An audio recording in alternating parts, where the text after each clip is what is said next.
This young man is known as the Prince of Wind. However, this wind is strange in that it comes and goes like a sudden gust of wind. No one can grasp it. Specifically, Noah Harrington decided to turn himself into the town's master thief of the century.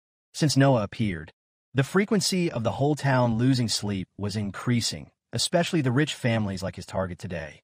Noah, after taking the spoils, thanks for watching, blew away the guards chasing him with a powerful gust of wind. Then he accelerated like an arrow, gently like the way the wind passes over a person, leaving no trace. Successfully escaped the pursuit in a spectacular way. Noah's mother warned him before she died that it was best never to use his powers in front of others. But the results are there for everyone to see. The feeling of flying in the air made Noah excited as if just finished playing with toys, can't control myself.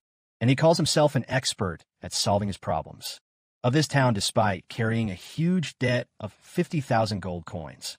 At a pub, the bald boss sighed in frustration as soon as he heard the door open. I told him to be more careful. This kid never knows restraint. One day that door will be broken under his hands, and I will be the one to fix it. Noah kicked the door open and walked in like a victorious hero, his face beaming with pride. He placed the finished product on the table, indifferent to the tavern owner's reprimand, as if he was used to it. Noah just wanted a higher salary. The boss threw a pitifully small bag on the table, making Noah angry and wanting to fight right away. What is this? This place doesn't even have 50 gold coins. Are you kidding me?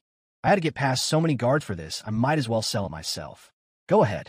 The owner didn't argue, apparently used to Noah's temper. Just then a stranger walked in, causing the atmosphere in the restaurant to suddenly become tense. Noah immediately covered his face with his hood and sat down, trying to become invisible. The person who came was an old woman who had entrusted the tavern owner many days ago. Holding the bracelet Noah had just stolen, she trembled as she accepted it. Her eyes filled with tears of emotion. Thank you so much. This is all I have left of my daughter. To show her gratitude further, she gave the boss a basket of bread. This was all she had. The boss happily accepted them. He was sure that the repairman would eat them with all his heart. After the old man left, Noah's face showed a nauseated expression as he mimicked the bald boss's words. He didn't care, making him grumble and gnaw on his bread, feeling cheated. Noah didn't like the feeling that he was doing all the hard work, and he was just getting paid. It was unfair. The boss was also helpless, who told Noah not to reveal his identity and abilities. If they knew he could use mana, they would definitely drag Noah to the battlefield. Go make a name for yourself and pay off your debt. Don't follow in your father's footsteps again. Noah was sick of hearing these words all these years. He asked his boss to give him something more worthy than a lecture. The tavern owner also indulged Noah by giving him a stuffed animal that looked not like a real puppy, but like an ugly teddy bear. Noah put his hands on his hips and raised his eyebrows. Do I really have to deliver this thing? It doesn't even look like it's worth a gold coin. 10,000 gold coins. As soon as he heard the price, Noah grabbed the stuffed animal with a greedy look on his face. Even if he was forced to deliver it to the ends of the world, he would still go. But when he heard that the recipient was Renee Academy, Noah's expression changed continuously. And not only that, it was to be delivered to his daughter's dormitory. Boss, are you crazy? Don't you know that this is a place where no one can break in? Noah threw the teddy bear away. Luckily, the boss caught it. Not only that, he even doubled the price if he completed the mission. As long as he had money, nothing could stop Noah. He grabbed the teddy bear and set off, his face full of confidence. Who am I? If no one else can do it, then let me, the Wind Prince, do it perfectly. Even though he crowed loudly for more than an hour, Noah could only sit and observe Renee Academy from the top of the mountain, regretting that money had blinded his eyes. Inside that academy are 3 terrifying elements from mages who can control all elements. Genius inventors, but unpredictable, crazy personalities. Even the summoners and their monsters. Those scary monsters, too. Just thinking about it made Noah's back turn cold. He swallowed nervously. He went back and forth calculating. Noah should have asked the boss for more than 20,000 gold coins, but 20,000 gold coins was almost half of his debt. Noah took a deep breath to gather his courage. He just needed to go to room 404 of the girls' dormitory and throw this thing to the black-haired, red-eyed girl. And that would be it. Noah jumped up the wall with a light bounce. Sure enough, he was stopped by a force field filled with mana, as he had expected. However, it was spread out thin enough to cover the entire academy grounds. With fragile things like this, There's no way to stop a master thief like Noah, he smiled confidently. With one hand, he successfully sneaked in without being detected, like a passing wind. The next problem is for Noah to find out who has the roof. Black hair and red eyes among these girls. Damn it. Noah cursed under his breath, feeling so unlucky. Both girls in front of him had black hair, but both were fast asleep, so their eye color cannot be verified. Noah couldn't wait here until morning. He planned to put it between them and quickly leave, but his responsibility as a shipper wouldn't allow him to do that. The important thing is that Noah is afraid of losing the 20,000 gold coins if he does not complete the request correctly. Out of options, Noah had to check it himself. He approached and lifted one of the girl's eyelids, his heart pounding. Glad to see it's blood red. But before Noah could pull his hand back, her eyes widened. Who dares to poke my eyes out? Noah dropped his hand, stunned. Oh no, you're awake? I was just. Bang. She jumped up and punched Noah straight in the face, almost getting hit, but luckily he dodged it. The girl was a bit surprised that Noah was able to avoid that sudden and tricky attack. Her eyes flashed with alertness. While the two were exercising vigorously, the other girl was still sleeping soundly. Noah wanted to explain, but in this case, who would believe him? Not only did he break into the girl's dormitory, he even poked her eyes out, which is suspicious. All the signs of a pervert appeared on Noah, making her furious. The dormitory hallway was as quiet as a sheet. Suddenly a wall exploded with a terrible noise. Then there was the figure of Noah running like crazy. The girl behind carried a strange object chasing closely. Not giving Noah a chance to explain, just wanted to destroy him. Out of options, he had to use technique. His right hand, no other choice. Noah summons a storm.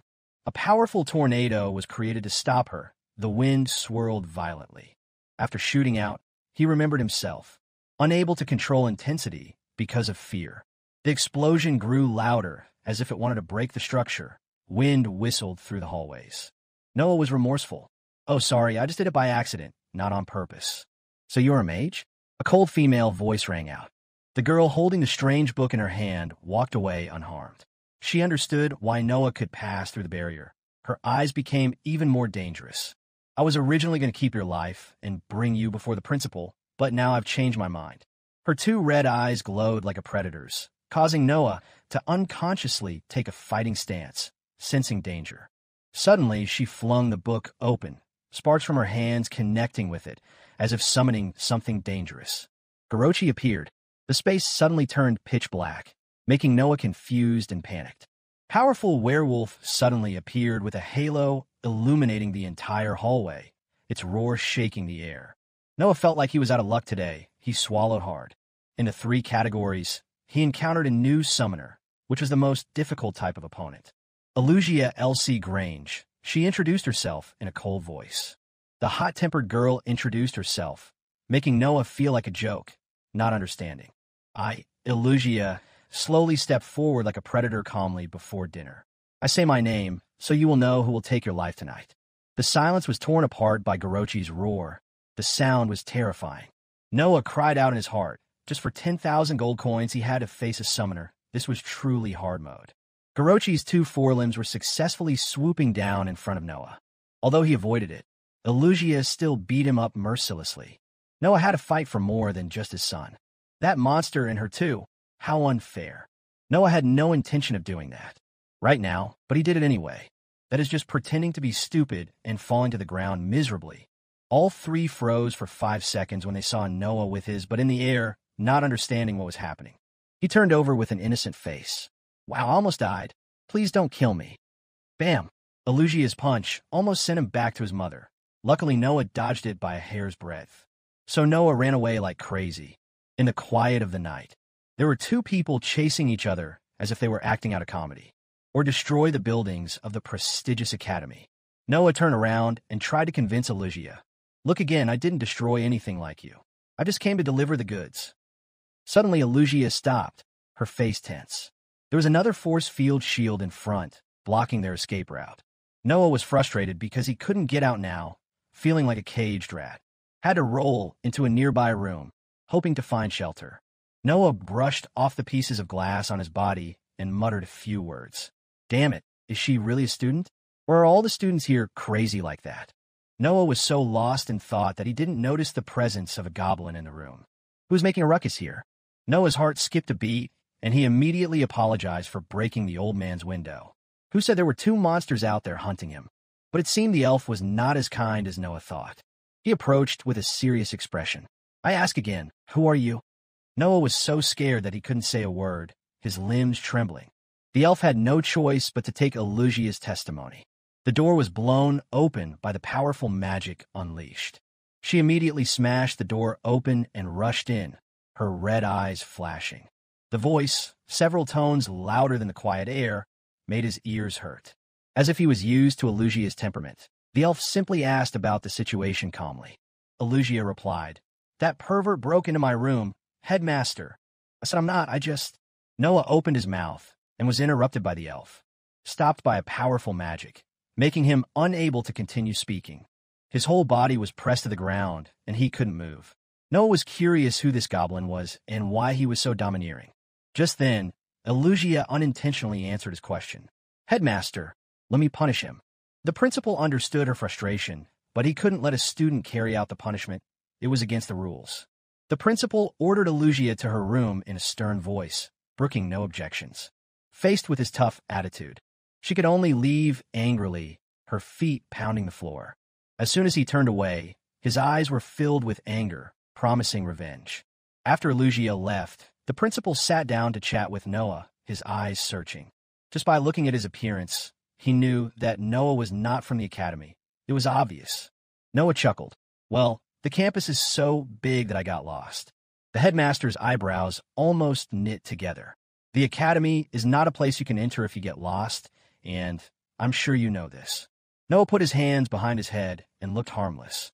Don't worry, I'm not a threat, nor am I some kind of pervert. But when the principal asked Noah who he worked for, he just whistled and ignored him.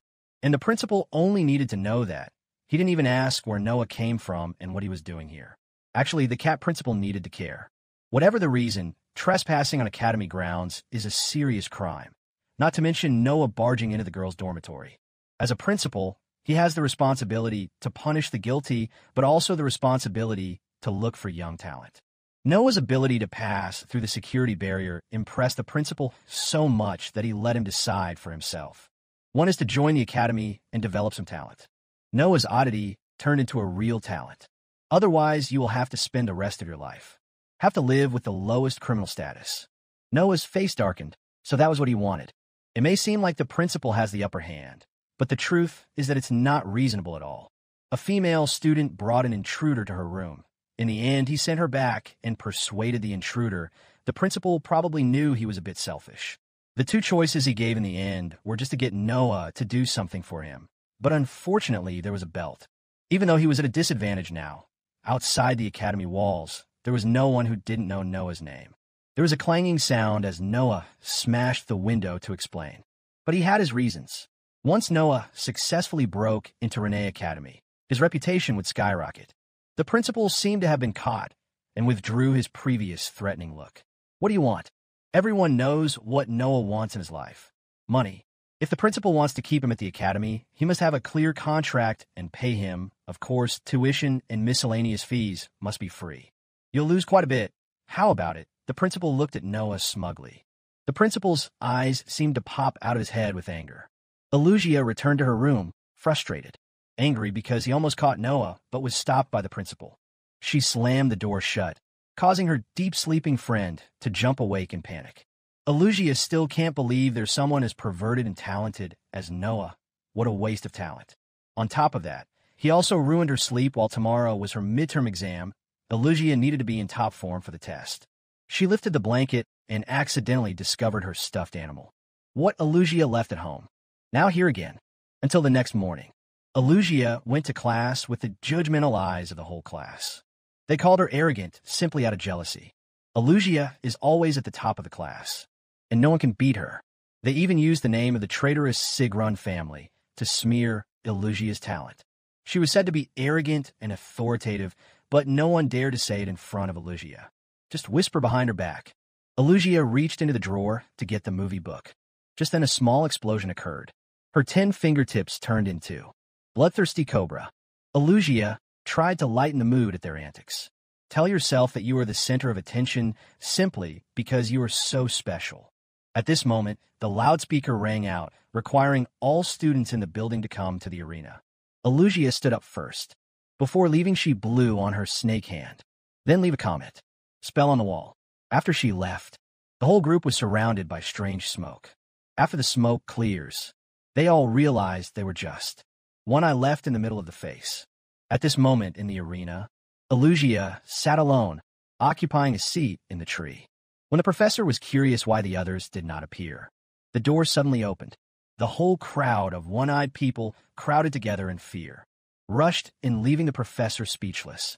Alugia returned the gun to her, so the professor could take action himself. The professor was annoyed that Alugia's fingers turned into snakes, and now each one had only one eye, which made her even more angry.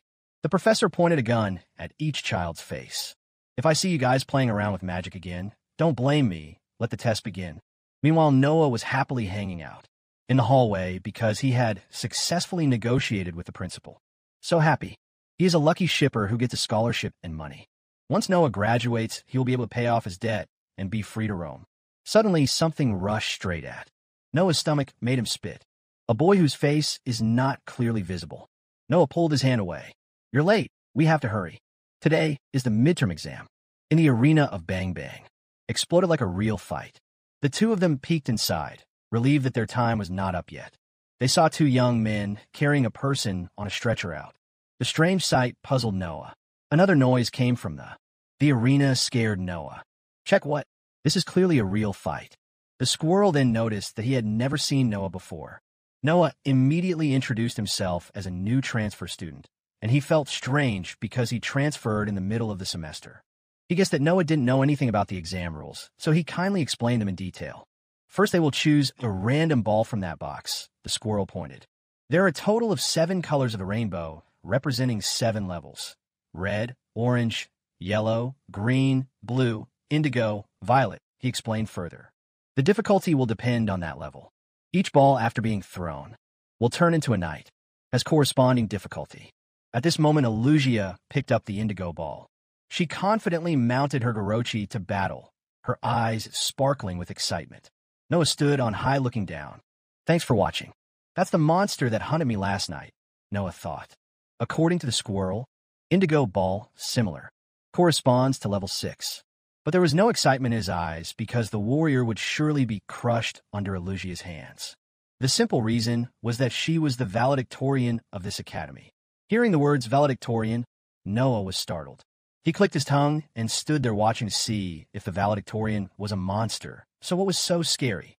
Alugia rides Gorochi into battle. In her hand was ready a fireball. She released it, and it split into 4 smaller ones. Hit the cavalryman's limbs accurately. It immediately fell to its knees. The whole body was smoking after the recent explosions. The iron armor was red hot. Finally, Alugia, gently finish it off with a fatal blow. Turn away and toss your hair, as if you just killed a mosquito. Noah shuddered at the sight. If you hadn't barged into the principal's office last night, the ending probably wouldn't have. Will be no different from that unlucky warrior. Alugia saw Noah wearing her school uniform and looked at him with a confused and angry look. Noah immediately picked up the signal and said hello. Hello, monster. How was Sleep Beauty? Monster, me? Alugia growled with a face that truly sent chills down one's spine. Her whole body was filled with the energy to beat Noah up again. She should have ended his life long ago last night. Stop. What are you doing in the middle of test? The professor angrily scolded her, forcing Alugia to save teaching Noah for after the test. She turned and realized Noah was the new transferee. Noah waved hello in a friendly manner, but it seemed that even though he was a new student, there was still no sympathy. I'll be up after Cuddy, so get ready. Next up, Cuddy. Cuddy is the new squirrel who takes Noah to class. Now he was reassuring himself by reciting a mantra he had memorized. It seems that his ancestors blessed him because Cuddy picked up the yellow ball. His face looked happy. Throw the ball with confidence. It's as easy as pie. Let's finish this test quickly. A knight in golden armor appeared, majestic. Noah watched it twice, but was still amazed to see such a huge thing emerge from such a tiny sphere. Cuddy holds up his brand new invention. Magic cube. He threw it away with confidence. The small cube block separate, Between them appears a magical link forming a complex web, the net tightly wrapped around the knight, making it unable to move, struggling hopelessly. As a result, Cudi received a happy and joyful score. Wow, you're so delicate for someone who only knows how to tear things into pieces. Well done, Cudi. Elugia sat behind Noah and loudly wanted to lecture him, but the professor interrupted. Noah, right? Let's see what you got. Noah warmed up his body and walked confidently, trying to appear calm. Sure enough, his appearance attracted many curious eyes from other students. Even the principal had to personally come to observe. Finally, it's the transfer student's turn. Seeing him appear out of nowhere, the exam proctor was puzzled. The principal said meaningfully, "What's so strange about a teacher coming to watch his students take exams?" Noah groped in the box. His chest was pounding. Even though he was confident, he didn't want to pick a difficult ball. Suddenly, the only purple ball in the box flew straight into Noah's hand like magic. His eyes widened and his breathing stopped. Don't tell me the ball just flew into my hand. Noah raised the ball, his hands shaking. Other students sympathized with him. What a shame, he just transferred here. The seniors who had previously received the purple ball even had a hard time living on. Elugia felt that she could expel Noah from this school without having to do anything. Today, it seemed like he had only come to receive his uniform and show off to the world. Cudi weakly covered his eyes, not daring to look, worried about the fate of his new friend. The professor was also much more excited. It had been a long time since anyone had won the purple ball. But we don't know anything about her yet. Isn't this a bit too much? The professor was speaking when he ran into the principal's despicable and vile face, as if he had already calculated everything. We'll have to wait and see if it's too much. Meanwhile, innocent Noah still didn't understand why everyone was looking at him with such pity. Noah looked back and forth, purple ball in hand again. With a nonchalant look, he threw it away. To see what's inside that's got everyone so confused. A dark figure appeared through the thick smoke. Noah whistled. That golden ball is quite big. I wonder how this one is. But saw the dark shadow in front of him getting bigger and bigger. Noah's face lost its composure. Holy shit, how big is this thing gonna get? A gladiator 5 to 6 times bigger than Noah stood tall in the middle of the arena, exuding a terrifying aura. You're not prepared for it to penetrate your asshole. The students sitting there had never seen a level 7 fighter before. Thanks to Noah, their eyes were opened. Noah had no idea how to fight that huge thing. And how many eyes were on him today? What should I do?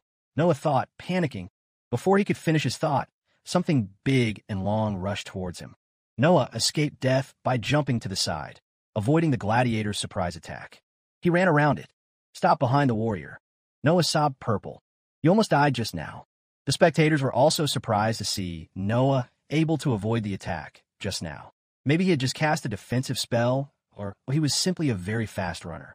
But Elugia felt something was strange about Noah. The next attack comes. Noah ran straight towards it and jumped up.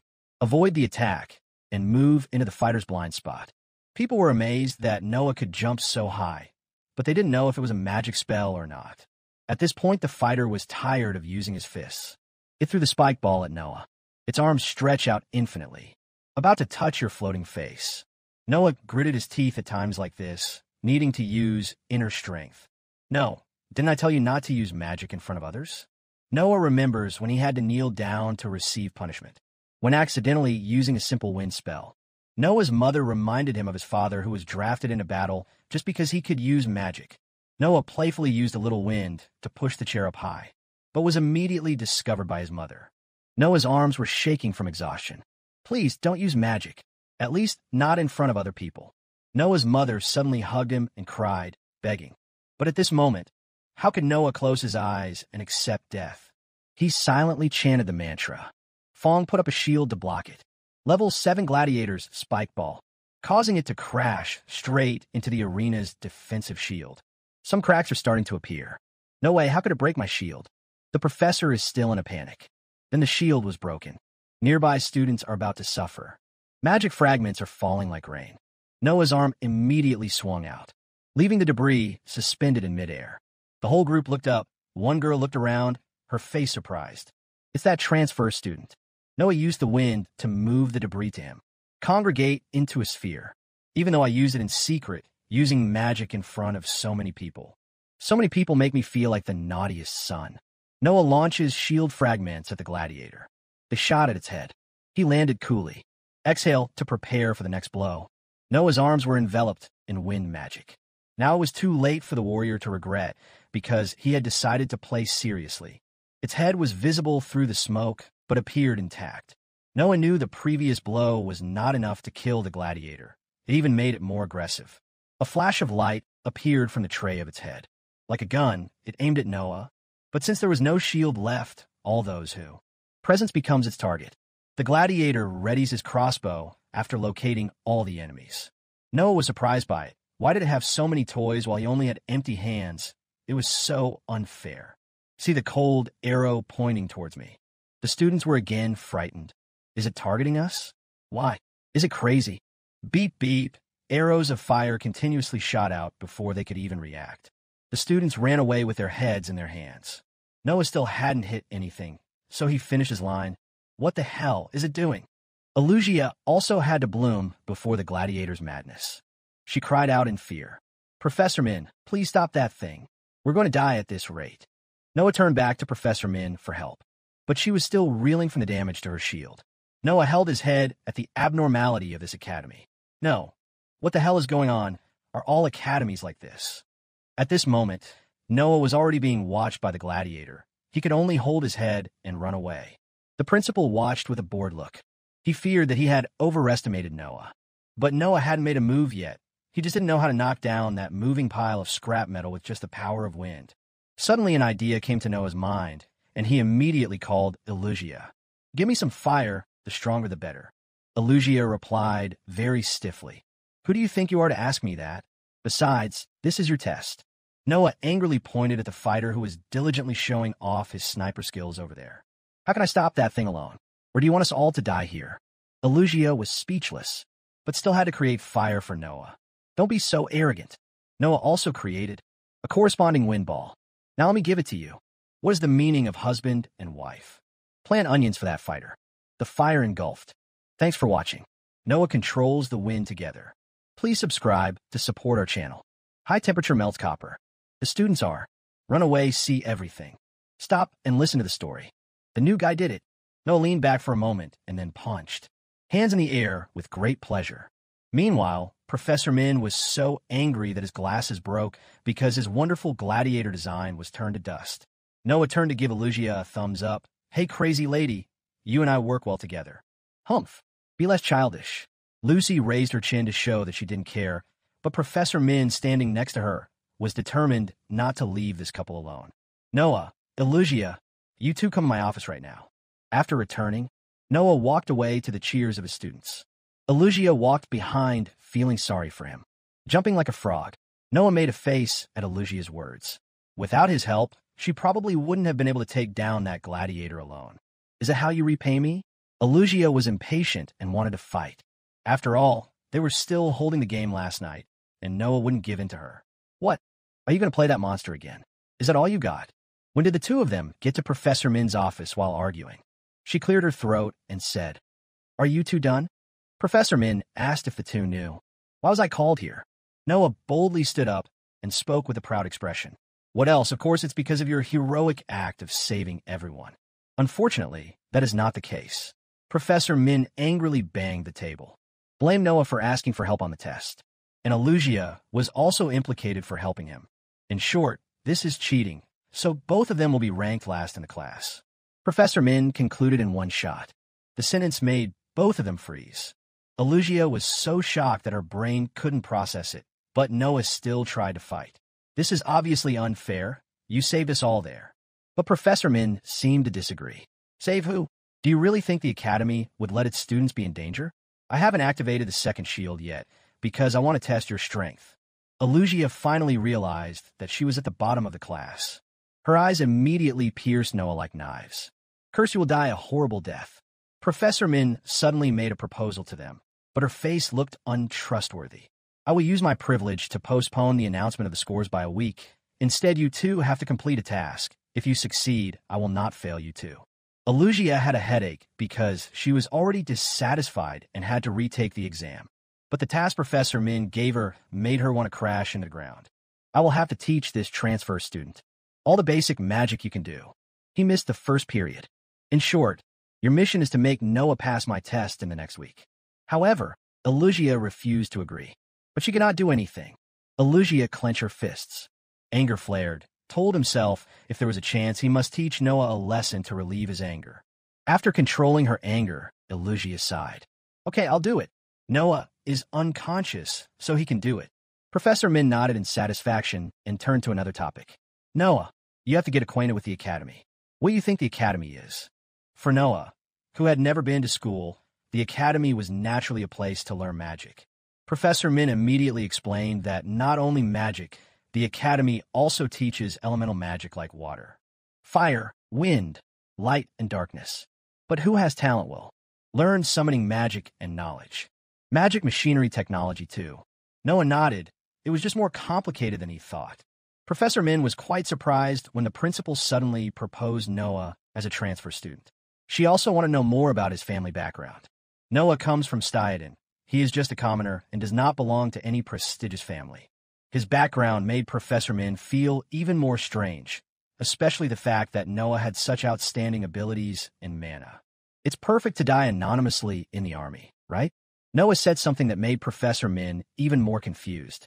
She asked him if he knew how to use summoning magic. But Noah found it unnecessary, just as wind magic alone made him top 1. It's okay, you'll get the hang of it. Elugia will take you to the dorm now. Elugia couldn't stand it anymore. She thought she only had to teach Noah magic, not be his nanny. Professor Min immediately glared at Elugia. Are you not cooperating? Out of options, Elugia gritted her teeth and left with Noah. On the road, her whole person exuded an imposing aura.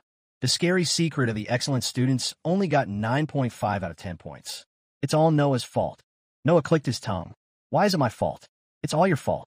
The reason Noah was spotted by the principal was because someone was pursuing him like crazy.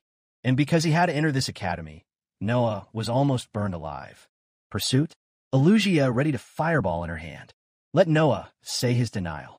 I was going to go easy on you for the principal's sake, but Elugia suddenly stopped, her expression revealing a plot.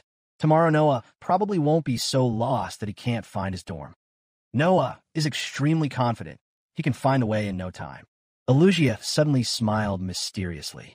Then listen carefully. The dormitory you broke into that night was for girls. Remember how you got to the principal's office? Go to the first room in the right hallway of that building. Noah felt something was wrong as soon as he heard it. How could a dorm room be in such a sensitive place? Elugia shrugged. Believe it or not. But if you enter the girls' dormitory again, they will definitely know you are a pervert. Noah had to do it. Sure enough, he reached that room. Extremely enthusiastic attitude. Hello, roommate. My name is... What? Noah felt something was wrong. The person in front of him had a sign that said Professor Serious. He frowned at his glasses with his eyebrows knitted together, very rude. Noah finally found his way back to the dorms and realized. Mean Lucy punched me. Now you look like an idiot. The girls standing on high laughed at Noah. Haha, are you really that stupid? You should have observed more carefully. Noah glared at her as she was resting comfortably while he hadn't even had a bite to eat. Intentionally giving wrong instructions. Do you find this funny? Elugia squinted her eyes and smirked. She felt that Noah deserved it for daring to be arrogant with her. Elugia climbed into bed and hugged the owl. My darling, and fall asleep. In her dreams she saw. Woman is telling a story to her daughter. Once upon a time, there was a family of mages who not only controlled fire, but also lava. Elugia felt that family was extremely cool when she was young. Her mother gave Elugia the stuffed puppy and continued telling the story. And it was a lovely princess who raised this mysterious puppy. Elugia smiled brightly and took it. Like a real princess. While she was sleeping, a mouse accidentally sneaked in. The stuffed puppy suddenly. Subscribe to my channel so you don't miss any interesting videos. Jump up to the mouse. Scared away. Finished work. The puppy returned to Elugia's side. While the beauty slept soundly, Noah was tossing and turning because he had been deceived. Noah also felt uneasy because he kept feeling like he was forgetting something. The sound echoed in his ears, bringing him back to reality. Oh, that's right. Noah jumped up and walked over. At the desk, write a letter to the first boss. Inform the customer that the order has been received. He went to school and was given a mission. Noah felt proud of the scribbled words. Going to school couldn't stop his passion for making money. Maybe Noah should earn some extra money here. The very next morning, Noah and Elugia have started their mission. She only teaches Noah for 30 minutes during lunch every day. No more, no less. Honestly, I don't understand why I have to waste time with someone like you. My perfect schedule is ruined just because of you. Noah shrugged. If Elugia kept blaming him, then he wouldn't study anymore. After all, Noah was the one personally invited to the academy by the principal. Failing just one subject won't get you expelled. What the fuck? Elugia was shocked and cursed. She hadn't expected Noah to refuse to let her teach. If that happened, Elugia would definitely fail the class. Elugia is the heiress of the Sigron family. Elugia is determined to succeed in order to rebuild her family's reputation. Seeing Elugia stay silent, Noah chuckled. He definitely had her figured out. But Noah was a kind person anyway, so he would let her tutor him on one condition. Why don't you try asking me politely? Like, please let me tutor you. Elugia twitched the corner of her mouth, but tried to stay calm, speaking each word clearly. Please let me teach him. Okay, if you have the heart, then I have the heart too. Noah successfully took revenge and erased everything. He asked Elugia what she would learn today, but Elugia was cold and unwilling to talk. She only allows Noah to talk to her during class. Looking at her back, Noah sighed tiredly. In the classroom, countless students surrounded Noah after yesterday's event. Oh my God, you're amazing. Where did you learn wind magic? I can't give away my secrets for free, but I can teach you guys for the right price. Noah shrugged while looking for an opportunity to get rich. At this moment, a stifling atmosphere suddenly filled the room. That's when Elugia walked in. Noah glanced around carefully. I don't know what the situation is. The two bad guys glanced at each other. This scene caught Noah's eyes and made him sigh. Noah guessed that Elugia was an outcast here because of her talent and personality. The bad guy snapped his fingers and aimed the sphere towards Elugia. A gust of wind blew past it. The guy gritted his teeth and glared at Noah. Because the fun plan was ruined. Noah just whistled and ignored it. It's just that you can't stand by and watch their dirty behavior. Today is Professor Min's class. She brought in a bunch of bombs to kick off the lesson on magic techniques. Everyone was silent at Professor Min's question. Noah playfully used. A gust of wind pushed the purple hair guy's ass. Elugia's dirty play made him stand up. Okay, Aaron, come on up. Aaron scratched his head. He thought a summoner didn't need to learn about engineering. Just leave it to the inventors. It seemed that Aaron's words made Professor Min itchy. She looked at him with a judgmental gaze. If I had the power to decide, I would only teach talented students. Why don't you protest to your father, Principal Lorenz? Aaron had to drag himself up to the podium. Meanwhile, Noah's eyes lit up. He was the principal's son, so he must be very rich. Maybe you should get close to Aaron first. Aaron's arm shook as he picked up a bomb and muttered, "How the hell does this thing work?" Could he raise his hand to try? Professor Min immediately signaled the whole class to pay attention to what Cuddy was doing to know that using magic is not everything. What should a summoner do if they can't summon a monster in the middle of a battle or simply run out of mana? Professor Min asked Aaron directly, leaving him speechless. One day, this device could save their lives. Suddenly, there was a snoring sound that interrupted Professor Min's voice. The person who was sleeping soundly was Noah. My classmates looked at me and felt sorry. He must be exhausted because his wind power is so strong. Professor Min was angry, but did not take direct action. She looked at Elugia and gave a silent signal. Remember, you only have 1 week. At lunch, there were some strange green objects on Elugia's chair. Aaron's childish play is serious, but cannot fool her. Suddenly, Noah ran up, sat down on the chair. What are you standing there for? If you don't want to sit, let me. Suddenly, he felt ticklish under his butt. Noah saw some rotten roots. Heartlessly tossed it somewhere else, specifically Aaron's place. A few roots fell into the sausage dish. Aaron's made him angry. Hey, transfer student, what family are you from? To Aaron's question, Noah calmly munched on bread and said he didn't belong to any family. So he squinted at him, a contemptuous smile on his face. Oh, so you're just a commoner? The two words commoner made the students start gossiping about Noah, wondering how an ordinary person like him could get into this prestigious academy.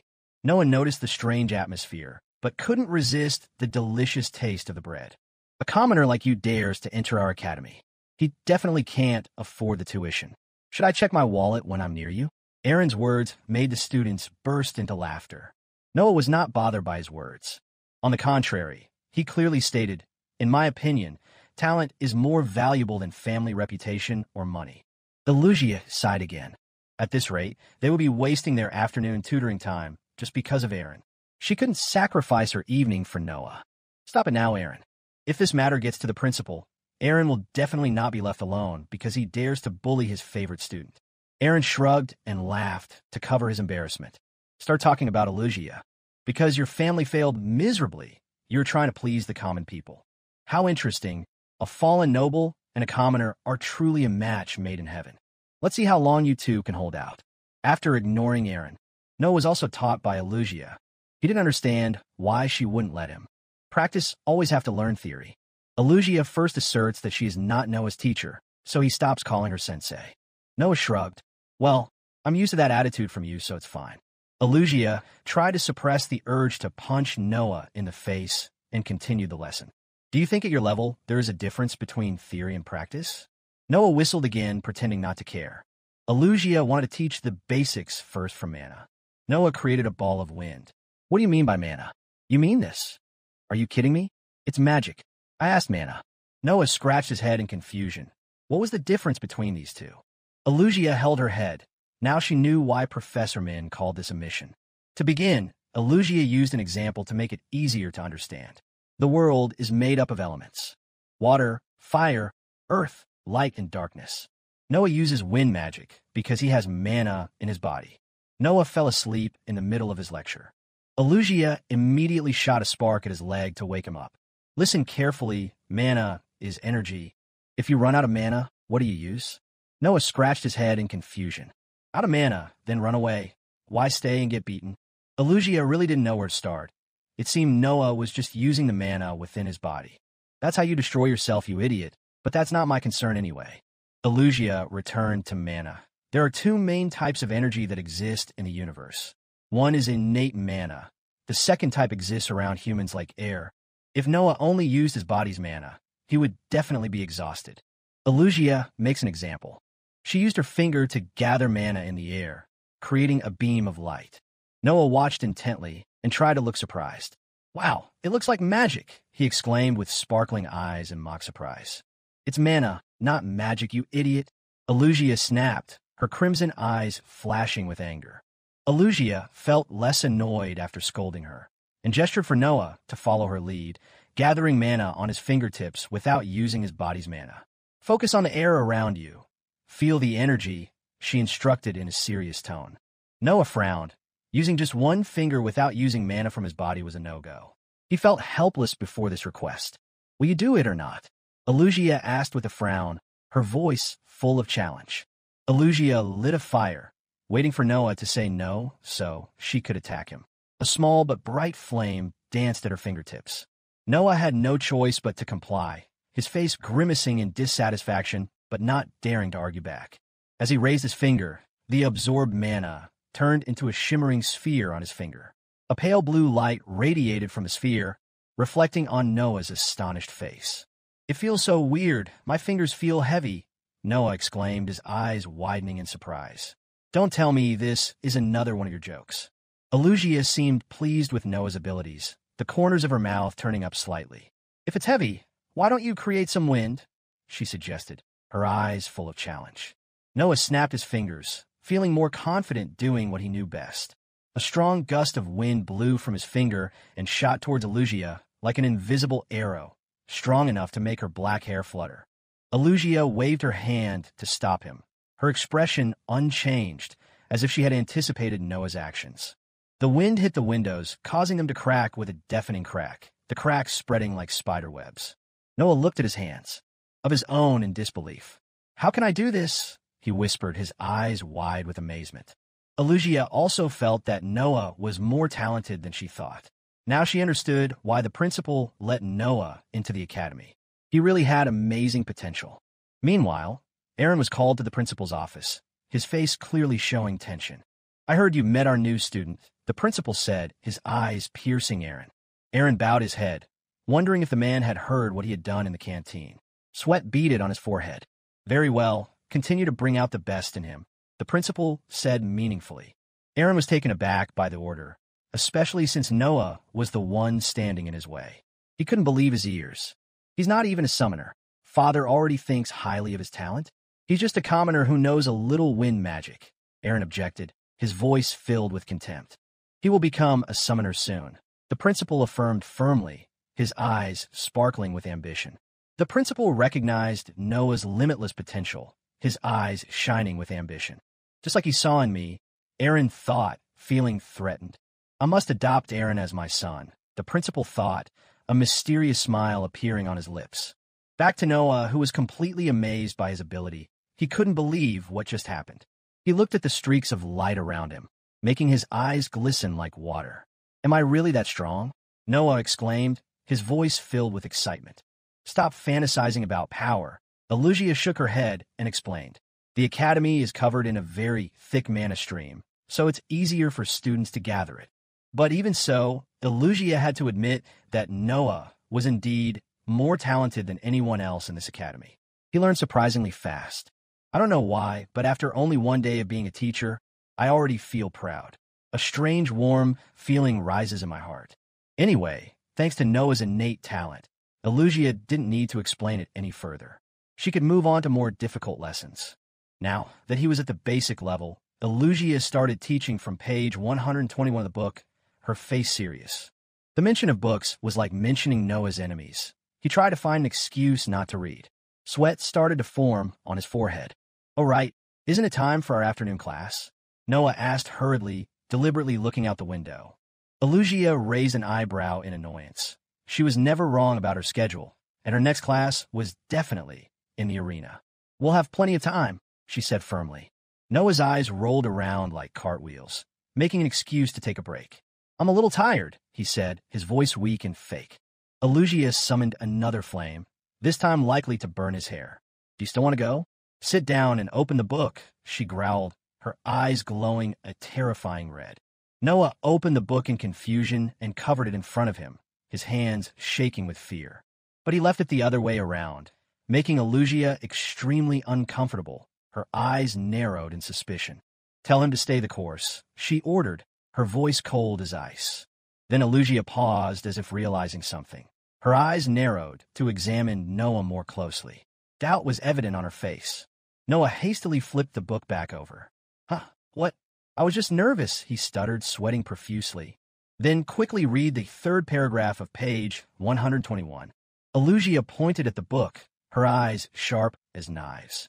Noah pursed his lips as if he were spelling something out, but his mind was blank. He tried to see the letters, but they seemed to dance before his eyes. Elugia's shoulders shook in anticipation of the wrath to come, her breathing becoming heavy. "How can you take a test if you can't read?" she growled, finally understanding the problem. The lesson ended with Elugia in a huff. She strode out of the room, her eyes still flashing with anger.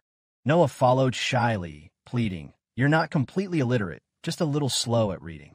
I told you not to talk to me outside of class," Elugia snapped. Elugia stopped and turned to glare at Noah. Her eyes seemed to burn him.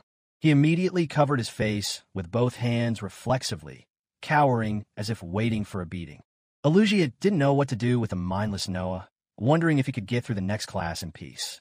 "It's hopeless," she muttered. "You'd better be careful," she warned, her voice low. "Professor Sirius is not an ordinary person." Noah realized that. "Is Professor Sirius? That you stormed into the room and was scolded for being rude. Damn," he cursed under his breath.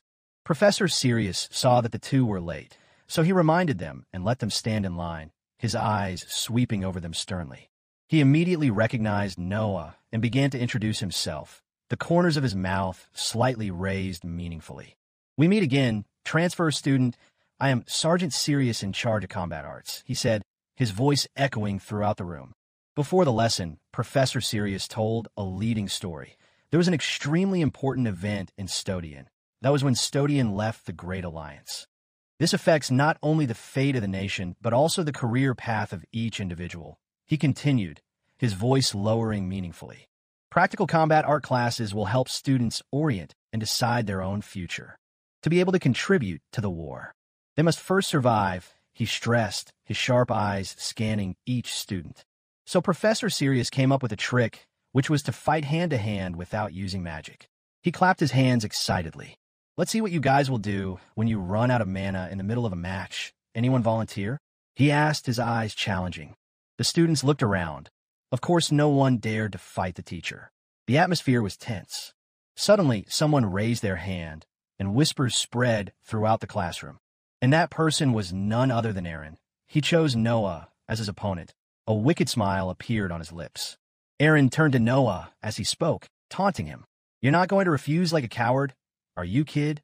he challenged, his voice full of contempt. Noah appeared indifferent on the outside, but inside he was screaming. Why did this rich guy keep bullying him? He really didn't understand. Noah even wanted to make friends to ask for money. Why does he hate me so much, he wondered. Meanwhile, Aaron was planning. He thought Noah only knew how to use wind magic. He smiled triumphantly. If there was no magic in the duel, there was really nothing to worry about. "I'll show him who's the best," he told himself.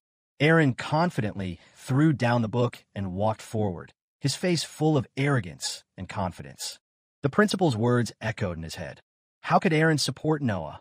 He sneered. Basically, he and he are not on the same level, Aaron thought to himself, looking at Noah with contempt. That lowly commoner?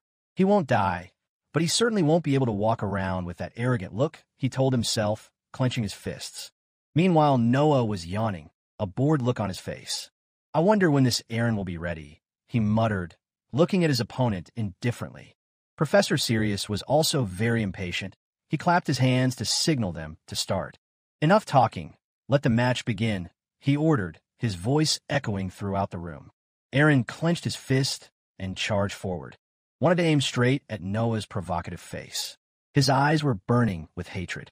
Noah was startled by his ugly appearance and dodged to the side with quick reflexes. Aaron continued with the other hand, screaming in anger when he saw the first blow miss. And Noah still avoided it, moving as lightly as the wind without much effort. Next, Aaron's name came up. All sorts of boxing poses, trying to look menacing but looking ridiculous.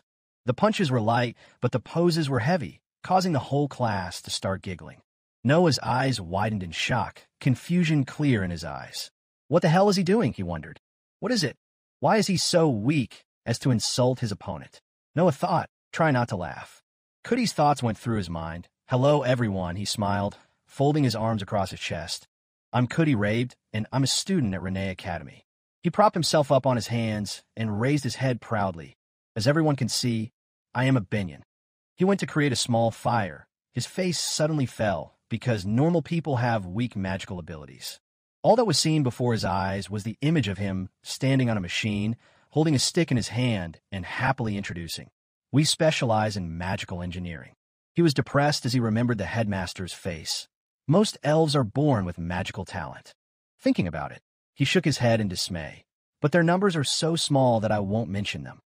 He thought back to the image of Noah and Aaron fighting and thought, humans have a 20% chance of being born with magical abilities. His mind was filled with images of those two people arguing back and forth. Aaron shouted, I will kill you. Of course, only a few of them can use significant magic, Cody thought. Cody's face was expressionless. As for the rest, the scene of him happily sitting on the robot sweeping around saying, I can crush them with my Rukumaton. At this moment, standing next to him was a girl. His words made the girl look down in a probing manner, her expression uncomfortable. Noticing the girl's gaze, Cody turned and waved his hand, saying, that's not what I meant. As the girl walked away, he thought to himself, I accidentally said it out loud. After all, to be honest, all mages are weaklings. He pictured Aaron frowning and thinking, they think they're great just because they can use magic. Then suddenly he shouted and rushed forward. Here it is, my finishing blow. Aaron roared, his whole body filled with energy. Noah nimbly jumped up to dodge Aaron's punch, his movements as light as a dancer's. Because he lost his balance, he fell to the ground. Laughter rang out from the surrounding students. Cody's thoughts secretly exclaimed, Oh my God, look how pathetic he is. The finishing blow? What an idiot. Cody shook his head in dismay. After all, a person can only acquire a certain amount of skills in a lifetime. An evaluation of Aaron appeared before Cody's eyes. During the limited time in the academy, if you spend too much time on magic, you won't have time to train your physical strength. Noah arrogantly said, Is that all? Hearing this, Aaron's face flashed with a hint of discomfort, his face flushed with embarrassment. He didn't hear an answer, so he continued enthusiastically.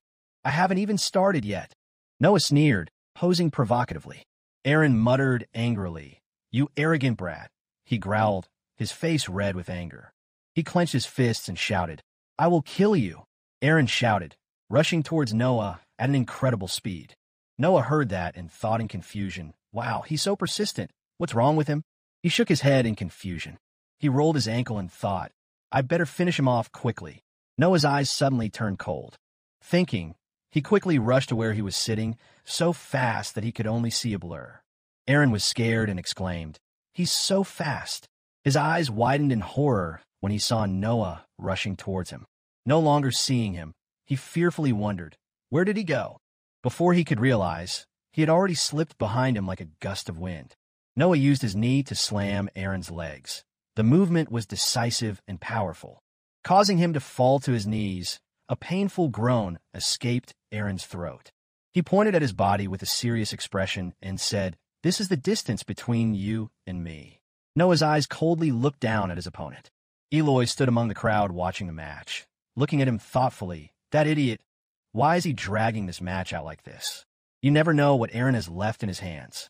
Aaron was embarrassed and angrily muttered, "How dare you embarrass me like this?" His face was red with humiliation in front of so many people. He stood up in front of many witnesses and said, "The summoning book." His eyes were filled with hatred. He turned around and shouted, "Book! Give me my summoning book." His voice echoed throughout the arena. Voice said, "Okay, here." Then the person threw the book to him, drawing an arc in the air. Aaron's face broke into a twisted smile, his eyes filled with malice. He jumped high and caught the book in his hand, his movements surprisingly quick. The book was held by him and landed on the ground, creating a challenging pose. Aaron opened the book. A beam of light ran through. He said, "Kai, it's time to erase him." His voice echoed with menace. From the book, a strange masked man appeared in the light, his tall figure exuding a dangerous aura. Noah spoke worriedly. He summoned his beast. He felt the situation becoming dangerous. Kai held a gun high, the metal glinting under the arena lights. Then from there a beam of blue light shot out and attacked him, tearing through the air at terrifying speed. He quickly dodged to the side, just a hand's breadth away from the beam of light. "What kind of power is this?" he asked uncertainly. Noah's eyes widened in surprise. Noah scolded, Hey, you're being dirty when not allowed to use magic." He pointed at Aaron angrily. Aaron yelled furiously, "Shut up!" On the battlefield, his eyes were red with anger. As he spoke, he controlled Kai to fire another beam of green light. "The only important thing is survival." He roared ferociously. Seeing this, Noah immediately used his strength to block the attack. The shield he created stood in the middle of the large beam of light, emitting an ear-piercing screech. Seeing that Noah was still continuing to fight, Aaron asked in confusion, "Didn't you hear me?" He frowned in confusion. He remembered the image of a righteous man. "Lawrence, you raised a wonderful son. Now let's see how stupid this transfer student is." He smiled contemptuously. Amidst the smoke that rose from the attack, Noah spoke, "I wanted to be friends with you because you're the principal's son. But if that's how you truly feel, then I have no choice." His eyes turned cold. He flew up and threw a punch at him, shouting loudly, "Want to fight? Then let's fight." A stream of blue power gathered in his hand. Kai, standing on the other side, continued to shoot out another blue beam to block his attack. The dazzling light spread throughout the arena. The two streams of power collided, creating a terrifying explosion. Created a huge explosion, causing the ground to shake and smoke to cover the entire arena. The people who had been watching all this time suddenly raised their voices. Who won? Now what? What just happened? They tried to see through the thick smoke. Eloy looked at the scene before him with an expressionless face, his eyes not blinking once. Aaron and Kai stood in the smoke, panting after the intense clash. He sat on the ground, looking around, his eyes darting around, looking for an opponent. Eloy now glanced at Noah, her eyes flashing with worry. He fell to the ground after the first blow, his body slumped in exhaustion. His whole body hit the wall, causing a large crack, fragments falling all around. Until then, she muttered, her eyes never leaving Noah. Under the brilliant purple-orange sunset sky, sunlight filtered through the clouds, creating a magical scene with majestic towers glowing amidst bustling sounds. 3 students in Magic Academy uniforms walked and chatted. "I didn't expect this to turn into a magic battle," said one student. Another student with hands like an elf's replied, I was surprised too. Eloy stood with her arms crossed, looking down at Noah, sitting on the ground with a cold gaze and a dignified posture, her face full of annoyance. The girl from afar ran over and shouted, Noah, are you okay? Her voice was full of worry. Eloy immediately turned back to glare at the girl. His expression couldn't be more terrifying, as if he wanted to swallow her whole. The girl was also scared, changed the subject, smiled, and left. It's probably fine. She hurriedly left with a frightened look on her face. Noah glanced away, but kept talking to Eloy. What's going on? He asked in a nonchalant tone. She was silent for a moment, then said, First of all, Eloy's voice dropped dangerously low. Eloy looked at him with a terrifying gaze, biting each word. Why didn't you finish him sooner? You could have finished the match. Her eyes flashed with anger. She continued, Second, when Aaron raised the magic book high, you should have stopped Aaron from taking his book back. Eloy wondered, annoyed. Is it necessary to defeat him fairly? She remembered Noah unleashing a blue magic attack, and eventually dueling a monster was insane. Eloy was puzzled by Noah's actions in the last match, and she poured them all out at once. Do you know that even great mages have a hard time dealing with monsters? Noah dejectedly ignored Eloy's face as she continued to speculate about his actions earlier. Oh, so it's because of that. His voice was filled with indifference. She yelled in irritation at his current unpleasant attitude. How can you be so calm after losing a match you should have won? Eloy's face turned red with anger. Eloy continued speaking, imagining the lesson he had imparted to Noah. If you gather the mana around you like I taught you, you can definitely defeat him. However, he still calmly sat below and said, I don't care. Noah's voice was full of indifference. He looked as if it had nothing to do with him. It's annoying to get hit, but no one's paying me to win. Noah shrugged. Noah closed his eyes as Eloy scolded him, his expression not changing. Money isn't the most important thing. Don't you have any self-respect? Eloy growled, his eyes flashing with disappointment. Eloy's words seemed to have touched Noah's pride, causing him to speak up. Self-respect? If I valued it that much, I wouldn't have survived until now. His voice dropped into a bitter low tone. Eloy helplessly shouted, Hey! She couldn't believe her ears. She started to become a talking machine. What's wrong with you? If money is so important, then just become a businessman or something from the beginning. Seeing this, Noah turned away in frustration. When Eloy got tired talking, she left. Oh well, do whatever you want. I won't waste my time with you anymore. She turned and walked away angrily. He watched her angry back disappear into the sunset and could only sigh helplessly, his shoulders slumping. Left alone, he said to himself, What do these kids know? His voice was full of bitterness. In a quiet night, the flickering light from the academy's windows created faint streaks of light. Suddenly, that space was destroyed by the sound of a door being slammed shut, echoing throughout the hallway. Eloy now stood in the room with a look of anger on her face. I'm crazy, she roared, punching the wall. She reached out to take off the academy badge pinned to her collar and shouted, I shouldn't expect anything from that idiot. She threw the badge on the table. Eloy plopped down on the bed. From now on, he'll take care of himself. She buried her face in her hands and sighed heavily. Thinking to herself, she groped around on the bed, her hands running over familiar objects. She suddenly realized that something was missing, her eyes darting around the room. The spot where there used to be a stuffed animal was now absurdly empty, with only space left. Eloy fell into deep thought. My wolf doll, she suddenly remembered, her eyes widening in horror.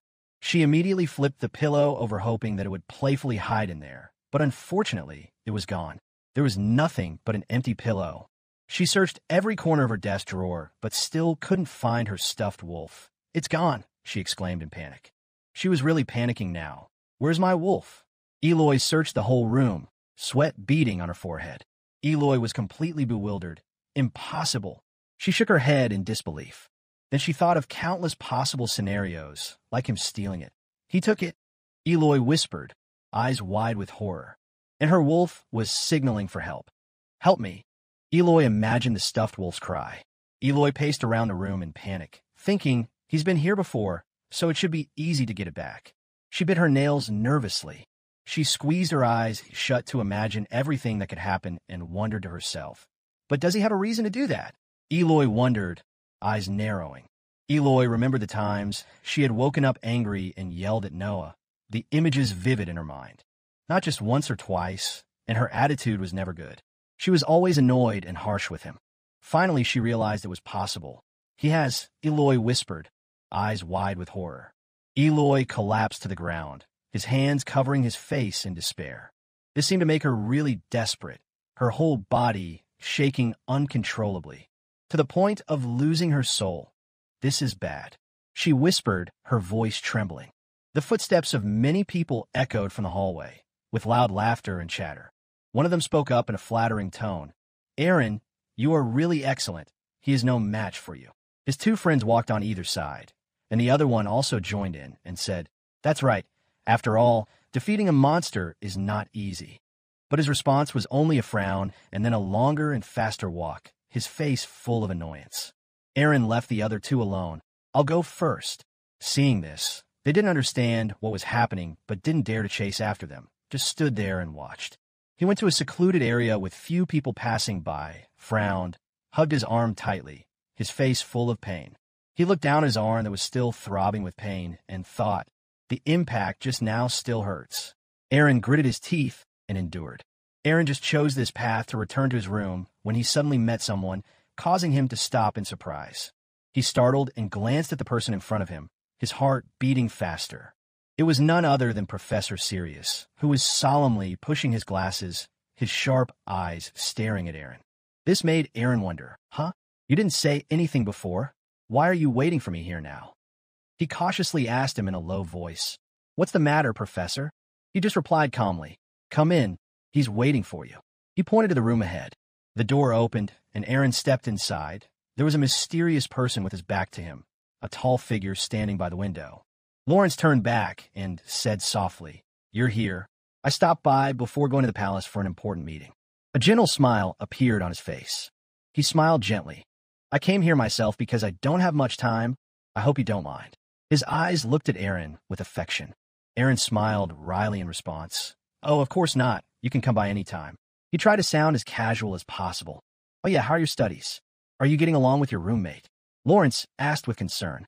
He's secretly worried. This is not like him at all. This is driving me crazy. Aaron felt something was wrong. He continued. That's not what I need to ask you, is it? More importantly. His voice dropped, his eyes turning cold. Lawrence suddenly laughed, creating a dangerous feeling. His cold eyes stared at Aaron. Since when have you been so rude to the professor? Aaron bit his lip in fear, unable to refute anything, sweat beading on his forehead. Is that how I taught you? His voice was low and menacing. 1 second he was still standing, the next he was seen kneeling on the ground, trembling in fear, saying, I'm sorry. Aaron's voice trembled with fear. He walked slowly towards Aaron. I have to leave soon to take care of something very important. Each step was like a threat. Under the dim light, the powerful principal stood majestically before the kneeling Aaron. During my absence, if you complete your mission, you will be rewarded accordingly. Lawrence said a sentence and then paused for a moment. However, if you fail, this time, the principal's face was no longer a gentle smile, but a terrifying, authoritative gaze. He threatened, I will have no choice but to punish you. Don't disappoint me. Professor Min stood with her head bowed and a serious expression on her face. She slowly said, First of all, then she raised her head and said excitedly, I am extremely pleased to know that you have taken the time to practice basic magic. Her face was radiant with joy. Noah and Eloy stood below listening intently. She continued, I look forward to seeing your results today. She smiled encouragingly. Noah pretended to be moved and wiped the corners of his eyes. Thank you so much for recognizing our efforts. He pretended to choke up. After saying that, he excitedly raised his head to the sky and shouted, Now let's begin. Noah's voice was full of excitement. Let's go. Contrary to Noah's overflowing enthusiasm, Eloy was not very happy, her face full of worries. She was lost in thought. Since then, I've been searching everywhere.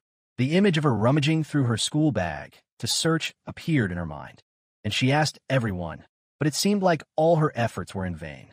After almost turning every corner upside down to search, she tiredly sat back against the bed. I can't find my wolf doll anywhere. At this moment, Noah was concentrating her power to create a ball of light in front of her chest. She was still lost in thought. I still doubt that guy, but he wasn't stupid enough to sneak into the girls' dormitory again. Noah raised the ball of light above his head, concentrating hard. The ball of light gradually grew larger, emitting sparkling light, making him extremely happy, his face radiant. Eloy looked up, thinking to himself, I must get it back at all costs, but there is one problem. And that is, he is the only one I can ask for help. Over here, he is focused on practicing and doesn't notice that she is having a hard time. She frowned in disgust. I don't like this at all, but if he pays, he'll accept. He said money can solve everything, right? Eloy sighed. Professor Min was pleased and clapped his hands in praise. Well done. You're good. I see you've tried very hard. She smiled proudly. He happily shook and danced. Of course, you can't imagine it. The great genius Noah can do anything. He confidently patted his chest. Practice time ended. Professor Min left. Before leaving, she told the two of them, You've worked hard. Rest today. I have something to do and have to go. She smiled and walked out. Eloy silently watched her disappear behind the door, his eyes full of thoughts. She cleared her throat, awkwardly calling Noah, Hey. Her voice was unusually soft. She was a little embarrassed as she reached out to roll a strand of hair and slowly asked, So you're still in the search business, right? The doll you gave me disappeared, and I'll pay you handsomely. So, can you help me find it? Her voice was filled with hope.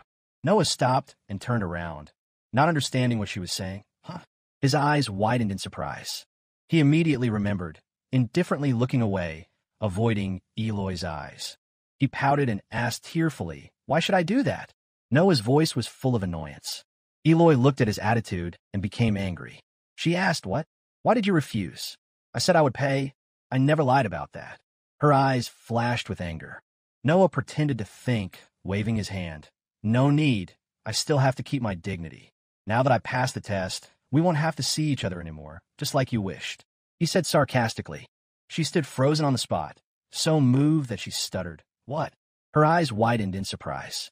He walked away, leaving her confused. Okay, goodbye. Good luck finding someone else. Noah waved without bothering to turn back. Eloy blinked in surprise, completely unable to believe what she had just heard. What the hell? Doesn't he consider money more important than self-respect? What should I do now? She held her head in despair. In the kingdom of Styaden, the majestic white castle is covered in a misty fog, creating a mysterious scene. In the great hall, many people were chatting animatedly, their voices echoing throughout the space. Mate said as he looked towards the main door, It seems your majesty is delaying. He frowned worriedly. Principal Lawrence also glanced toward the door, but his face showed nothing but a faint smile, his eyes full of calculation. At this moment, the large door slowly opened before everyone's eyes, creating an echoing, creaking sound. The Royal Knight of Majesty entered, looking majestic in his shining armor. As soon as he entered, he called out loudly, Your Excellency, come here. His voice echoed throughout the great hall. A moment later, everyone gathered in front of the main hall, talking excitedly. What were they talking about? What's going on? It was chaos. The old Prime Minister frowned, looking at the knight sadly, his eyes full of worry. Then he stepped forward, wiped his sweat, and solemnly announced, I apologize to the distinguished guests who have come here today, but today's meeting is canceled. His voice trembled. He bowed his head slightly, his expression sad. In addition, by the king's command from this moment on, he paused, taking a deep breath. Styaden will leave the Grand Alliance and become an independent nation. He clenched his fists and declared clearly, his voice echoing throughout the great hall. Mate was startled when he heard that, his eyes wide with surprise. Principal Lawrence also looked at him, the corners of his lips curled up into a gentle yet unpredictable smile, his eyes sparkling. A man asked, What is this? Where's His Majesty? He looked around in confusion. The Prime Minister glanced furtively at the knight and replied cautiously, His Majesty cannot meet anyone due to his poor health. He bowed his head to avoid everyone's eyes. He looked puzzled. What? That doesn't make sense. He turned to Mate as if seeking sympathy. Mate, say something. Mate closed his eyes and replied in a low voice, We've been set up. He sighed heavily. Headmaster Lawrence turned to Sirius and said, Let's go. He immediately replied, Yes, sir. Sirius nodded obediently. Just as he was about to leave, a deep voice suddenly rang out from behind. Wait. The voice was filled with authority. Mate approached and asked, Did you know about this before? His eyes were full of doubt. Lawrence replied calmly, Of course not. I had to put aside all my busy work just to come here. His voice was full of innocence. Then his voice turned mocking. May your family be blessed. Mate fell silent, his face pale. Leaving the great hall, Sirius followed behind the principal, looking at Mate's figure as he slowly spoke. So, this is the end of the Sigran family. Now that Stuyden has obtained the assets of the fallen Pharaon kingdom. He pushed up his glasses and said in a low voice, staying in the Grand Alliance would be foolish. Sirius looked at Lawrence meaningfully. Lawrence turned to look at Sirius with interest. Oh, so what do you think will happen to us? His eyes sparkled. It didn't take Sirius long to speculate. Military tensions will escalate. He analyzed. And the military will get the entire budget, so it's only good for us. Sirius nodded, his expression full of calculation. He added, not only is there advantage, in chaos, opportunity exists. And chaos means war. His eyes lit up with excitement. We will carve our names into history amidst that chaos, he mused. Sirius's voice was filled with ambition. Thinking about the promising future, he couldn't help but feel happy. The corners of his mouth curled up into a smile. Lawrence threw his head back and let out a long laugh, echoing throughout the hallway, the sound cold and creepy. Moment later, his face returned to its unusually gentle expression. Everything seems to have gone exactly as we expected, hasn't it, Renee? He whispered, his eyes looking far away. There was an envelope on the ground, on which was written, to Noah Harrington, room 211, boys' dormitory, Renee Academy. The words were written in a delicate handwriting. A hand picked up the letter, curiously wondering, a letter? A letter? Who sent it? Noah frowned in surprise. Noah frowned in confusion, opened the letter to read, and carefully opened the envelope. The blank piece of paper without a single line of writing made him even more confused, his eyes wide open in surprise. He immediately used his power to create a beam of light that shone on the letter. The words on the letter gradually appeared. He wondered, who else does that these days? Noah shook his head in confusion. Noah's eyes widened in surprise when he saw the full contents of the letter, his heart beating faster as he read each line. The content of the letter only mentioned monitoring Eloy. The request was clear and direct. Noah's mood was extremely heavy and tired. He sat down on the bed. In the classroom, everyone was concentrating on listening to the lecture. Only he was absent-mindedly thinking. That letter. Noah recalls the moment he opened the letter and wondered, I don't know who would make a request like this.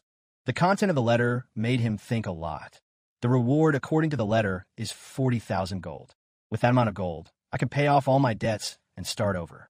But, thinking of this, he automatically glanced to one side, doubtfully. This request is too ambiguous. While thinking, his eyes looked towards Eloy, who was engrossed in copying the lesson. Moreover, Noah recalled what he had said in the past. Not interested. Mind your own business. He held his head in anger. How can I talk to her after saying that? I'll have to stick by her side all the time if I want to keep an eye on her.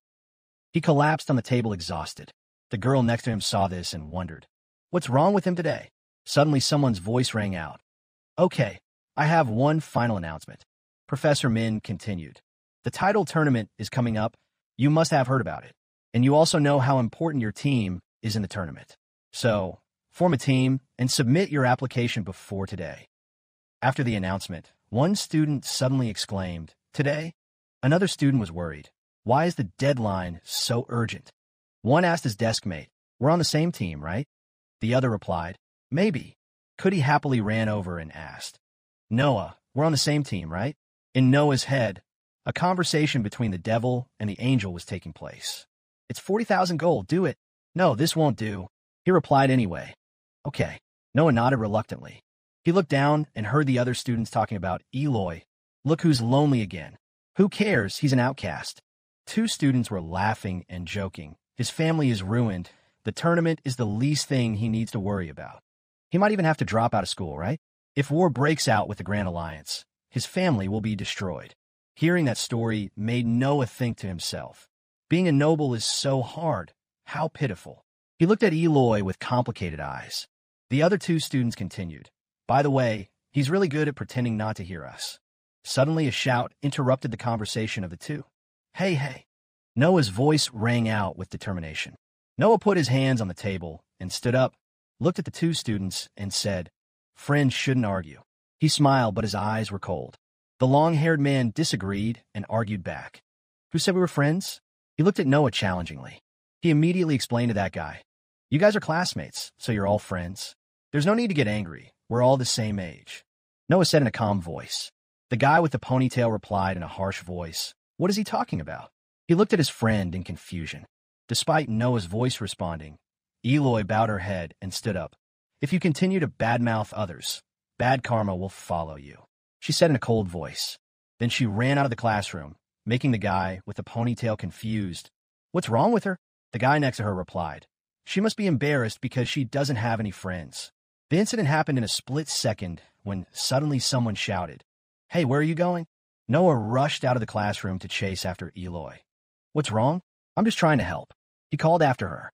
Hearing his voice from behind, she pursed her lips and turned to look, her eyes filled with anger. At this moment, she was extremely angry and asked, "You dare to pity me? This is my problem. Don't interfere." Eloy's face was red with anger.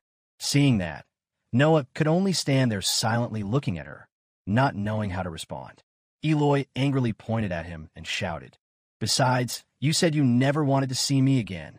So why do you keep staring at me and following me? You pervert, so it's annoying." Being hit in the heart, Noah jerked back and protested, I didn't follow you." His face turned red with embarrassment. Because she couldn't believe it, Eloy looked at him seriously and said in a low voice, "Tell me the truth." Her eyes were sharp. Seeing her like that made Noah panic. "Oh my God, does she know?" He swallowed hard. She quickly shouted and questioned, "You took my wolf doll, right?" Noah felt relieved when he saw that things weren't as he thought. "What? No, why would I take your doll?" He thought to himself, "So she doesn't know yet." But Eloy didn't believe it.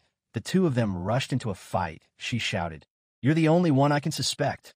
And he replied, "You're framing an innocent person again." The two men grabbed each other by the collars and argued. Eloy shouted, "It's him." Noah insisted, "It's not me." Cootie stepped forward to mediate. "Hey, don't argue, you guys are teammates now." As if hearing shocking news from Cootie, Eloy turned to look and asked, "What?" Noah opposite was also extremely curious. "Teammate." To prove his words, Cootie immediately held up a piece of paper. "Yes, teammate, look here." The content of the paper was, application for the tournament position. Cootie, Noah, Eloy. Then Cootie continued, "I have a plan now, listen carefully." She gave a long speech and concluded, Okay, you get it." The two paused their argument and listened to him say, "In short, if we form a team, we will have a summoner, an elemental mage, and a magic engineer forming the perfect team." Hearing that, Noah quickly thought, "Teammate? That's right, this might be my chance. I'm still hesitant about taking that mission, but it should be fine if I'm close to her." After finishing the analysis, he happily shouted to Eloy's surprise, "Okay, let's do it." She was also considering at this moment, comrades, maybe I need them too, but suddenly, Eloy rushed in and grabbed Noah's neck, shouting, "Give me back the doll first. I won't cooperate with a thief." He immediately innocently replied, "Why do you keep accusing me?" Her screams did not stop. Could it have legs and walked away by itself? Followed by his hopeless cry, "I'm innocent." Elsewhere, there was a wolf doll that was lost in thought. Not being able to think of anything made the wolf doll stand up with its hands. It looked up as if it was calculating something. The scene before him was a dormitory building in the school. Suddenly, there were footsteps behind him, making him turn around to look. Before he could do anything, the wolf doll was grabbed by someone. Stranger picked it up and whispered, "I wonder who this belongs to."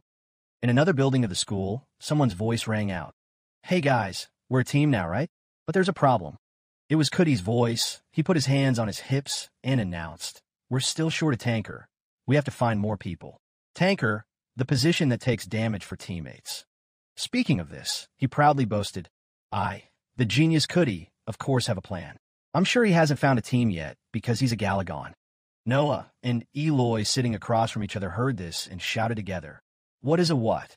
Ignoring the two's panic, Cootie continued speaking, "Yes, my plan is to gather all the outcasts who have nowhere else to go and create the perfect team." Eloy slammed his fist down on the table in anger as he thought, abandoned. Cootie persuaded, "I think he would be the perfect tanker. Noah, he's your roommate, so you invite him." Noah spoke up, "My roommate? So you're talking about him, but it doesn't sound right." Cootie heard that and immediately defended himself. "What are you saying? It's been 4 years since the Galagans War ended." Recalling the old image, Cootie said, both Principal Lawrence, who fought against Gallagher. He was almost killed by one of them, but he still accepted Moo Moo into the academy, even though he was a Gallagher. Then he continued, "War leaves scars, of course, but..." At this point, he folded his arms and concluded, "It would be a pity to miss out on a talent because of that, right?" His words complicated Noah's mood. He thought to himself, "Just a wound, countless people have died." He immediately thought of his father's image in the war, including my father. Could he heard this and clarify the matter? The king of Galagans is the one who started the war. The Galagans themselves are not at fault, right? Noah quickly avoided his eyes and replied, I know. Eloy, who was sitting on the side, also chimed in, "It's just a group exercise anyway. There's no need to complicate things. I think this is the best choice for our team." Thinking of the image of my roommate, Noah still hesitated to repeat, but cooperating with the Galagrian.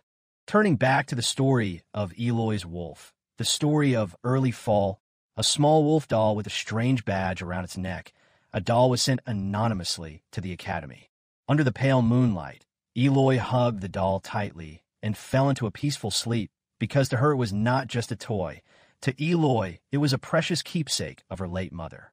However, there's a little-known fact that it is actually a doll specially enchanted to protect her. In the quiet night when Eloy slept, hugging the doll tightly in her arms, that day, like always, the doll tried her best to protect her owner. But then, when danger struck, the doll that had been silent in Eloy's arms suddenly sprang up and rushed into the darkness with a mighty leap. And then, unfortunately, it fell out of Eloy's room window and rolled around several times before coming to rest on the ground. Even though only a mosquito landed in Eloy's room, the doll could sense that its owner was in danger. Although I tried many ways, such as climbing, crawling, and trying to get back to her, all my efforts were thwarted time and time again. It could only lie still on the ground and cry silently. The wolf lay there as if waiting for a miracle to happen. Just then a dark shadow appeared, covering its vision. But no one knows who he is, and she's also scared. Who is this suspicious kidnapper? What will happen to the wolf doll?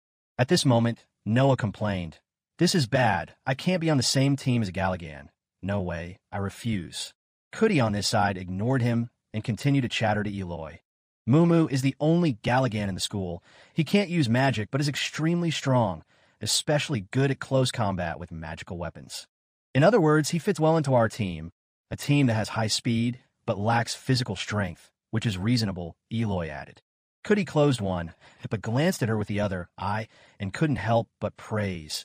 "You're the valedictorian. You understood the problem right away." He raised his hand and said, "Okay, let's go inside." The three of them entered and were greeted by a garden of red roses in full bloom. The soft yellow light filtered through the lush green leaves. Cootie said, "We're here. This is Moo Moo's lair." Noah saw it and exclaimed in surprise, "Look at this place. There must be a word for it." He looked around under the glass dome. The indoor garden with its bright red roses and lush greenery creates a magical and warm atmosphere. When something is this gorgeous, it makes you feel warm inside. Eloy finally concluded with one word, "Beautiful." Her one word said everything Noah thought. "Isn't that the word you were looking for?" He spoke like a 6-year-old. He looked at Eloy defiantly. "No, I was thinking of a much better word." Eloy looked at the colorful flowers and commented, "It must be tiring to take care of them. One extravagant hobby." Noah turned to Cootie and asked, "Luxury? Is this expensive?" He replied softly, "What matters is the effort." Eloy walked forward, looking around and introducing, "My house also has a garden like this." Then she pondered for a moment, remembering her deceased mother. "But since my mother passed away, no one took care of it anymore, so it's completely ruined." Noah seemed to sense the presence of something else, and he was quite familiar with it. "Isn't that?" But before he could process everything, Eloy suddenly rushed over, shouting excitedly, "My wolf doll!" She was both surprised and happy as she tried to pick it up.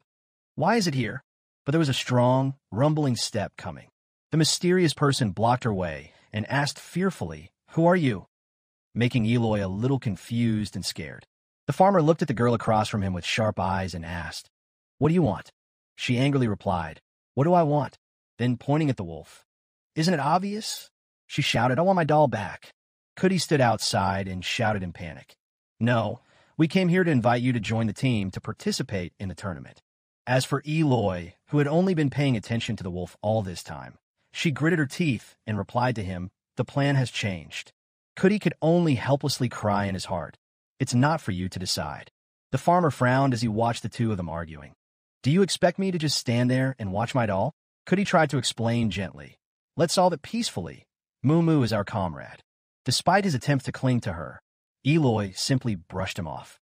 Pointing at the other person's face, she demanded her wolf back. "Anyway, give me back the doll." Cootie tried to stop him. "Stop it, no violence." With a cold smile and burning eyes, she placed her hand on the magic book, summoning fire ready for battle. She raised her voice in a terrifying voice. "If you don't cooperate, I have no choice but to burn this place down." The person named Moo Moo felt a little worried and started to speak. "You can't." Ignoring his warning, she opened the book and recited the spell. "Try to stop me. Daikaroki appears." He couldn't take it anymore and rushed up to grab her with a scary face. "You can't do that." The action was so sudden and strong that Eloy couldn't help but let out a cry. The book slipped out of her hands. Eloy frowned and asked the person across from her, "How dare you touch me?" At the same time, she also wondered, why is he so fast? Feeling that he had gone a bit too far, he immediately let go and hurriedly apologized. "Huh? Sorry, but you can't do that." She didn't care, angrily shouted at Noah. "Noah, don't just stand there, help me." He was standing outside the situation, but suddenly being mentioned made him confused. "Huh? Me?" Seeing that he was still standing there, she shouted and pointed straight at his face. "I'll apologize for framing you as a thief, so go fight him, Noah." Noah was a little startled by his friend Eloy's strange behavior. She actually apologized. But then he agreed to her wish. "Okay." Noah bit his lip and said with difficulty, "But it doesn't change anything." He said quietly, "Galligan never give up on what they have set their sights on. They are very greedy." Done. Seemingly finding it unacceptable to let a Gallagher join the team, he turned away and refused to help. Inviting a Gallagher to the team is a stupid idea. "Sorry, but you should give up the doll." The Galagian's huge fist angrily slammed down on the table, making a loud noise. He was angry. "What did you just say about Galligan?" Seeing that scary action, Noah was a bit startled and turned back cautiously. He continued, "That's why I try to keep myself out of trouble." Cootie spoke up fearfully. "You guys are making him angry." Eloy silently thanked. "Luckily my shoulder is fine." Meanwhile, he was still venting his anger. "What did I do to deserve this treatment?" And then a fierce roar rang out. "Get out of here now." He charged forward like a bullet, his eyes blazing and his hand reaching out menacingly towards him. Noah also quickly dodged the pounce to avoid being caught. He glided away lightly. He confidently dodged his powerful attack by a hair's breadth and said, "You're as scared as the rumors say. That stab could kill someone." Moo Moo looked at him with a look of astonishment and cold sweat running down his face. "What? Kill?" He explained, "I just want you guys to leave." Noah bluntly said, "Want to chase us away? We were already planning to leave. I know you guys. This is your forte, right? Causing war." A silence fell between the two of them. He felt more confused than ever when he heard him say that. "What?" Eloy stood to the side. Seeing Noah's attitude, he was extremely frustrated. What's wrong with him? He's so agitated today. Cootie could only helplessly say, "Come on. Why are you talking about war?" The Galagon man clenched his fists, showing his anger that he had not let out for a long time. "I'm fed up. It's been 4 years. Forget it," he said half-heartedly, which made Noah extremely annoyed and shouted, "Forgot? Don't joke." Then he jumped up and said, "The war may be over," and rushed towards Moo Moo with dizzying speed. But that doesn't mean everyone has forgiven the Galagan. A decisive punch straight to the opponent's body. But surprisingly, the other person groaned a few times without being affected too much. Noah frowned, pursed his lips in surprise. Why is he so strong? Beside him, Cootie covered his face in fear. Shouldn't we stop them? Eloy just stood there with his arms crossed and coldly watched. He's almost unaffected by magical attacks. Not bad. Noah curled his lips and smiled sarcastically. "Is that all? I overestimated you." He raised his eyebrows, constantly provoking, "I thought the Galagans could tear people in half with their bare hands?" Moo Moo gritted her teeth in anger, but could not refute. Her eyes flashed with anger. He gathered all his strength, clenching his fists so tightly that his knuckles turned white. Then he threw a powerful punch at Noah, roaring, "Just a rumor? I'll show you." Luckily, Noah managed to avoid them all in time. He was a bit worried. If I'd been hit by that attack, I would have been blown away. But Mumu didn't stop there, continuing to reach out to attack. Don't say such things when you don't know anything. He was as fast as the wind and grabbed Noah's arm. His strength was amazing. Then he used all his strength to pull Noah back, gritting his teeth and scolding. When you don't know anything. Mumu angrily threw Noah like a ball without hesitation, unleashing terrifying power. Noah just stared with wide eyes, his whole body flying up like a leaf blown by the wind. His flying speed was very fast, and there was nothing around him that could stop him, only the air whistling past his ears. Loud crash rang out. Noah fell onto the stone floor in the distance, the sound echoing throughout the space. However, he was still able to defend himself in time to avoid being hit in the face. His quick reflexes saved him. Noah stood up and walked with great momentum, his tone sarcastic. Just a rumor? Don't joke. As he spoke, he summoned his strength and prepared to strike. I won't hold back anymore. With that, an extremely large amount of energy was released, causing the surrounding air to tear apart.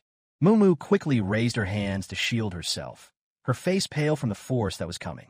Noah on the other side quickly seized the opportunity, jumping high to attack, shouting loudly, "Take it!"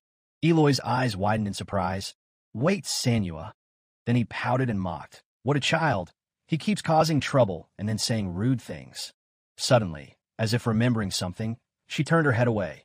That's right, I have more important things to do.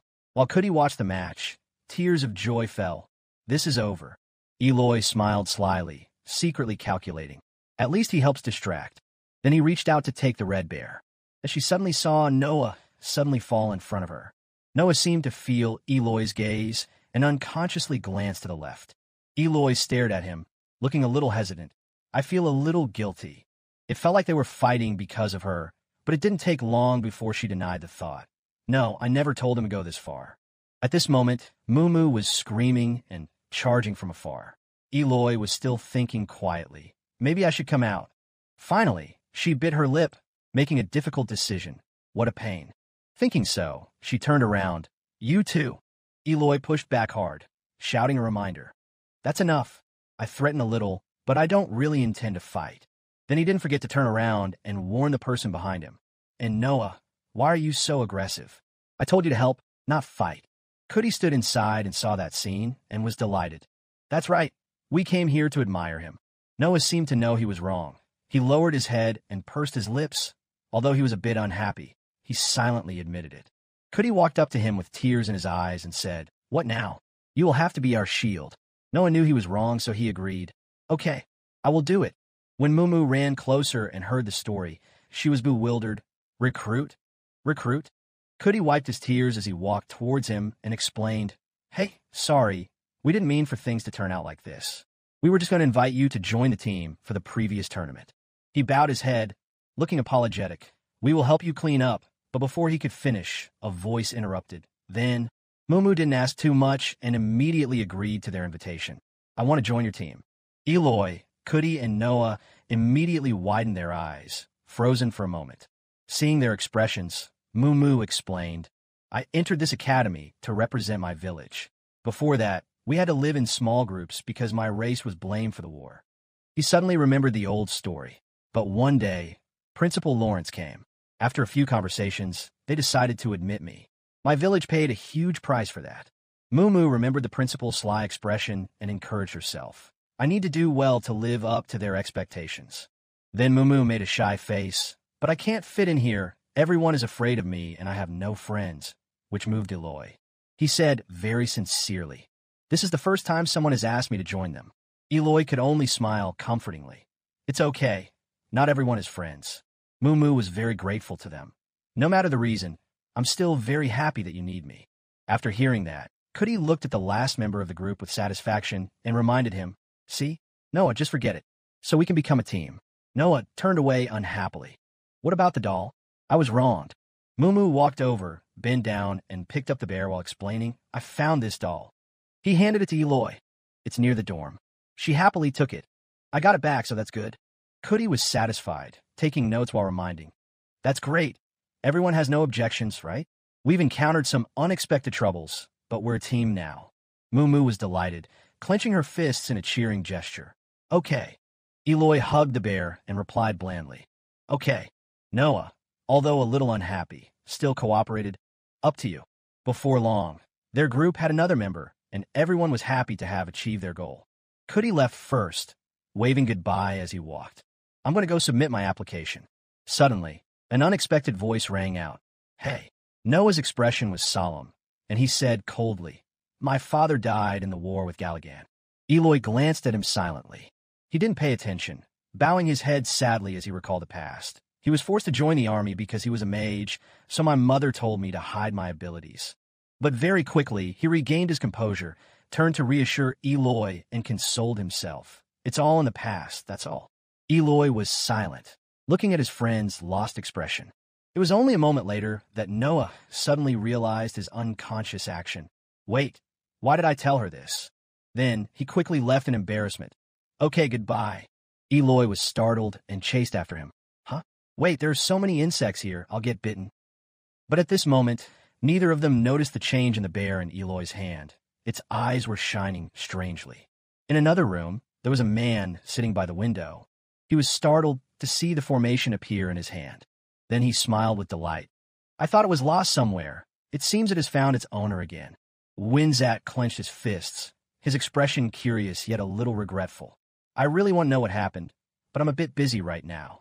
Before my eyes was a massive citadel, Kang Trang, lying alone in the sky. Winzat rubbed his chin thoughtfully, then called out, Reuben, are you in there? Girl with round glasses appeared smiling. When will you finish that report? The wizard turned his head and smiled like the sun. I'm working hard. Reuben heard that and turned around to leave without urging him. Really? I want it as soon as possible. Winzat looked at the closed door and cursed under his breath. Has she ever thought that this deadline is too urgent? Then he looked at the pile of papers lying on the table. This goblin, named Lawrence, is much more complicated than I thought. A hand reached out to take the bouquet of roses. Such a long trip must be very tiring. Principal Lawrence looked at the flowers and said thoughtfully, It's okay. She'll be busier in the future, so we should see her while we still have time. Professor Sirius saw that look and made a suggestion. Shall I bring these flowers to your office? Lawrence closed his eyes and refused. No, I will take them myself. Mr. Lawrence Valentine Glazer. 62 years ago, Lawrence enters a room. He appears in the history of Steel Dan when he joins the Glazer family. Quietly placing the bouquet of flowers in front of the picture of a girl Renee, Delina Glazer, born in 720, died in 788. Then he picked up the wilted bouquet again. After 50 years of marriage, his life as a man ended when his wife passed away. He suddenly fell into a state of deep thought. He became the head of the Glazer family and participated in the Gallagher War with many glorious victories. A long while later, the bouquet of flowers in Lawrence's hand suddenly burst into flames. After the war ended, he founded the Renee Academy, named after his wife. He took in war orphans and trained them. Lawrence coldly threw them straight into the trash. He stood in a dark corner, his face obscured from view. But the flower in the trash can kept burning to later join the Steel Dan army by scholarship. Winzat raised his eyebrows and muttered, What a romantic man. Nothing really suspicious. He rested his chin and thought, But I keep feeling like I'm missing something. Then he denied his feelings. But thinking back, he didn't have any motive. At the end of the report, he even drew a small picture. What kind of bastard would dare kill his comrades to steal a relic? In the long, dark hallway, only Lawrence's graceful footsteps echoed. Before long, his footsteps stopped. In front of Lawrence now was a giant iron door. Just looking at it, you could feel its weight. He pushed the door open and entered. Inside was a man in chains. He struggled as soon as he saw him. The man looked extremely miserable, his eyes pleading as he looked at Lawrence. Let me go, I want to go home. But before that scene, Lawrence just coldly replied, Go home? Why do I want to do that? You have no family to return to anymore. Still provoking the other party. You have been officially declared a deserter. No one is looking for you. Then his attitude quickly changed, and he fiercely ordered, Summon a monster. The chained man heard this and cried out loudly, then screamed in pain because someone grabbed his hair. Lawrence's eyes seemed to want to swallow him alive. I have to remind you over and over again, the only way for you to leave here is to summon it. In the end, he could not resist the order and could only obey. A source of energy lit up the dark dungeon. The man screamed in agony as the energy source in the sphere attached to his chest glowed. The terrifying muscles were stretched. Before long, fresh blood was splattered everywhere, and Lawrence just coldly watched with no intention of giving up. At this moment, the cellar fell silent again. On the ground, there's only a person lying covered in blood and a ball rolling around. Lawrence snapped his fingers, a little disappointed, failed again. One fire burned the other. He took back the orb. It seems that summoning with the cell Grino attached is still not possible. His whole body was covered in blood, but he still did not give up. Then I will need a test subject that has successfully summoned monsters. Suddenly his eyes glanced away. He muttered a name. Aaron. The scene before him was extremely terrifying. One evening at the People's Market, the lights were bright but warm. Noah bit into the apple and said something in a language. So what you say, but that's so moronic. He turned to Eloy and asked, "Can you speak Mandarin?" She angrily shouted, "Don't make me repeat myself. I said that teams with summoners are rare, so others will target us." Noah was not afraid of that appearance at all, his face calm as he replied, "You said that already. It's break time now." Eloy also suddenly realized, "Oh yeah, we have to discuss what to do before the tournament starts." The more she thought about it, the angrier she got. She gritted her teeth and scolded. "We haven't had a chance to practice yet. It's already competition day, and it's all your fault." Eloy and Cootie stood far away, watching Noah and Mumu's actions in front. "How can we practice when you two keep acting so awkward?" Noah coughed awkwardly and explained, "But we tried our best." Eloy and Cootie stood far away, watching Noah and Mumu's actions in front. "How can we practice when you two keep acting so awkward?" He sat on Mumu's shoulder and happily called out, "We're here." Noah watched helplessly, but Mumu also looked at him shyly and silently. The two of them once again fell into an awkward atmosphere. Eloy stood in the middle and angrily scolded, "Really?" Cootie quickly jumped down to Anne's feet. "It's okay." He coaxed the only girl in the group. "We don't have much time to prepare, but everyone is very capable." Eloy, though still annoyed, stopped scolding.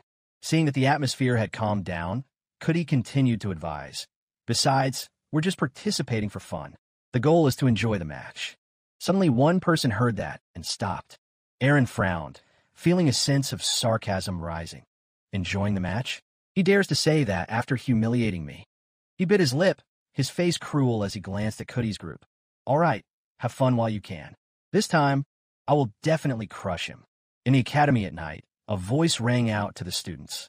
Lawrence announced to everyone, "The long-awaited tournament is about to begin."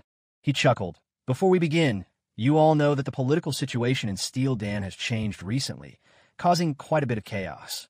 Lawrence spread his arms wide and said loudly, "However, this is a tournament for everyone. Enjoy yourself, but don't forget to try your best and push your limits to the highest level." The students seemed very excited. They were all in a ready position. Professor Min said, "Now a quick explanation of the competition rules. The first event will be the treasure hunt. The rules are simple. Find the treasure balls," she explained. Then he continued, "Whoever finds the orb containing the ancient relic wins. There is no time limit, and the search range is the entire academy campus." Professor Min gently reminded, "This does not need to be repeated, but the act of stealing treasure from someone else's hands will be considered cheating." Cootie patted her shoulder. "Find them all, Mumu." The two clasped hands in determination. Mumu replied, "Yes, let's do it." Noah was extremely excited when he heard the reward. "There's really treasure inside? Does that mean I'll get my hands on a priceless relic?" Eloy muttered softly, "What a poet." Professor Min said, "As soon as the tournament officially starts, the event will also start. I believe everything is ready." She shouted, "Let the 4th annual Renee Academy tournament begin." Fireworks exploded along with the cheers of the students, making the atmosphere extremely bustling and exciting. Cootie patted her shoulder. "Find them all, Mumu." The two clasped hands in determination. Mumu replied, "Yes, let's do it." Suddenly, he seemed to realize something. He looked toward the sphere and said loudly, "Mumu, I see one over there." All the people around were hunting like hungry tigers, their eyes shining as they looked in the direction he was pointing. "Where?" "There." Cootie froze. Did I speak too loudly? Mumu jumped up without hesitation, so fast that the people nearby were all thrown back and dissatisfied. "Hurry up and chase after him." "Why is he so fast?" "Be careful." Cootie grabbed Mumu's head tightly, laughing happily. "We're coming." Noah was a little confused. Didn't you say you were just joining for fun? The people around started talking. Look at his speed. Is he always this fast? Mumu rushed towards the ball. With a look of triumph in her eyes, Mumu jumped up and grabbed the ball, causing Cootie to involuntarily fly away. He asked happily, Mumu, did you get it? Cootie fell into the bushes. He jumped up excitedly. Open it and see what's inside. Mumu replied, yes. Mumu slowly opened the orb with anticipation. The Watchamacanless key appears to open any door, but can only be used once. Cootie fell into the bushes. He jumped up excitedly. Open it and see what's inside. Mumu replied, yes. He was still enthusiastic. Let's go find more treasure.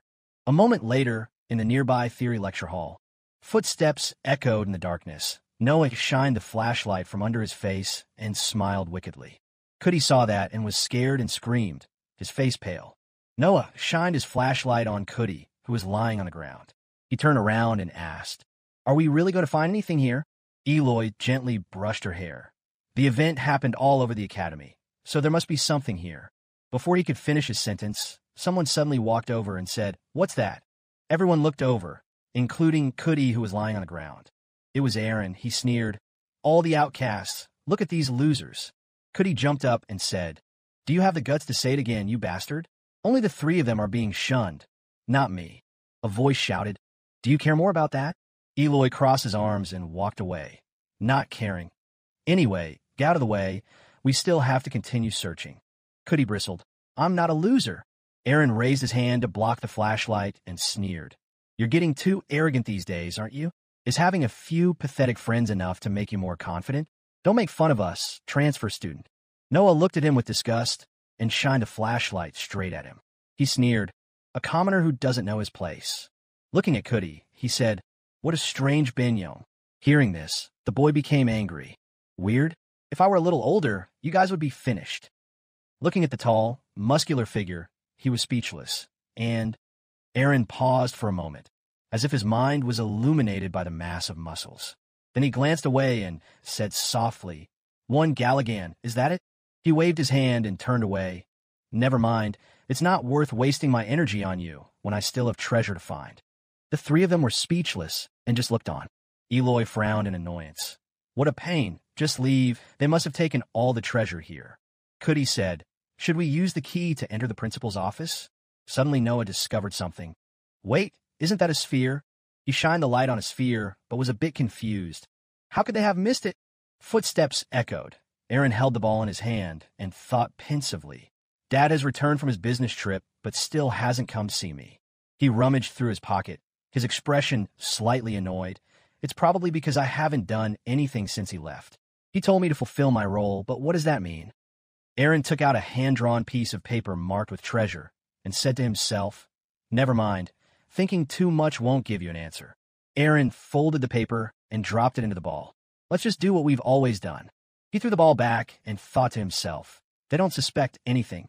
Let's go up the mountain. I'll find all the treasure and throw it right in their faces. But night had fallen. The sparkling lights still shone around the academy. A flashlight appeared on a mountain somewhere. The 4 of them followed the instructions on the paper, all of them a little worried. Eloy gently brushed her hair. The event happened all over the academy, so there must be something here. Mumu reassured, the map is in the sphere, so it should be fine. Suddenly, Cootie noticed something. Be quiet. Do you guys hear anything? Everyone stopped to listen, but silence still reigned. Eloy looked around suspiciously. Hear what? Why do you keep ordering us around? Cootie was dissatisfied. I swear, I really heard something. Noah pointed behind her with a fearful look in his eyes. Eloy, he shouted. Behind you? Eloy also startled and turned around. The sky was dark. The birds on the mountain had also flapped their wings and flown away, leaving only a few lonely lights. Right there appeared a wooden sign. On it was written, Warning, the area ahead is forbidden to unauthorized persons. Trespassers will be tried in a military court. In the dark night, the full moon still shines brightly. A castle on the mountain appears behind the tree canopy, surrounded by old, dilapidated fences. The iron gate slowly closed. Under the moonlight, a zombie appeared on the mountain. It growled a few times as if it was angry. Noah pointed behind Eloy with his mouth open. What's that? Eloy, he shouted, behind you, causing Eloy to turn around in surprise. Rock was floating, Noah said, a cute rock that I lifted with my magic. He shined the light on the stone. The space became silent. The other three were speechless. Noah shrugged and chuckled. Oh, come on. I was just trying to lighten the mood. You rich kids are always so uptight. A deep growl rang out. Noah turned around in fear. The other three people looked at him with wide eyes. Cootie shouted in fear. I knew it. There's something wrong. Moo was also scared to tears and said tremblingly, Stop it. I'm really scared. Noah was confused. Could it be a treasure ball? Eloy snatched the flashlight from his hand. You idiot. Stop talking nonsense. Give it to me. She stepped forward and said, You guys are such cowards. The worst thing you could see here is a wild animal. Eloy pushed aside the bushes. Here, look. It must be just a rabbit. The zombie appeared right in front of him. It looked at them and growled a few times. Cootie shouted in fear. Run.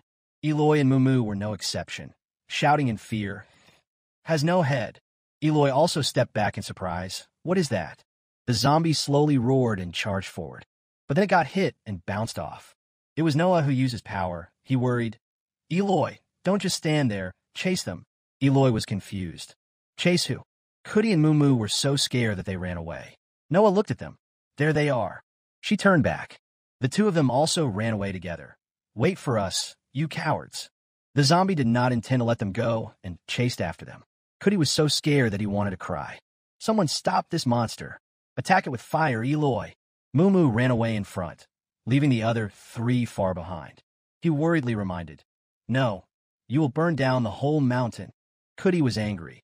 You have no right to object when you have run so far. Eloy suddenly stopped. That's right. There's no reason to keep running. If I can't use fire, then I'll summon Gorochi. She touched her side. Go, Arit. But suddenly realized it had been gone for a while.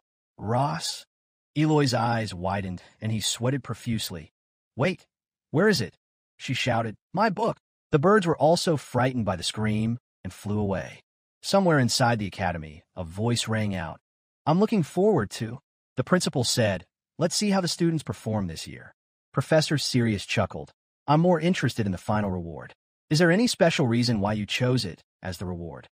He glanced over and calmly said, Well, looking out the window at the sky, he continued, I only hope that the students' abilities will be able to blossom.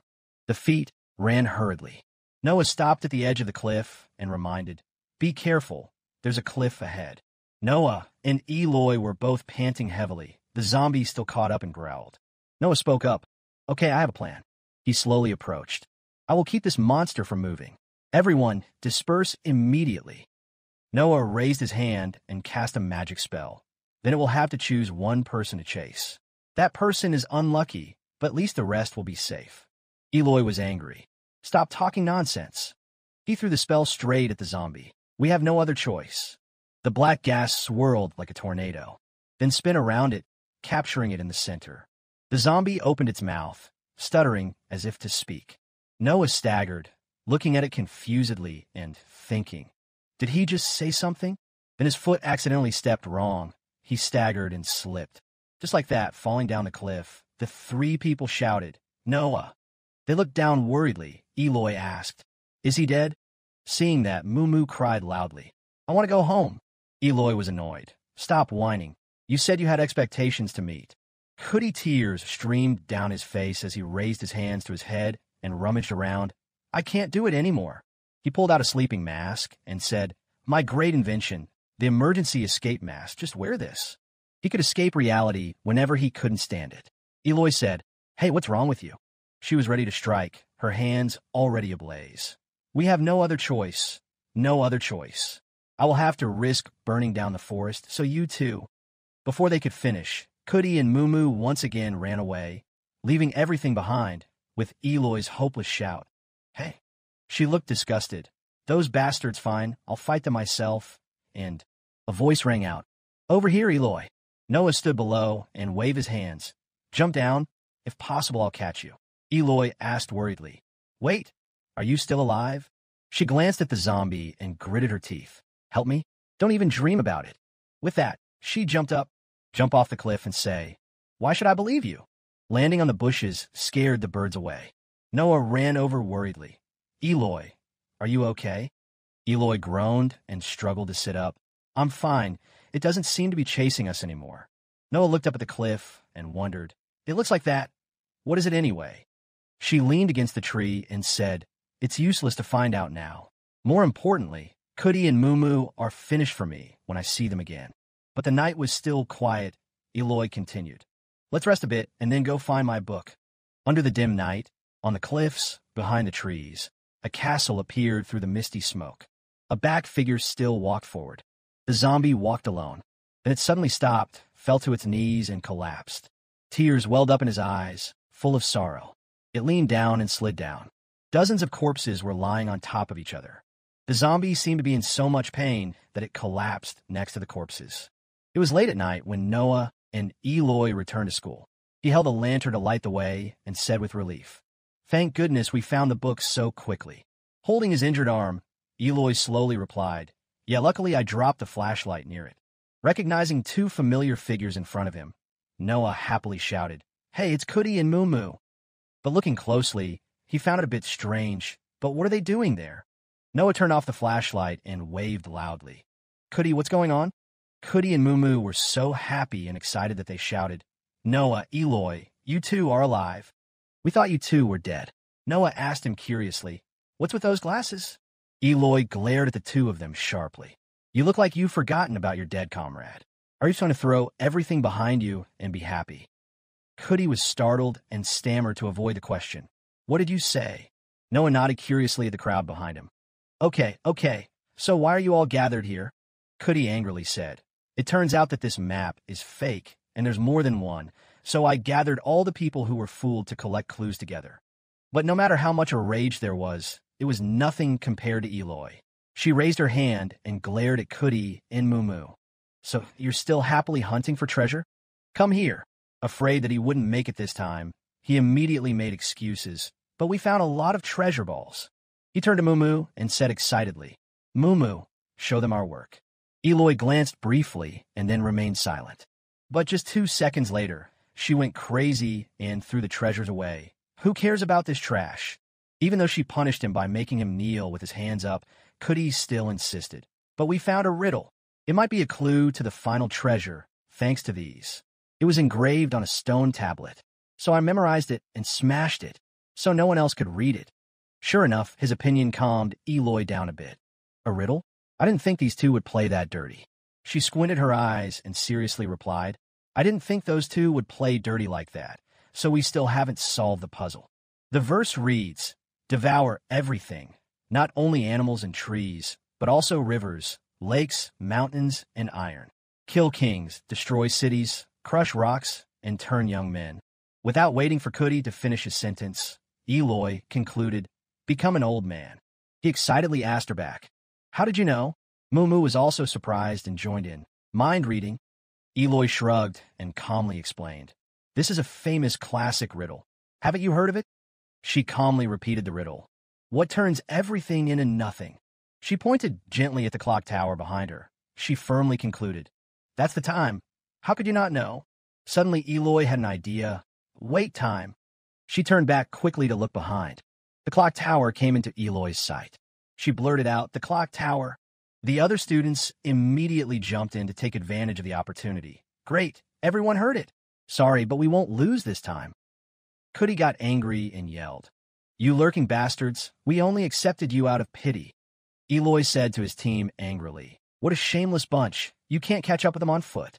Her competitive blood boiled, and she resolutely ordered, Moo, throw Noah away. The rest of him will fly away, thanks to his wind magic. Before he could criticize and choose a sentence, Moo grabbed him. Are you guys crazy? I don't agree. How could you think of that? Noah was so embarrassed that he stammered. An idea.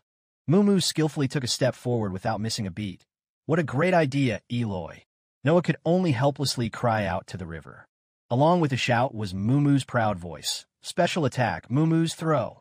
Cootie covered his eyes with his hand and followed Noah's flight path.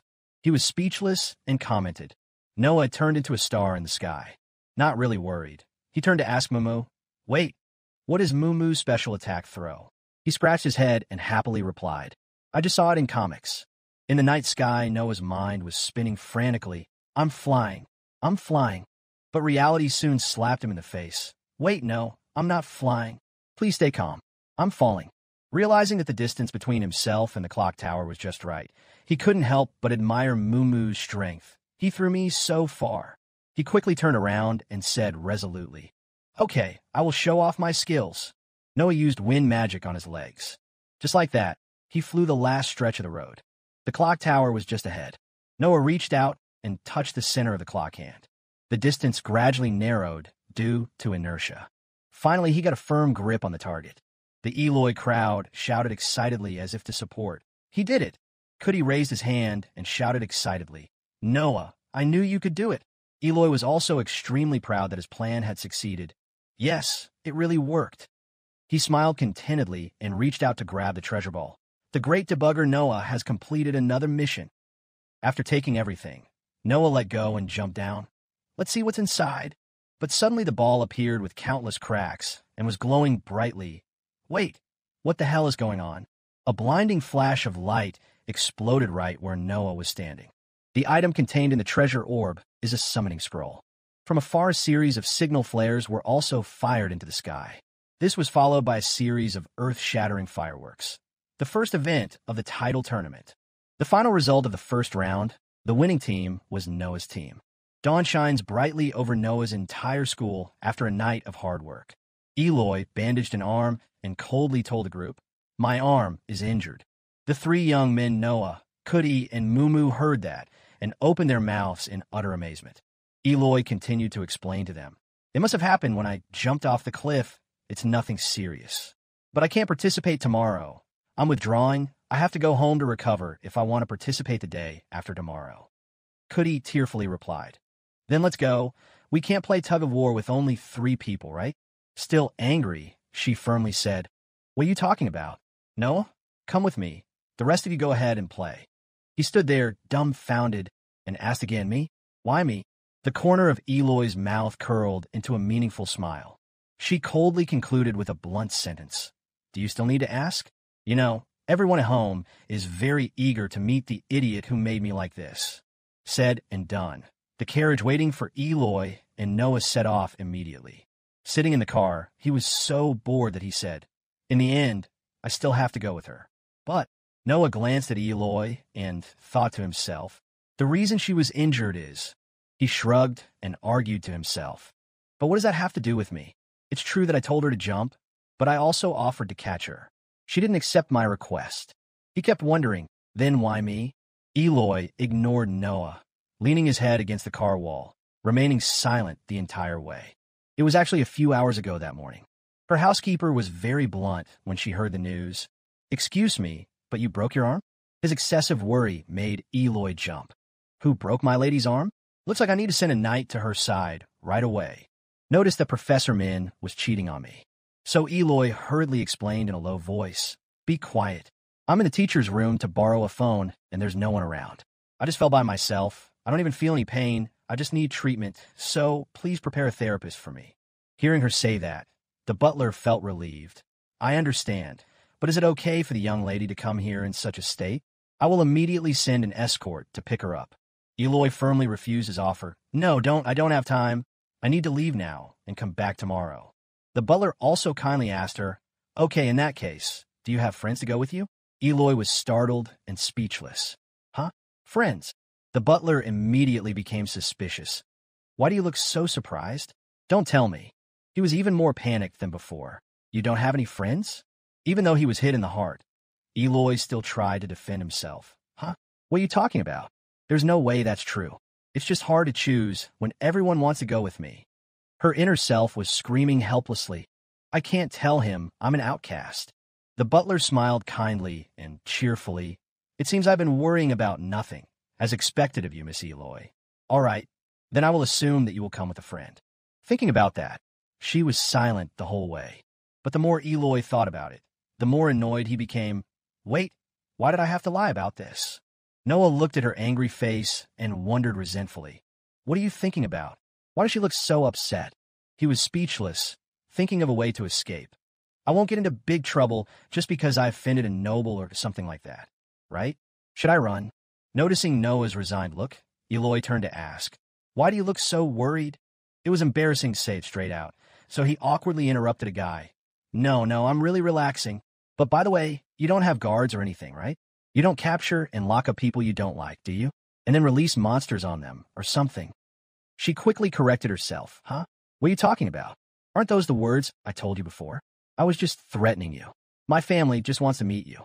She also seriously asked him one more thing, so I hope you can just act properly as a student of the academy. Relieved, Noah happily promised. Oh, is that all? Okay, just do it properly, right? Simple, just leave it to me. The carriage arrived at Eloy's residence after a while of moving. As she got out of the car, in front of the magnificent mansion, countless servants bowed in unison. Welcome back, Miss Eloy. Looking around, Noah was shocked and couldn't believe it. Wow, so this is your house. You really are noble. The butler rushed to Eloy's side. My lady, how are you? She had to quickly reassure the housekeeper. Calm down. I told you I'm fine. Hearing Eloy say that, the butler felt truly relieved. Oh my, what a relief. So, is this person beside you one of the people you wanted to go with you? Eloy's attitude changed completely at the mention of Noah. Ah, yes, he's my friend. Let's go inside. He was busy looking around, so he didn't pay attention to her expression. It's even more than I imagined. The butler said enthusiastically.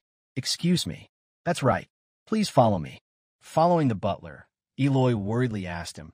But by the way, are those all our servants? It seems like there have been fewer. Without hiding anything from her, the butler quickly replied. That's right. The master has fired the servants under the age of 30.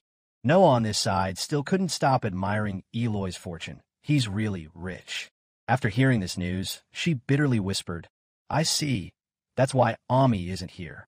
The butler was so moved that tears flowed down his face. My young lady, you should enjoy your youth instead of worrying about us. Afraid that he would go into more detail, Eloy quickly interrupted. What's with that face? Stop it, it's so scary. Ascending the red-carpeted stairs, Eloy asked urgently, I want immediate treatment. Has the therapist arrived yet? The butler reported to her with great concern. Yes, they were here before you arrived.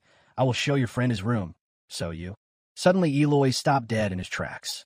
This majestic lord before her was her biological father. Eloy turned pale and stammered a greeting. Father. Feeling the tension, the butler quickly spoke up. Ah, the master returned earlier than expected. I forgot to inform you. He took the initiative to inform Eloy's father. Master, Miss Eloy will be staying here for a short while. His cold gaze swept down to her bandaged arm. Still injured. Avoiding looking his father straight in the eye, Eloy replied curtly, yes. He coldly walked down the stairs towards her. I thought he would ask his daughter more questions, but instead he just clicked his tongue loudly in annoyance. Eloy could only silently control his emotions. Then she ran away no matter how the butler called out. Miss! This tense situation made Noah extremely curious. Huh? What's going on between them? After meeting the healer, Eloy's arm condition improved visibly. All right, your treatment is complete. However, it will take some time for your mana to circulate smoothly even though your bones have healed. She asked worriedly, Huh? That's not good at all. I still have to practice. Before she could finish her sentence, Noah opened the door and said anxiously, Hey, are you done yet? Eloy snapped. Hey, who gave you permission to come in here? Noah, with tears in his eyes, replied bluntly. Yes, do I need your permission? I heard you were here. The therapist quickly stood up and left. Then I will let this guy take care of you now. I'm going first. Eloy quickly stopped him. No, wait. The physician smiled firmly and told her, Relax, it's best for you to rest now. Miss, I will come check again tomorrow before you leave. Then he left, leaving only Noah and Eloy in the room. Without hesitation, he asked bluntly, So now you can't use magic. How long will it last? Eloy was speechless and retorted, You were eavesdropping? How rude. She then tried to summon magic to test it out. It really doesn't work. Noah subtly reassured her, I think this is mostly due to the injury, but it's not a big deal. You could do anything if you have enough willpower. Hearing that advice didn't seem to make Eloy go crazy. Willpower? What do you mean? Did you come here just to bother me? Noah still patiently patted her shoulder. With a bright smile, he actively reassured Eloy. I just want to say don't worry too much. You'll be able to use magic soon. Her eyes began to gain a little hope. Her expression looked both helpless and longing. Really think so? When this side of her was indeed the first time Noah saw her. Huh? His cheeks started to turn red. Huh? What is this? Noah's heart was pounding in turmoil. What is this feeling? What is happening to me? Too embarrassed, Noah did a hasty act away from Eloy. Ouch, the floor here is so slippery. She coldly retorted to him. What's wrong with you? Noah's heart was still pounding with no signs of stopping. What just happened? Some kind of mental attack magic. Eloy continued slowly. I understand you're trying to encourage me. She firmly emphasized, but I can't just wait until I can use magic again. I need it for the tournament. Noah cleared his throat and tried to act normal. Okay, I think you're too impatient. Even though I knew this before, you're really too hard on yourself. Eloy hesitated and asked back, Is that so? Still blushing a little, he quickly regained his composure. Yes, there's no need to worry so much. You should take this opportunity to relax yourself. I feel better now. But Eloy's expression was filled with utter panic. No, I can't do that. Thinking of all the servants who had warmly welcomed her, her heart felt heavy. I have a responsibility towards everyone in this castle. I must be able to protect them. Noah proposed to Eloy. Is that so? Then how about this? He excitedly continued to tell her. Since you brought me here as a guest. Noah stroked his hair to look cool, gave a thumbs up, and concluded. Why don't you show me around your house? At least then you'll have something to do. Eloy's eyes now turned to an attitude of, You are so annoying. Her mansion was bathed in morning sunlight. Eloy gave Noah a tour from the kitchen area. Go all the way to the swordsman training ground behind. As they were walking together, she said in annoyance, Hey, it looks like you've been around here before. So why do you want me to show you around again? And why do they think you and I are best friends? Noah looked around happily and replied bluntly, Oh, just to get some fresh air. And it's different when you're the one introducing me to them. And I want to see them again. Eloy seriously corrected himself. Okay, if you've met everyone, then you know by now. I tricked you this morning. Eloy told Noah, You know, everyone at home wants to meet the idiot who did this to me. He thought for a moment. Yeah, but his response was overwhelmingly positive. It makes sense that you want to let everyone in your family know that you're doing well. I can understand that. Eloy suddenly stopped, making him a bit surprised. Huh. Eloy's hands and face both turned red when he heard Noah's reply. Thank you. He stood there dumbfounded when he heard Eloy personally say thank you. Huh? What? To satisfy her once more, he insisted on following her. Say it again. Wow, I never thought I'd hear that word from you. Eloy was so embarrassed that he walked even faster. Stop it. You heard it. Now let me go. The once silent mansion became even more noisy because of the two people's argument. One more time, whatever. I take back what I said. Noah was tired from walking, so he asked curiously, Hey, Miss Eloy, you should be grateful for this wonderful Noah. We've been walking for a while now. Where are we going? Grabbing the doorknob, she said firmly. We're almost there. Be patient. Whatever, it is what it is. The door was slowly opened by Eloy. A row of spacious houses appeared before Noah's eyes. She whispered, Here, I have a feeling I'll regret bringing you here. But whatever, welcome to my home. Noah heard the whole sentence and became skeptical of life. Ah, wait a minute. Following Eloy, he felt extremely uneasy. Did I tease her too much? Why did she bring me to such a deserted place? Wasn't she supposed to be showing me around? His imagination ran wild again.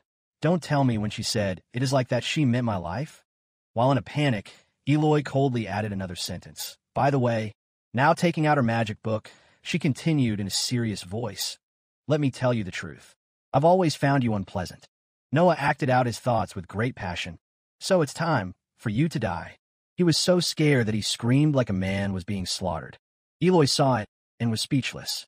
Looking at Noah, hugging his head and cowering on the ground, she coldly asked, What are you doing? Realizing he was still safe, he froze again. Eloy seriously explained to him. You're being weird today. Don't waste your chance to visit here. This was my favorite place when I was a kid. Now he sighed in relief and stood up. Oh, really? You like deserted places since you were little? You must have been a strange kid. Eloy replied sadly. It may look like that now, but it wasn't always a wasteland. Looking at this desolate appearance, Noah curiously guessed. So this really used to be a garden? Eloy smiled bitterly and replied briefly. Yes, it used to be like that. When she was little, right at this spot she used to happily run to her father. Father, are you almost done? Mother said you should go inside before it gets dark.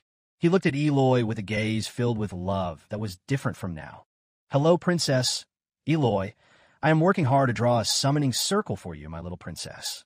She hugged her father and happily exclaimed, Really? Eloy smiled and told him. Reuben said that the summoning circle is a portal to another world. He laughed and asked his daughter, Where did your brother read that? Sitting in his father's arms, Eloy excitedly continued, Reuben reads a lot. He's really smart. He smiled with high expectations for Eloy. You are the smartest one in the house. My dear Eloy, you will eventually become a great summoner.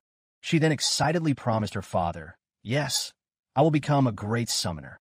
Of course, that happiness did not last long. Her mother suddenly fell seriously ill. The arguments happened frequently and became increasingly intense. Then Reuben, Eloy's brother, decided to run away from home.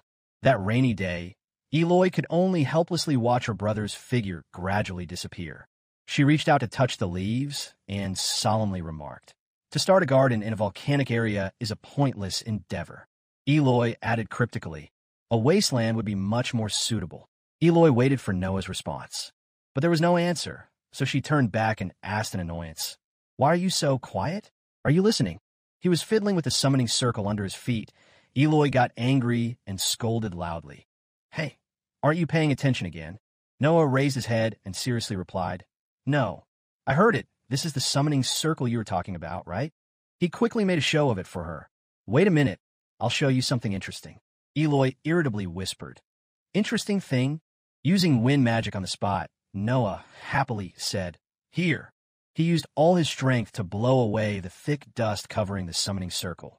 Here I go, dust clearing magic. Coughing at the scattered dust, Eloy bluntly criticized. Tiske, what kind of boring ability is that? But the inscription is now much clearer, and yet it has not disappeared all this time. Suddenly, Eloy remembered something. I guess this is where Gorochi and I. She quickly said to Noah, Hey, wait. It just so happened that all the summoning tools were there. So Eloy quickly suggested, Think about it.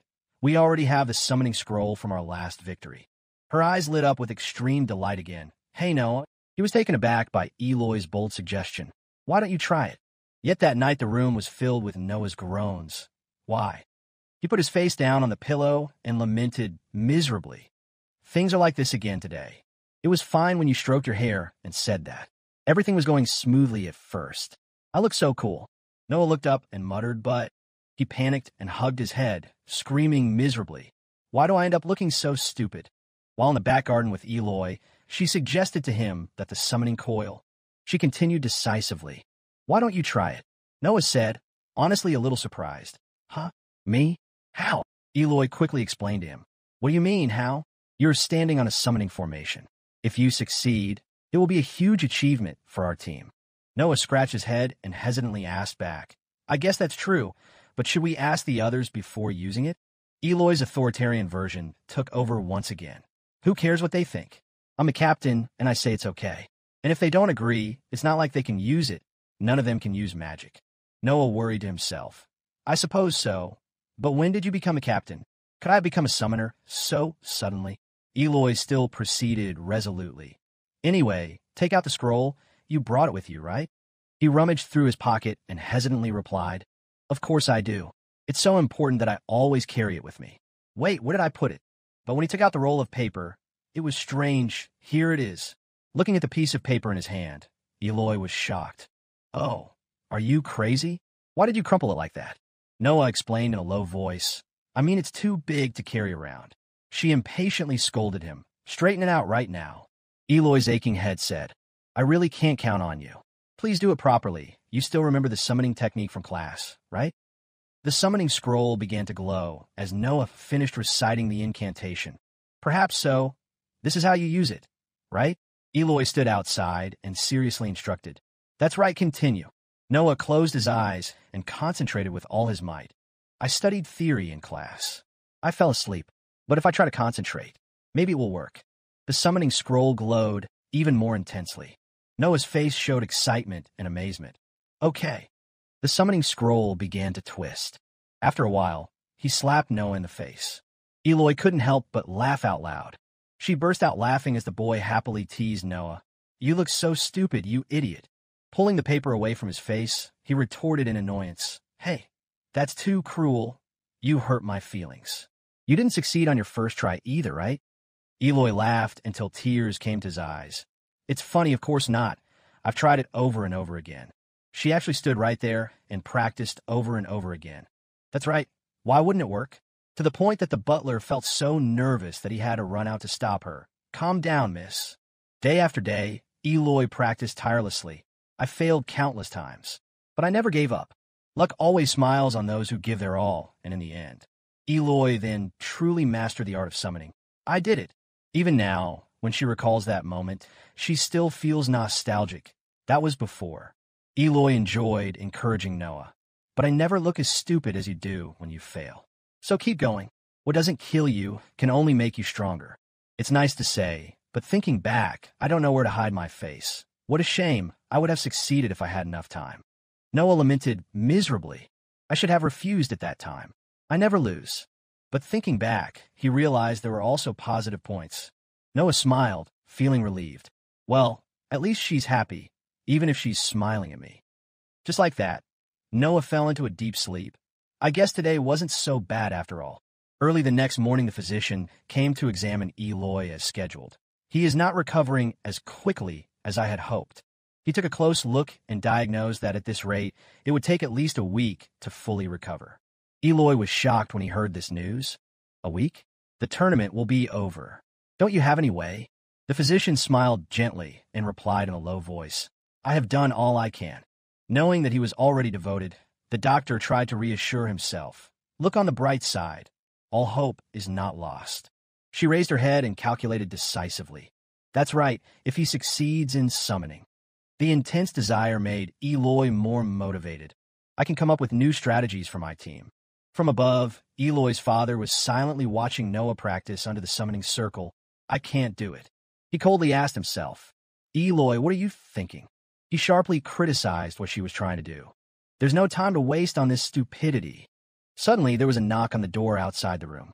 Eloy opened the door, walked in, and politely called out, Father. Although he did not turn back when he knew it was his daughter, she continued to inform him, I will leave now. Hearing Eloy finish his sentence, he turned back indifferently. For a moment, she didn't know what to say next. So Eloy turned away and walked away. She gradually disappeared behind that door. Eloy told himself a wish, Father. Bowing her head to the ground, her heart still heavy, I will do my best. Looking to his father, Eloy wondered, if I continue, her original wish was only one thing. Our family will return to the happiness it once had, right? Resolutely saying goodbye to this place, Eloy firmly continued. No. Her eyes showed unyielding determination. I swear I will make it happen. It seemed Noah felt it too. The carriage started again, taking the two of them back to school. Oh, how many hours have passed? Noah yawned and said to Eloy, I think I'm going to take a nap. The carriage rattled along the rough path. The surrounding scenery was deserted and bare, without a single house, so they walked in silence the whole way. Coodie's cheerful voice rang out. What? Do you want to know what happened in the battle between Moo and the Great Coodie? We won. Of course. Our opponent burned the rope with magic. But our team won because Moo never let go. Noah asked him curiously, Huh? How? Coodie excitedly told him. The rope is made of special material, so it can't burn. Eloy coldly interrupted him. I don't think that's what he's asking. Thinking back, she didn't feel much better. The tug-of-war didn't get us many points anyway. We have to win the upcoming volleyball match. Smiling excitedly, Coodie declared loudly. There's only one victory for Team Coodie. Help me up, Moo, to see which unlucky team will be our opponent. Moo lifted him up as light as a feather. She walked around and scanned the opponent's rankings to see. His arrogant attitude vanished when he read the name of his opponent clearly. Wait, that's not. Moo was holding Coodie up high to look at the opponent's chart. He squinted and guessed. I guess these are the people in round one. Round one opponent, Team Zuby. Lucy Grant, nicknamed Lulu. Vicky Jones, nicknamed Vivi. Victor Hill, nicknamed Silver-Haired Victor. And there's one more, Fabian Nikolai Rittman too. Noah was surprised after hearing that. So? He curiously asked Coodie. So what is their sword? Fabian sat at the door, jerking in. His team was already waiting here. Lucy snapped at him. Hey, you're late. Scratching his head in embarrassment, Fabian awkwardly replied, is that so? Victor invited him gently. Come and sit down. Fabian gritted his teeth and pulled the chair up to sit down. As the water elemental mage, Victor spoke in a stern voice. So shall we begin now? He commented to everyone on the team. To be honest, I think our team will easily go to round 3. Our strength is quite balanced anyway. He pointed out firmly. But our first opponent is quite strong. 1 summoner, wind elemental mage, 1 Gallagher. Vicky, the dark mage, quickly corrected him. No, the summoner was injured during the treasure hunt. Knocking over a wooden doll, Vicky added, she won't be much of a contributor. Light mage Lucy Grant nodded in agreement. Yes, she is not a problem. They turned their target to Noah. That transfer student, his wind magic, is quite strong.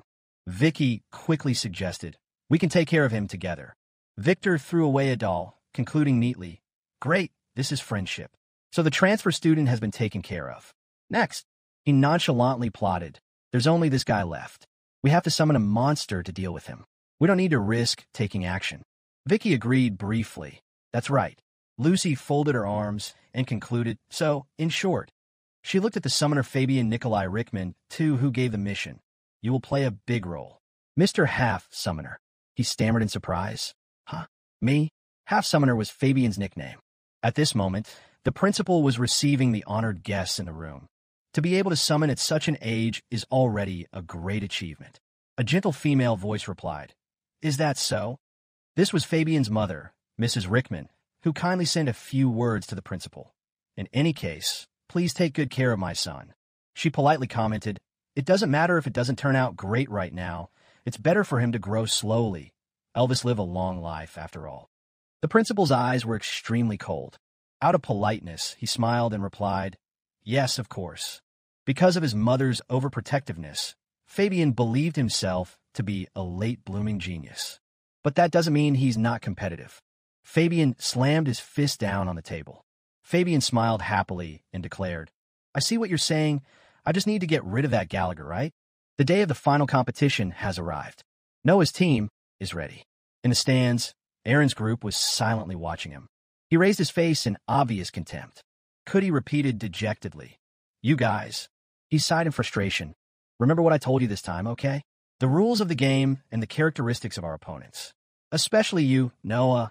I repeated those things 15 times yesterday. Please listen carefully. Noah thoughtfully replied to him. Do I just have to pass the ball to them, right? I know what you mean. Moo excitedly continued. Yes, 1 point when the ball hits the floor. Eloy carefully added. You cannot touch the ball twice in a row, and if after 3 times you do not get the ball over the net, we lose a point. Using wind magic to control the ball, Noah confidently continued. You can use magic freely. And if you don't make contact with the ball, it won't count as a touch. I remember the rules. It sounds so simple and easy. Cootie breathed a sigh of relief hearing him so certain. You finally understand. You're right. That's why this could turn into an all-out magical war. Looking at Eloy, he asked worriedly. Speaking of Eloy, how is your hand? Can you use magic? She turned away uncomfortably. How would I know? Noah quickly came to Eloy's rescue. Hey, we can win without summoning monsters. There's no time for us to argue. Stepping onto the field first, he confidently cheered for his team. The game is about to start. Come on, let's go. His opponent also quickly stepped out. Good idea. Victor's team has also gathered all 4 members. He greeted Noah. Nice to meet you. Let's fight together. Spinning the ball with 1 finger, he confidently replied, it was nice meeting us. Oh yeah, just don't hate us after you lose. The referee's whistle sounded clearly. Okay, then the match between Jean-Sal team and Zuby team. Round 1 begins. The ball went to Victor. Let's see what you can do first.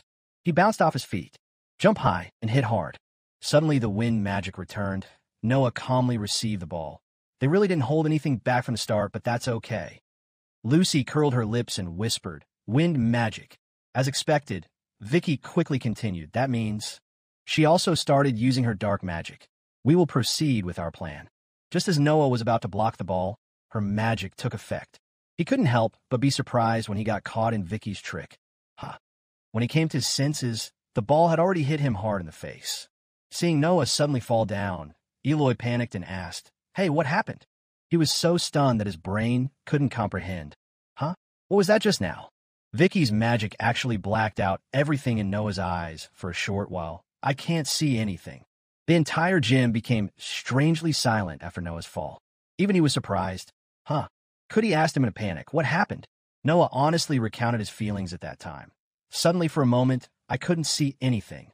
Eloy whispered back, "You can't see anything." Looking at her opponent, she suddenly realized. Vicky had already used magic before. Eloy understood immediately. They used dark magic to blind you. Vicky mocked her arrogantly. "So agile, but that doesn't mean you can stop us." Victor took on the task of receiving the ball a second time, still jumping up high, and hit the ball hard towards the back dead corner. Mumu dribbled to block the ball. Vicky's dark magic once again targeted him, but Noah was quick to block that attack. The wind magic in his hand was glowing. Ouch.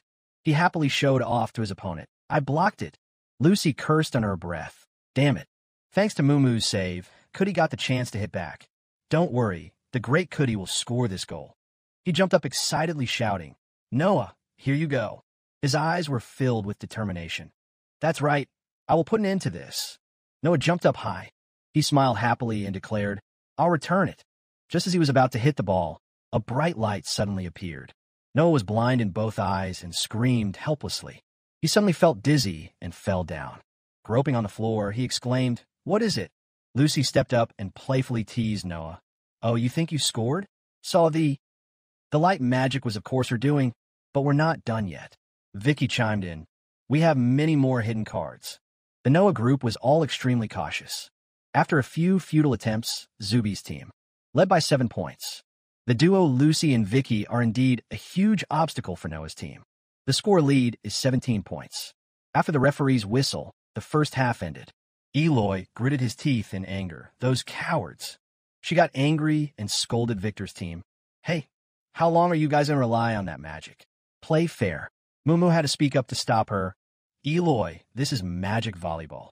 Victor smirked and said sarcastically, "Who said we don't play fair?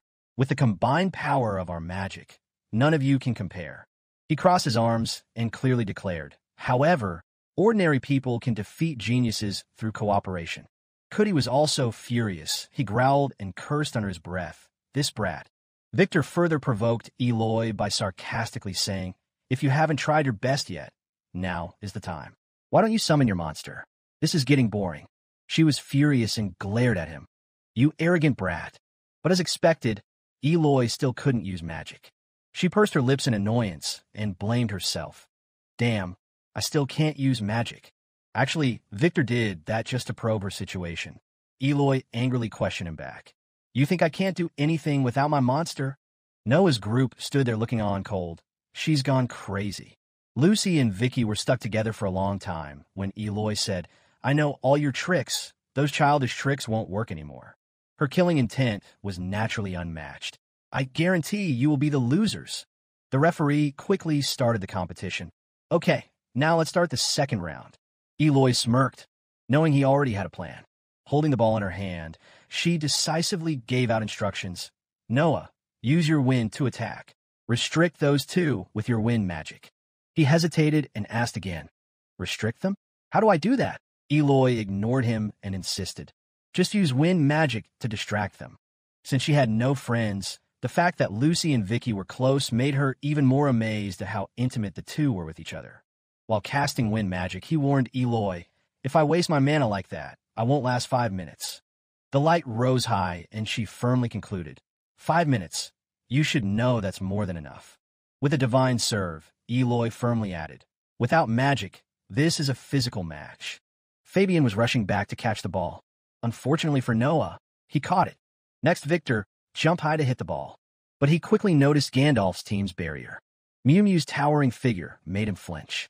Victor still tried to hit the ball, though. The ball hit Mumu's blocker and fell down. He landed safely and cursed under his breath. He turned to his teammate and questioned, "Hey, what are you two doing? Why aren't you clearing them out?" Lucy and Vicky on the other side were being blown by Noah's wind magic while their bodies were motionless. Victor saw that, so he kept quiet for good. Still holding on to the magic, Noah felt a little guilty. "Is it really okay? It feels like I'm cheating." With her face distorted, Lucy angrily shouted, "Hey, stop it." Eloy laughed happily. "You can give up now. Your petty tricks are no longer effective on us." Suddenly, Fabian's voice rang out. "Wait." He touched his magic book, firmly declaring, Don't be in such a hurry. There are things you don't know yet. He resolutely opened the book and continued eloquently. Fabian's true form is that of a mysterious summoner. Mumu was so surprised that her mouth opened wide. Huh. Fabian summoned his first pet. Come, my faithful servant, Mana. His face now showed only the desire for victory, a real battle. The entire arena seemed to shake from the giant footsteps caused by Fabian's beast. It's just beginning.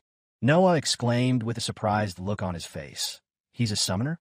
A classmate next to him was also surprised and said, I thought he was just a freak. The pig had a fierce face with sharp iron teeth and roared, Manhwa gore. Noah's eyes were serious and focused, his two hands placed in front of his chest, a stream of power forming a magic ball. He immediately released his power towards the pig. A powerful and powerful beam of light enveloped it. Noah said worriedly and nervously, What's wrong? Didn't you say they don't have summoners? Cudi raised his hand to shield his eyes from the intense light. He had a surprised and somewhat bewildered expression at what had just happened as he said, Well, he's a special case. I didn't think he could summon anything. The pig was enveloped in Noah's power, its eyes squinting with a light. It escaped his attack and jumped towards him. Noah quickly dodged the pig's attack. Dust flew everywhere. The whole auditorium was silent. Everyone was stunned by the scene just now. Noah was quite surprised and had fear in his eyes. His mouth stammered. It's allowed to kill each other in the match? Eloy stood behind with a worried expression. She couldn't help but tensely think. Now what? We're still in round one, but at this speed it's hard to win. How do we stop that monster? Noah turned his head to look at Eloy. She also focused her eyes on him. Both of them seemed to be signaling each other with their eyes.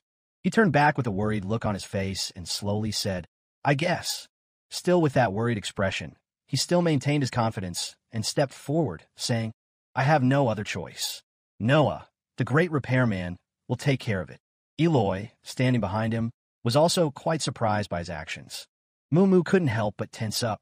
Her hands clenched in front of her chest, but she said with determination, I will take care of the monster. Noah and Eloy were also surprised by Mumu's words. He worriedly asked, Aren't you usually very afraid of fighting? Mumu thought of Eloy, slowly saying, Well, humans have weaker bodies than me. I should deal with this monster. It makes me feel like at least I'm helping. But afraid that he would misunderstand, Mumu immediately explained, I didn't mean to say you were weak or anything. Noah didn't blame him. Okay, I understand. The two joined forces to fight. Noah happily asked his friend, All right, then I'll take care of the summoner. Ready? Mumu happily replied, Okay. Eloy didn't hesitate and made an urgent plan. We have to try to score more goals while those two hold them back. She swallowed her saliva because of the tension of the current situation. Another classmate immediately smirked at her actions. Victor hugged the ball with an arrogant look on his face and asked, Are you guys done discussing? Shall we continue? Eloy said angrily, Okay, the match isn't over yet. Let's start again. Victor confidently held the ball in his hand and tossed it up, smiling as he said, Okay, let's play ball. He jumped up and gave the ball a hard hit as it flew forward. Eloy quickly ran to catch the ball and hit it up. From afar, Cudi ran and jumped. In the air, he hit the ball forward. Victor on the other side did not flinch and receive the ball. Behind him, Fabian was continuously chanting. He was nervous because the match was getting intense. Noah called out to him, Hey, pig summoner. Fabian opened his eyes and was quite surprised. Noah looked at him and smiled. The power surrounding him was enveloping him. He said, You see, I've been tortured by monsters a lot, but I've also learned a lot. On the other side, Fabian tried his best to hold the pig tightly, not letting it escape. Noah said, The best way to defeat the summoned monster. His voice grew louder. It's defeating the summoner. He looked at him worriedly. Noah sneered with delight as he continued to provoke him. It's not hard to feel, right? He tried to suppress his anger and gritted his teeth and said, How arrogant and stupid. A surge of power enveloped him as he shouted angrily. That arrogance ends here. I will show you my hidden power that no one has ever seen before.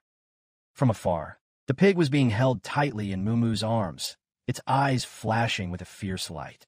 She immediately tried, with all her strength, to escape from his arms. Finally, it escaped, jumped up, and ran forward. The voice of a classmate rang out warningly. Hey, be careful. The pig is running from afar towards Noah. He anxiously turned his head to look behind him. It ran quickly towards him. It jumped up and opened its jaws wide. Luckily, Noah dodged it. He looked shocked when he saw the pig running towards him. Noah wondered and asked, "Where is it going?" Fabian was quite surprised to see the pig running towards him. Then it hit him, and he flew up high. It immediately screamed loudly and looked very fierce. Everyone was gaping and amazed at what was happening. He was smiling contentedly from above, despite his bleeding nose. His book fell from a high place to the ground with a very loud noise.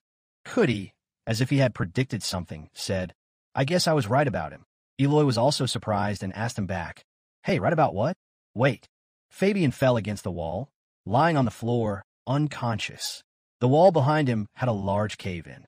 Don't tell me he can't control his monster. The pig with narrowed eyes exhaled to show its anger. It spread its legs, opened its mouth wide, and screamed loudly. And then Ruby's team was eliminated. Everyone on Noah's team was rejoicing over their victory. He happily grabbed Cootie's hand. Cootie happily grabbed his hand and said, "We won. We won." Noah stood beside him, echoing his sentiments. Eloy could only stand there helplessly with his arms crossed. On one side, Noah cheerfully said, "Tell me how awesome Noah is," and someone else immediately replied, "Stop being so smug." On the other side, Aaron was standing with the twins, his face filled with contempt. In the principal's office, Aaron sat across from him. He said, "The match, it was almost too painful to watch. There aren't many real summoners in the academy. Most of them aren't even close to my level." Lawrence didn't care about his words and just smiled gently and said, "Is that so? But that kid can summon monsters at any time." Aaron said with a disgruntled look on his face, "Huh, what are you talking about? You knew he would find the treasure and get that scroll, right?" He sat down, took a sip of tea, and said calmly, "Exactly." Aaron's eyes flashed with jealousy. He felt it was unfair for him and didn't understand why others were treated better than him. He asked him, "Exactly, but why are you so biased towards him? I am your son, but—" Tears fell on the back of his hand. He said shyly, "Most of the time, I have to figure things out on my own and overcome everything alone." Aaron's face was full of pain and despair, tears streaming down his cheeks. Only then did he speak. "Son." Lawrence, with a calm expression, tried to reassure his son. "Do you really think I won't hold back anything good for you? There's no need to be sad." Aaron looked up with a tear-stained face. He said, "I have prepared something." Now his eyes were sharp, a mysterious, dangerous, and calculating smile on his face as he said, "Especially for you. A new day begins at the academy." The sun gradually appeared after dawn. Aaron put his feet on the ground. His face was full of fatigue as he sat on the bed. He looked out the window, where the sunlight was gradually shining in. Aaron looked around his room. Sunlight was filtering through the window. The bed next to him was now empty. The door to the room is being opened. Aaron dragged his tired body out. From afar, a big guy was walking towards him. The guy smiled happily when he saw Aaron. From afar, he waved to him, and he raised his hand to return the greeting. The guy walked behind Aaron, talking to him happily, but his face was expressionless. His mood was not good. The whole way, only he talked, while Aaron remained silent from beginning to end. For him, everything around was gloomy, but he still kept that expression on his face. Aaron's face darkened, his eyebrows furrowing more and more. Aaron was recalling his conversation with Lawrence.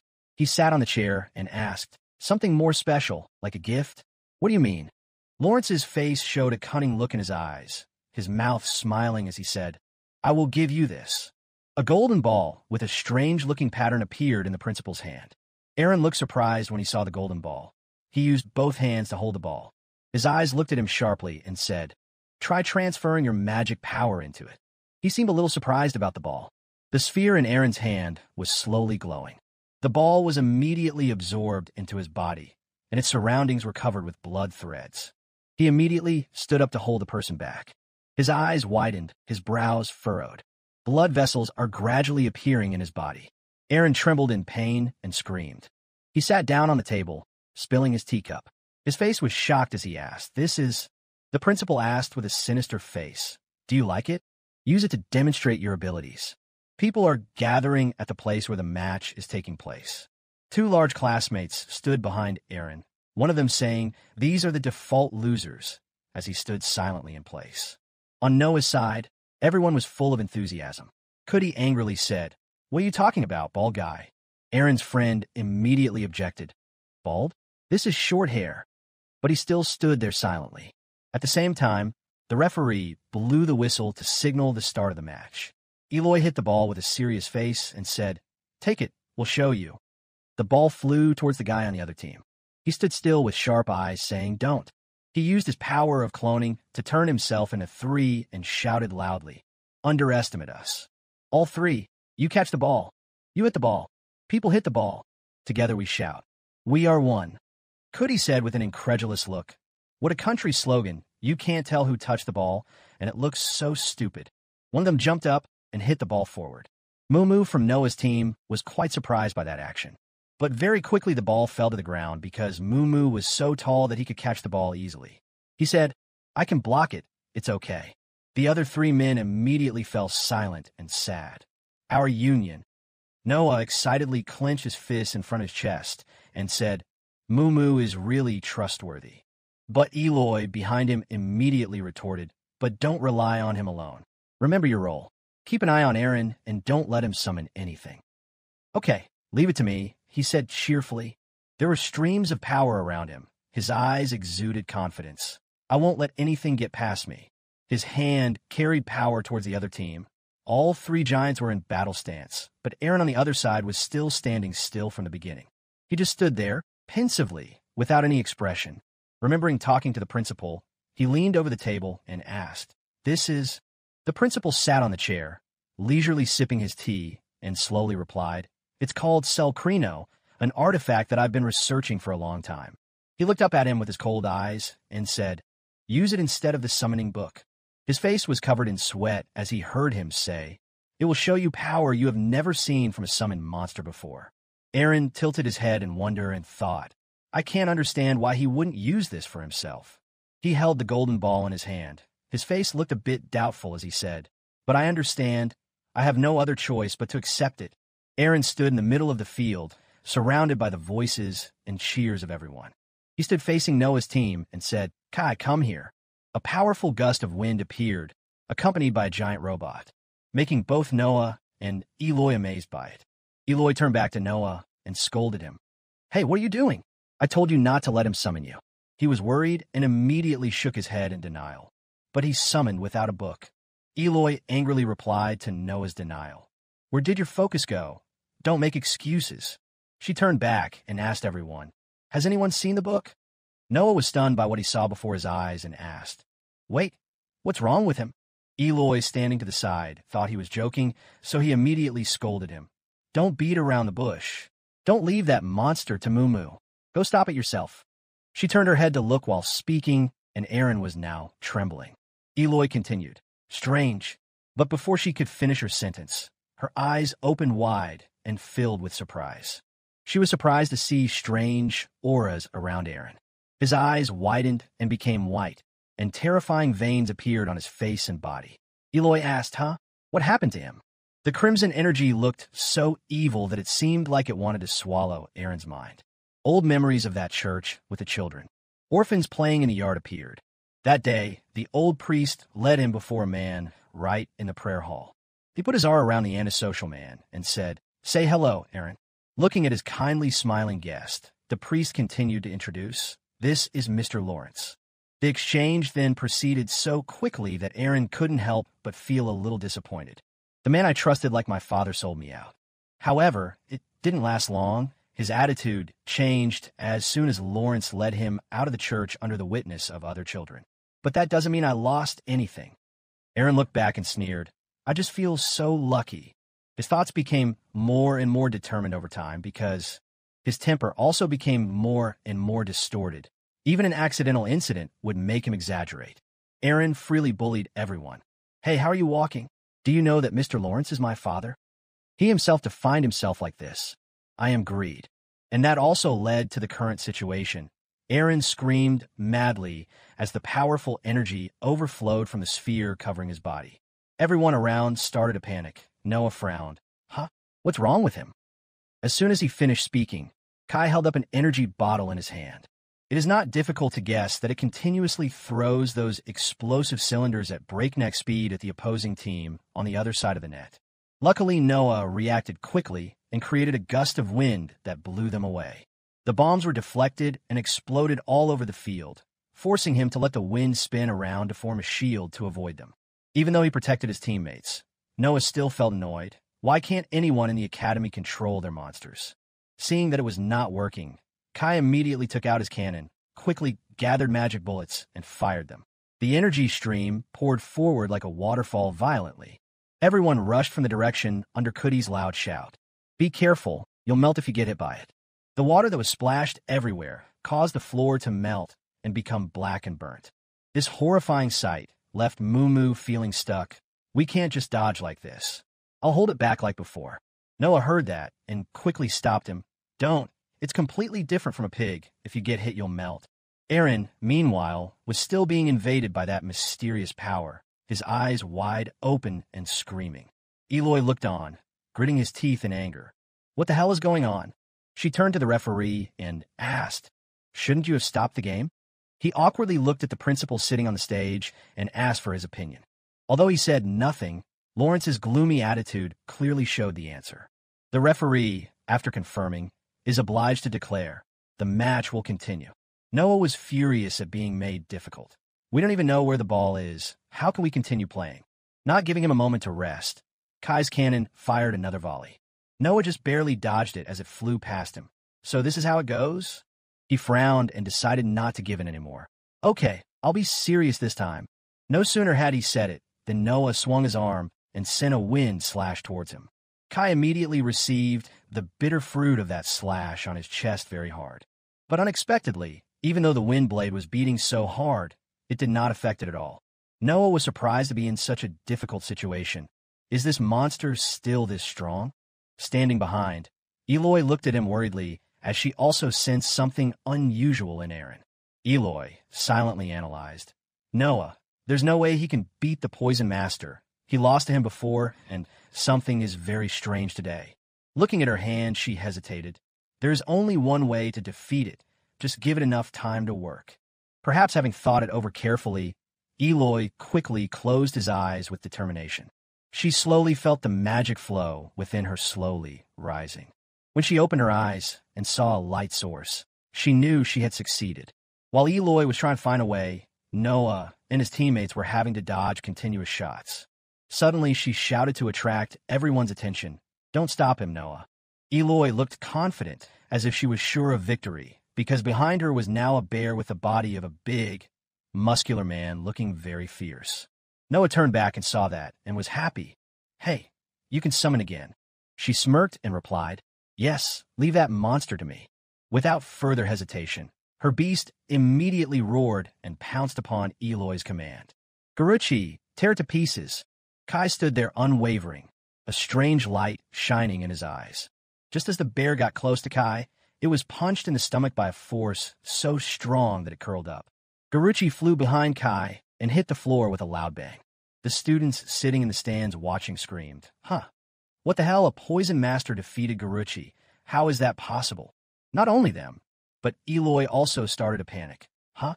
How did Eren defeat Garuchi?" She was extremely confused. Impossible. How could he suddenly become so strong? Eren's monster doesn't care what people think, just steadily moves forward step by step. The cannon in his hand clicked and was raised again. The bullet was aimed straight at Eloy as a target. Cuddy ran away while shouting, "Run, Eloy!" Perhaps because she was so scared, her face turned pale and she stood still, unable to move. The cannon fired directly at Eloy, mercilessly in revenge for the earlier attack. Noah realized something was wrong, so he quickly jumped back to Eloy to save her. The moment of 1,000 pounds hanging by a thread when both he and the water approached Eloy at the same time. Noah still did not retreat, but tried to rush forward despite the danger. As a matter of course, a loud explosion rang out along with smoke and dust flying throughout the entire competition area. As the dust cleared, a figure in full armor appeared, standing in front of the two to block the entire attack. Then its eyes flashed with unpredictable danger as it stared at Kai. Eloy was terrified and hesitant. That is, her words left unfinished, making Noah wonder too. The monster's armor clanged with every step it took towards Kai. Without a sound of alarm, it fired a powerful magic beam at Kai at very close range. From the finishing blow, one can see that its magical power is extremely great. The dark energies surrounding Aaron were instantly dispelled. Principal Lawrence's voice came from nowhere. I think that's enough. He appeared behind Aaron at some point, staring at him still in a state of not fully recovered consciousness. When he regained consciousness, he was so tired that he could not keep his body steady. Aaron collapsed to the floor, unconscious instantly from extreme exhaustion. The principal did not seem worried and calmly turned away. Looking around the stadium that had been reduced to dust, he decided, from now on, the tournament will be postponed. Everyone, please return to your dormitory until further notice. The entire Noah team looked disgruntled and confused at Aaron's condition. There were too many suspicious points, but no one to answer them, making him feel confused. They finally returned to their dormitory, exhausted after the match was abruptly interrupted. Noah and Mumu walked into the room, hands and feet apart. What day is this? Mumu also agreed and complained. That's right, I thought we were done for. He collapsed back into his chair exhausted. Who knew Aaron would go crazy like this? Mumu asked thoughtfully, why do you think that happened? Noah gave up. I give up. I've seen many things in the world, but never anything like this. Unlike before, he returned to his usual carefree demeanor. Maybe we're lucky again. Mumu continued.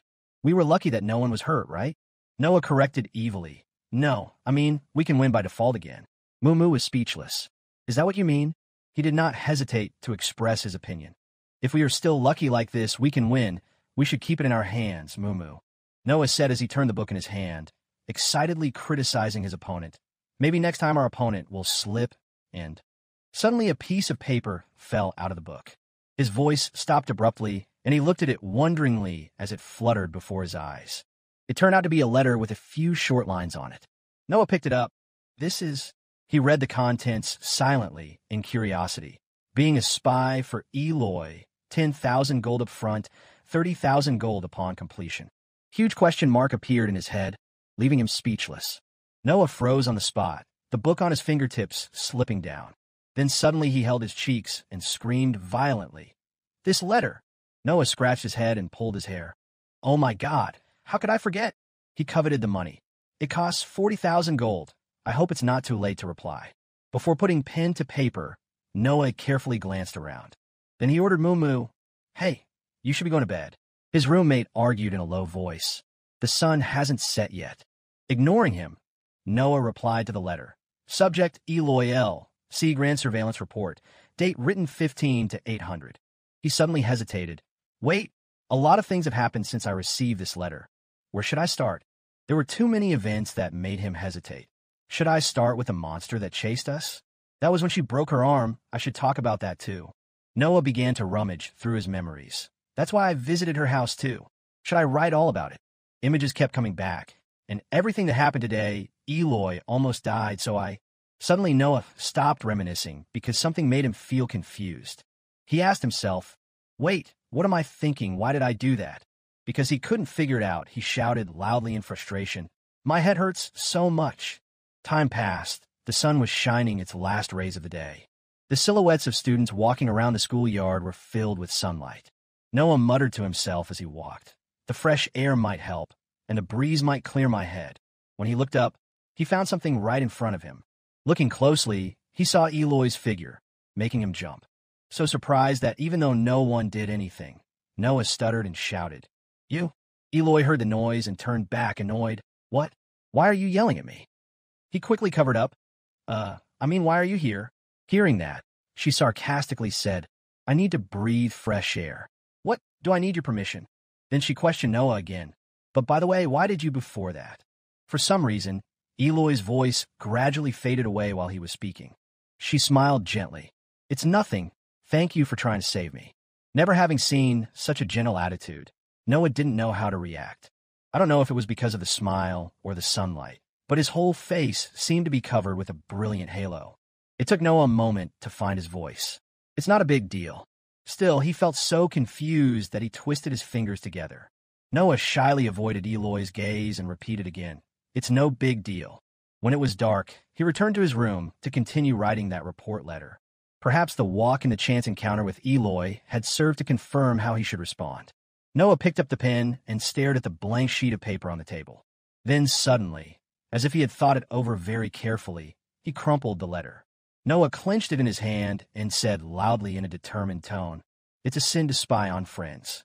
Mumu was reading a book on the bed, not understanding anything. She looked at him and muttered to herself, "I'll refuse right away." The rustling sound of friction with paper immediately echoed, showing his determination. Noah wrote very seriously without stopping. "Dear customer." The letters began to flow. "I cannot complete your mission to track down Eloy L. Seagrand. I will refund the 10,000 gold." The letter quickly came to a conclusion. "I hope you will consider me in the future." In the quiet of the night, he slowly wrote, "Dear customers."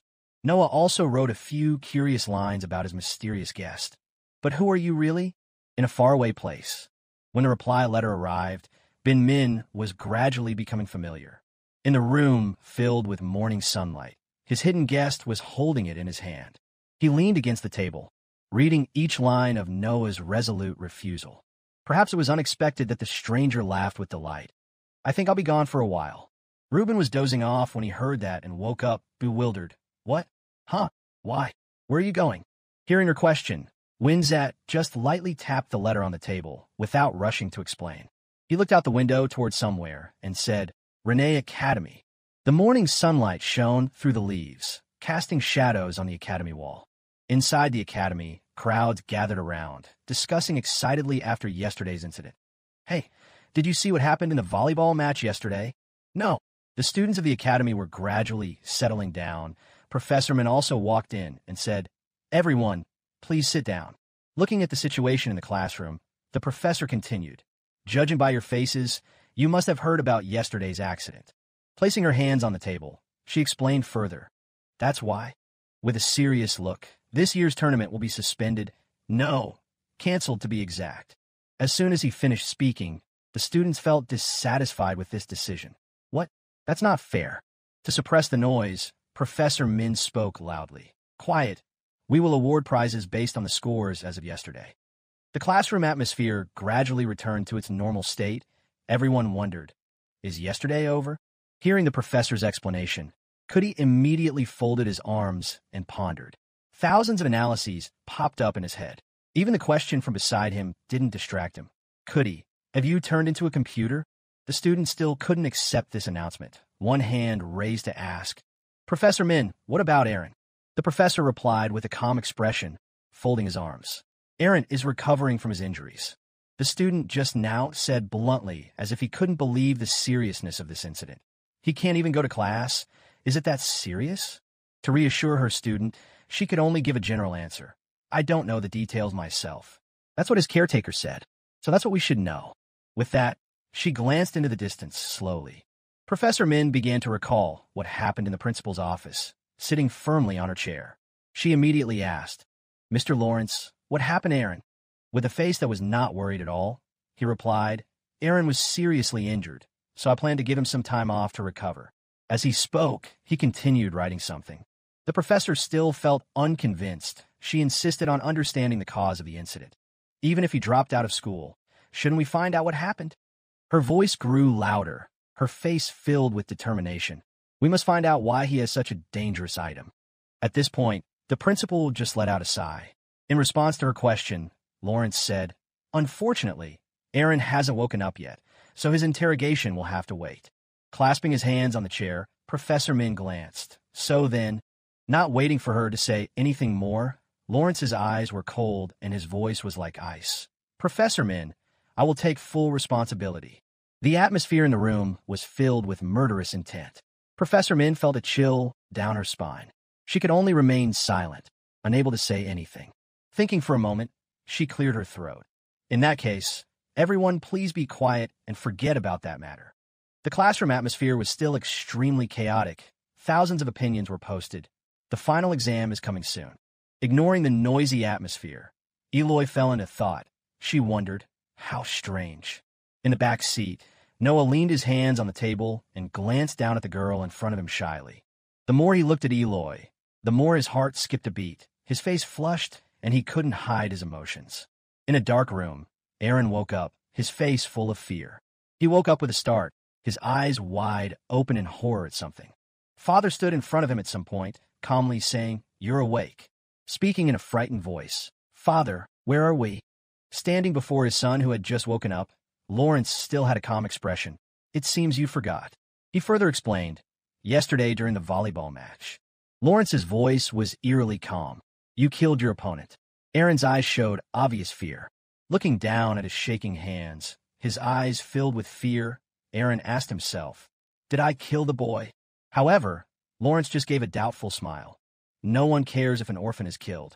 The cold voice continued to echo, as if slapping his son straight in the face. You killed the daughter of Lord Seacrane. Aaron could not believe it. Huh. His father continued. The Seagrand family may have lost most of its influence, but it can still maintain its status. This is no small matter. Taking a step forward, Lawrence continued. I have no other choice.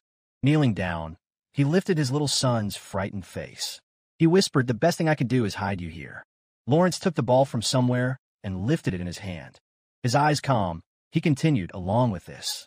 Aaron was surprised one after another. He fearfully stepped back. What? Lawrence left, the sturdy door slamming shut. The surrounding space was dark and quiet to the point of being scary. Aaron sat in the corner with his head in his hands. The young man's hands were clenched, looking really tired and lonely. In his mind, a scene was gradually emerging. Before his eyes, he seemed to step into another space, the scene of a school with children laughing and playing happily. Eyes full of doubt, eyebrows furrowed in confusion. Still not understanding what was happening, a small foot had come up behind him without him noticing. The girl with orange hair wondered, what's wrong? Hearing the voice, Aaron jumped. Frightened, he turned around like a thief caught stealing. She smiled a gentle yet mysterious smile. Why are you afraid? You know, right? That you will never be able to come back from the moment you leave here. Hearing the threatening words, Aaron looked at him suspiciously. Then behind him, a boy's voice also rang out. Father asked if you felt regret or something like that. Either way, he would kill someone when he became a warrior on the final battlefield. Suddenly, dozens of people appeared around him, and reproachful voices rang out in unison. That was your decision. His words seemed to expose his crime. Yes, you chose it. Just accept it. Pressed, Aaron shouted. No, I didn't mean to kill anyone. He explained hopelessly, at least it wasn't like that. As soon as he finished speaking, a terrifying voice suddenly rang out. The voice had more hidden meaning. What do you mean? Like that. Behind him, Aaron felt something terrifying forming. A blood-red mass of foreign matter formed itself into the shape of a human. That terrifying voice rang out again from a red face. Speak. I'm curious if you can tell me. In the glass-enclosed campus of the academy, the sky darkened forebodingly. Eloy was gnawing on a half-eaten sandwich, resting his chin on his hand, thinking about something. As if she had grasped the problem, she put the bread down on the table and said, something is not right. The three friends heard that and immediately looked at her, waiting for an explanation. Eloy explained immediately with a determined look in her eyes. Don't you guys see something strange? We didn't get any explanation. After everything that happened, she said louder, what the hell is this? Glancing to one side, she clasped her hands together and said, me. The scene outside the academy was gloomy and suspicious, as if something was about to happen. Eloy's voice echoed. There have been too many strange things happening in this academy recently. Under the glass dome, the sound of the wind rustling echoed. Noah sat there thinking about what Eloy had said earlier and nodded, yeah, Eloy's right. He was still lost in his thoughts. This academy has been gloomy from the very beginning. However, Noah clapped his hands together and laughed, saying, I thought all academies were like this, so this is really strange. Seeing his unexpected reaction, Eloy asked curiously, what are you talking about? She propped her chin up with one hand and tapped the table with the other as she said dejectedly, anyway, didn't the academy confirm that the monster we saw had nothing to do with him? Cootie replied vaguely and with a hint of disappointment. Yeah, we even got scolded for asking. And the person sitting next to us completely agreed with Cootie. Yeah. Eloy frowned and loudly lifted their spirits. You shouldn't be so weak. As for Noah, he just remained silent with another speculation of his own. Noah's expression also became more serious. That's not the only strange thing here. He looked pensive as Noah was lost in thought about the past. That letter, the more I think about it, the more I can't understand who would ask for such a thing. He glanced at his friend Eloy sitting next to him. And why can't I ask that person directly? Think about it. Noah leaned his hands on the table, his eyes sharp and skeptical as he pondered his thoughts. Don't just believe what others say. saw under the clear blue sky, the majestic academy stands tall amidst the vast landscape. The brilliant sunset revealed a magnificent scene inside, where a small figure stood in the middle of a long staircase. A mysterious smile flickered across Noah's lips. As expected of the ultimate Noah, who never gives up, he confidently posed as if he had just achieved an achievement. I happen to be a repairman after all. I'll handle this myself. Warm sunset light bathed the swaying wooden sign in front of a small inn, while the heavy door creaked slightly as someone stepped inside. Steady footsteps echoed on the wooden floor. The figure of a man appeared in the inn. He said, "Hey."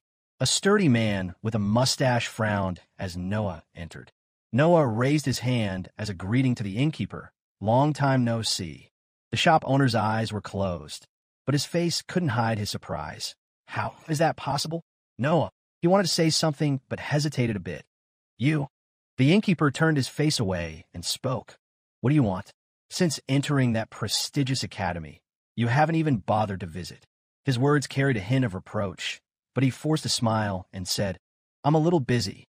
Noah leaned slightly and regained his seriousness as he asked him, "Anyway, I came here to gather some information. This is very important, so listen carefully." I don't know how long the conversation went on, but now the sky was dark. While inside the shop, a low voice rang out. "The thing is, I think the person who asked me to follow her is the one who paid me to deliver the wolf doll to her. That also means it must be someone close to her." He tapped his fingers lightly on the wooden counter, his voice filled with doubt. "But why? Why did that person want me to follow her? Everything is so suspicious." While behind the counter, the shopkeeper was quietly wiping the cups. He kept his eyes on the cup he was wiping, making Noah suspicious. "Are you listening?"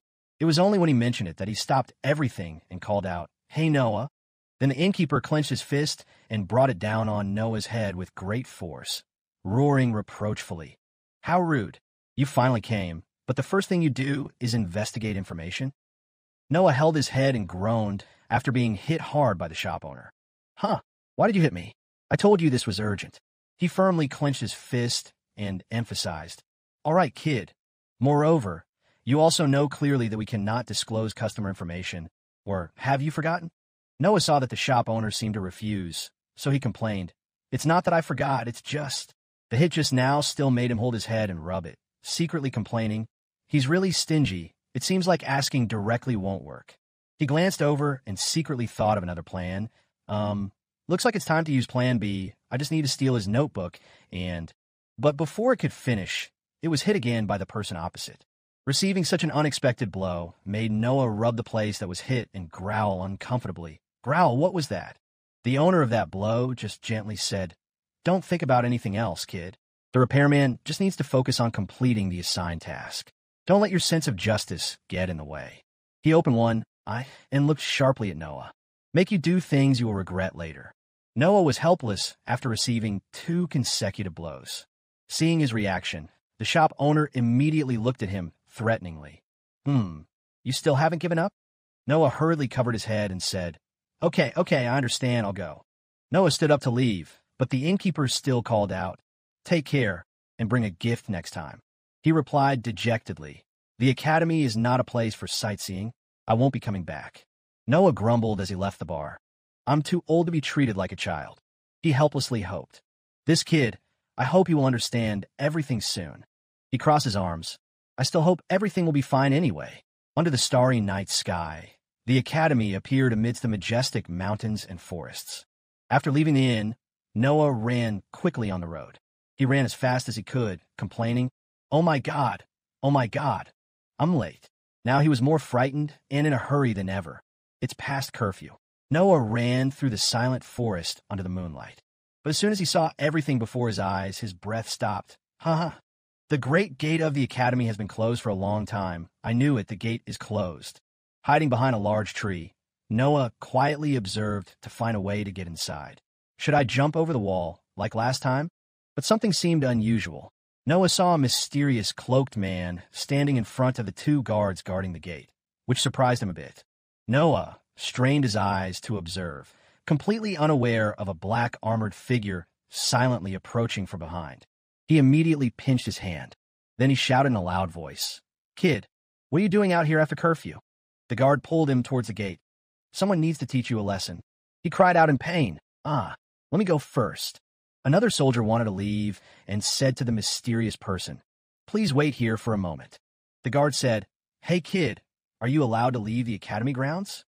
Noah held up a small piece of paper and replied gruffly, this is my license. The guard took the piece of paper and looked over what was written on it. Noah Harrington. While Noah was still being held by the guard from earlier, the mysterious cloaked man gently spoke. Excuse me, can I come in now? Hearing this, his eyes could immediately sense something unusual. The other soldier agreed to the request. Oh, okay, go ahead. His eyes were always on that mysterious person. Noah frowned, both curious and doubtful, causing the two guards to wonder, what is this kid looking at so intently? Another soldier said, don't look any further, you'll bore a hole in his back. Following the figure, they said, he's a guest from the Styadin Royal Academy. He rubbed his chin and muttered to himself, Styadin Royal Academy, but he himself felt familiar and was trying to remember that person. Why does he look so familiar? The mysterious character appeared with a pair of round glasses reflecting light. He introduced himself. Hello, everyone. This is probably the first time you've seen me like this. I'm a lover of beauty, and dressing up to be ugly like that is a reluctant thing. I hate to look so ugly, but Winzat tossed her hair.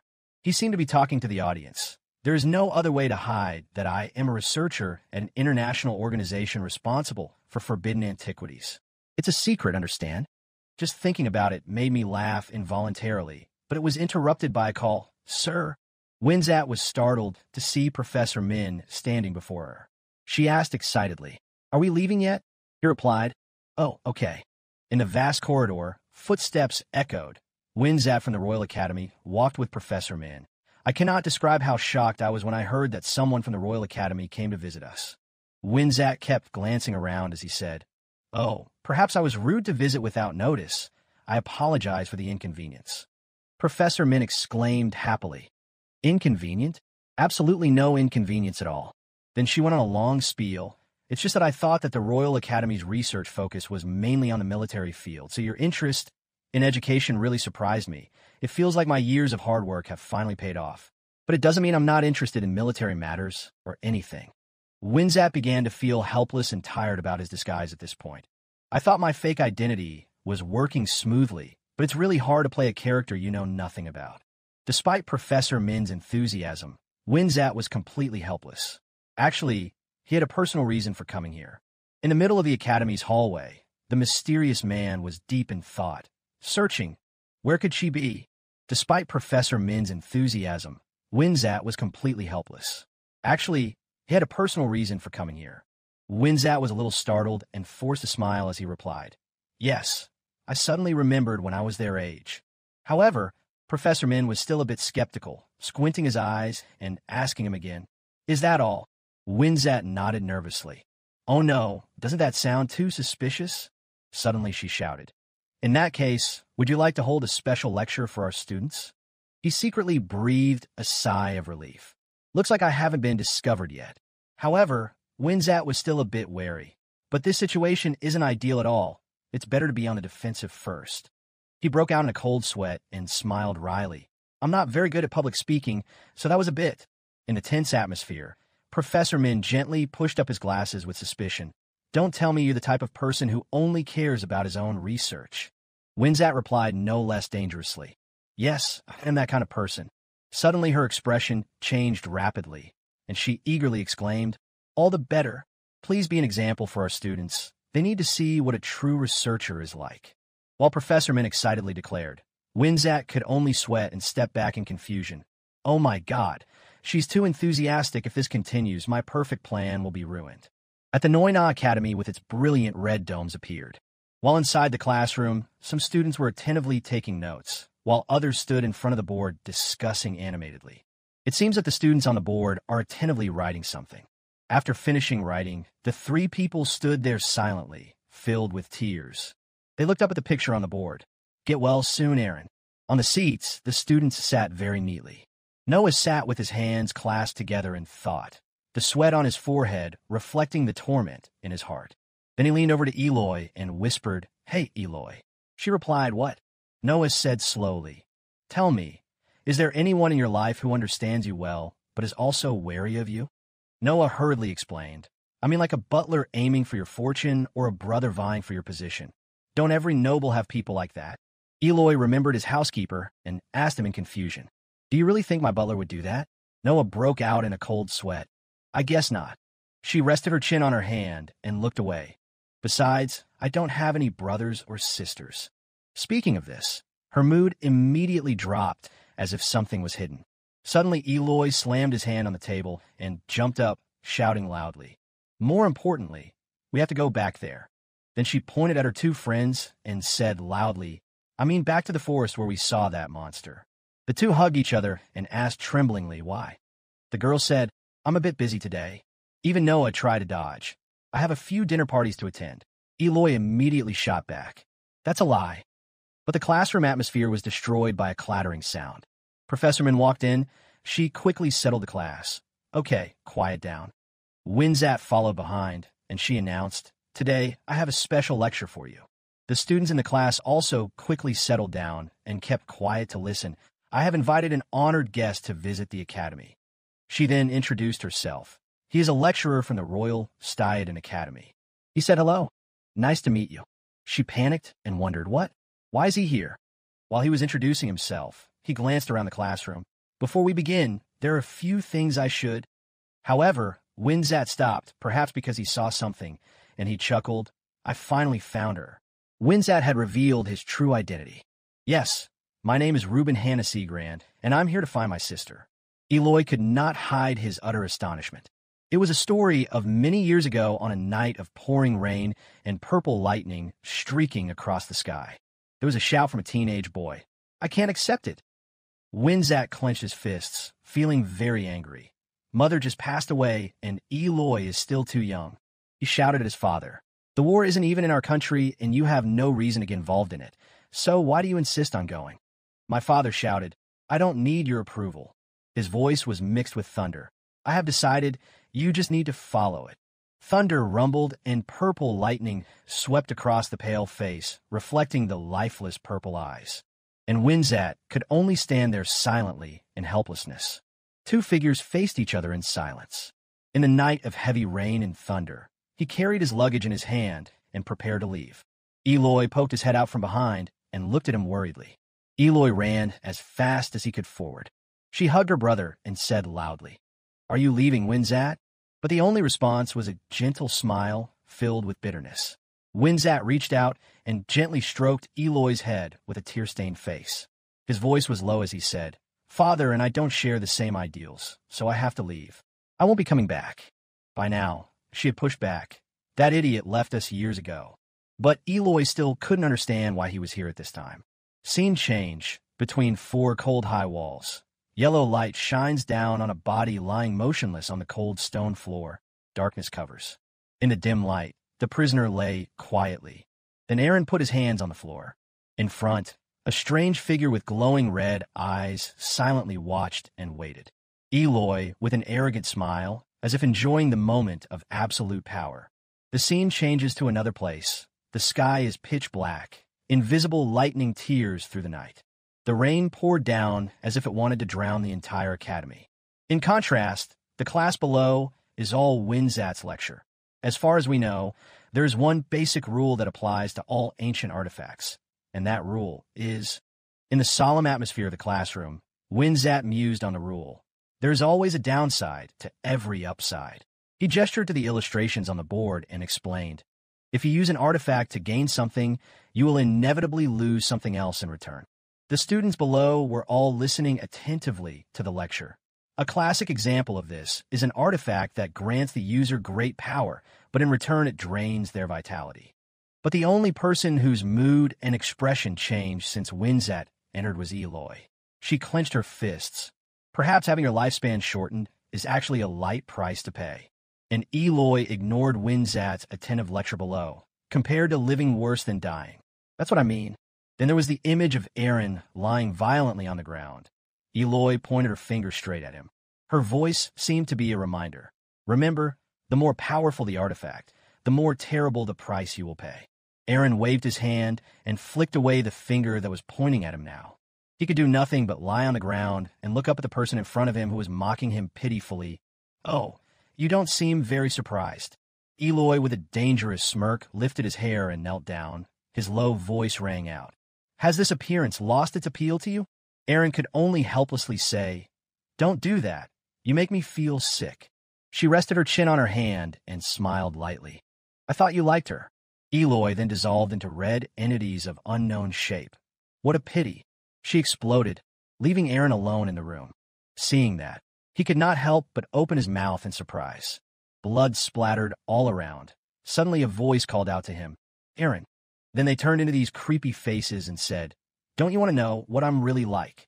Aaron's eyes widened in panic, staring blankly across his pale face. He hugged his head in fear and backed away to the wall. "No, I don't want to. Why would I want to know?" But a crimson hand reached out and touched him, its voice extremely eerie. "Look." Aaron sat huddled in a corner while two streams of red souls with distorted faces screamed around him. They spoke in a creepy voice. "I want to show you the real me." They leaned close to him, enchanting, "Wake me up." Aaron was trying to cover his hands to not hear what it said. Gradually, he could no longer stay conscious. In the large room, only his weak voice, like a helpless cry for help, could be heard. "Leave me alone." When Aaron opened his eyes again, they were bloodshot. In the underground room, he just sat there with an eerie silence. Winzat pointed to the board. "Likewise, I believe that summoning magic can also be dangerous." On the bench, the students were still listening attentively. "I know a lot of people here are summoners, but there's so much that remains undiscovered," he continued. Noah still listened attentively to the lecturer's question. "Where do the summoned monsters come from? Which world is connected to us?" Meanwhile, Eloy's expression became somewhat distant and serious. "Is summoning really some kind of blessing that someone has bestowed upon us?" Besides, Aaron appeared with a miserable and helpless face. "Can we really control that power, or—" And before him was a huge and terrifying shadow. Could there be another secret behind that we don't know? Then back to the classroom image. The sky outside the academy was still filled with heavy rain and strong winds, and Winzat's voice was also heard. "My lecture ends here." The bored friend rested her chin on her hand and said, "God, he's so boring." Mua also agreed with this opinion. "That's right, he said exactly as I imagined." Then she sighed. "Oh, I thought the Royal Academy was full of war-loving people, but it turns out there are people like him too." On the contrary, Noah seemed quite excited about the topic. He shouted, "A mystical power! I didn't know being a summoner was so cool." Eloy jumped up and left, even as Noah was still excitedly saying many things. "Hey, you're more impressive than I thought." The three of them were surprised to see her attitude. "Ah." Eloy immediately left the classroom without saying a word. Noah was surprised, and his eyes widened with a stunned expression. In the dim light of the academy's hallway lamp, Winzat had just finished his lecture, and he was walking silently down the long hallway.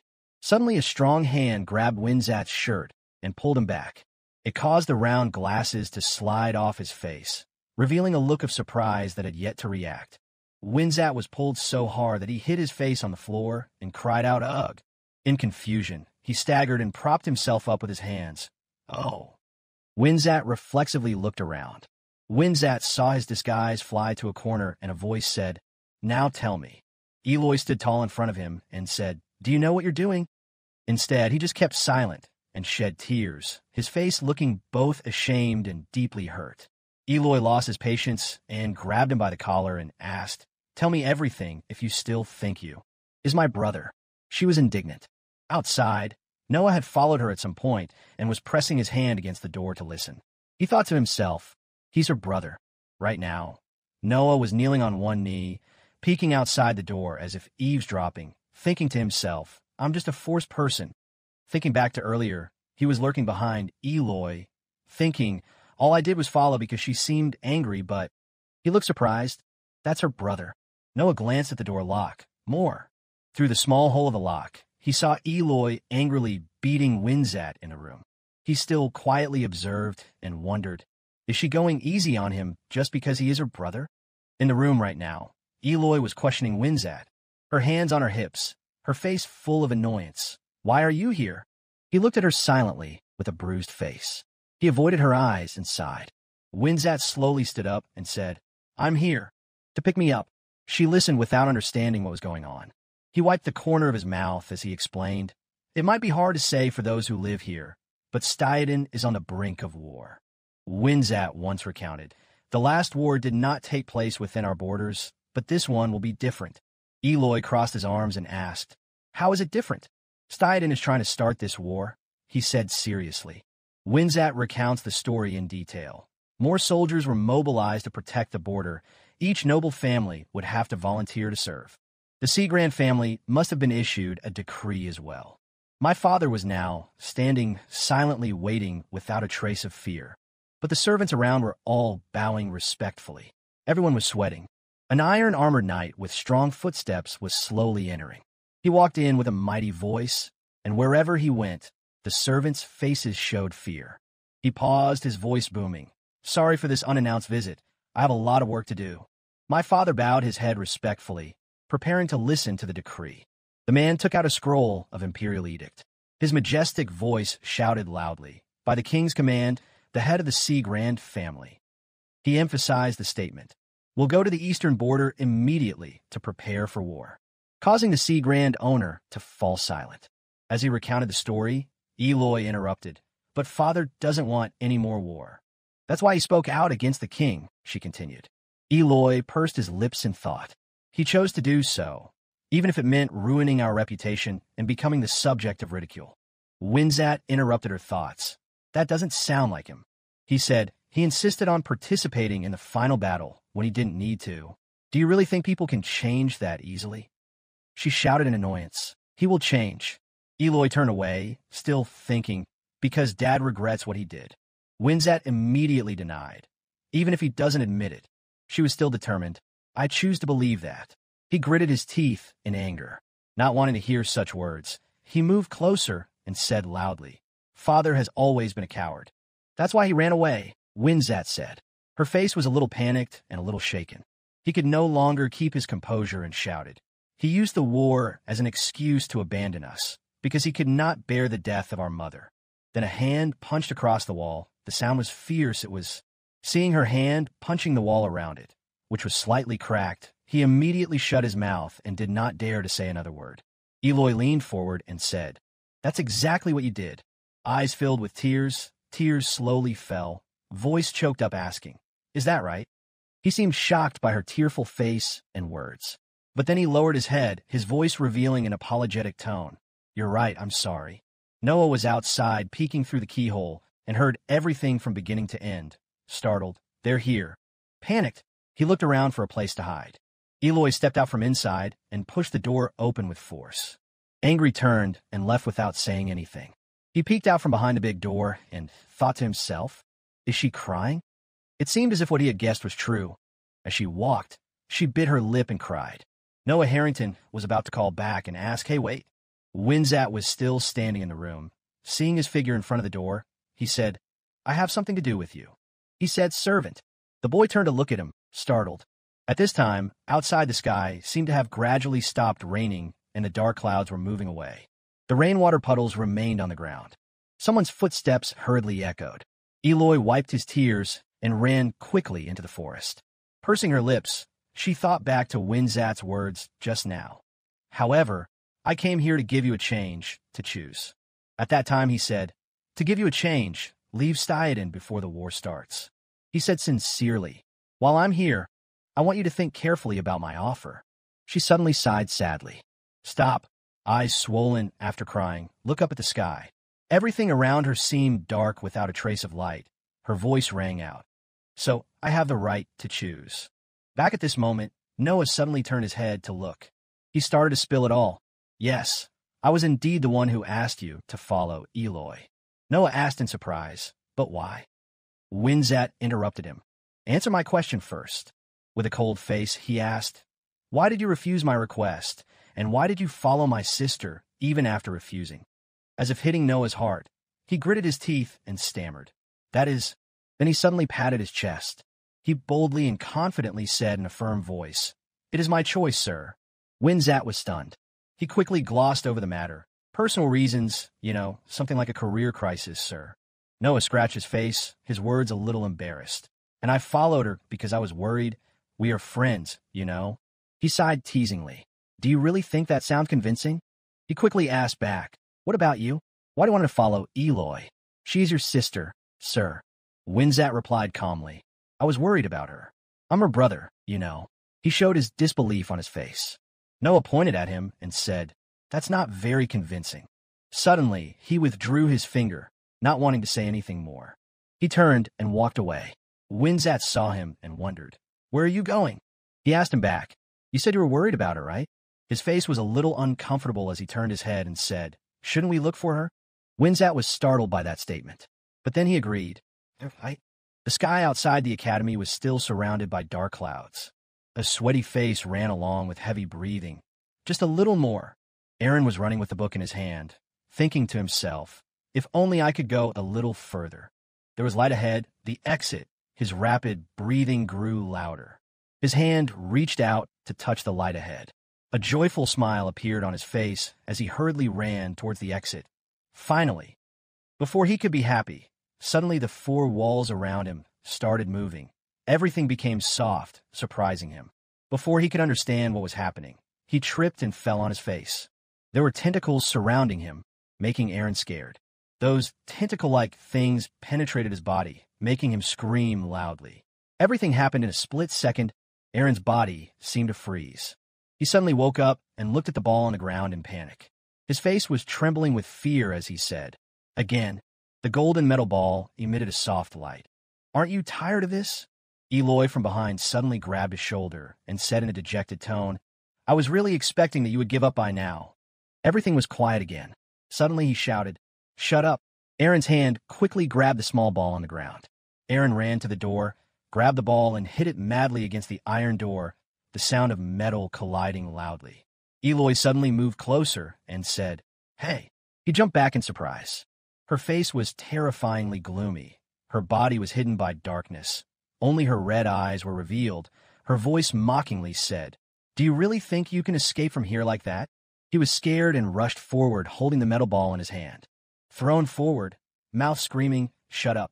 Outside, birds flapped their wings and flew away quickly. One foot stomped on the pillar angrily. Who does he think he is? Pedaling continuously to vent anger. I have a lot of friends here, you know.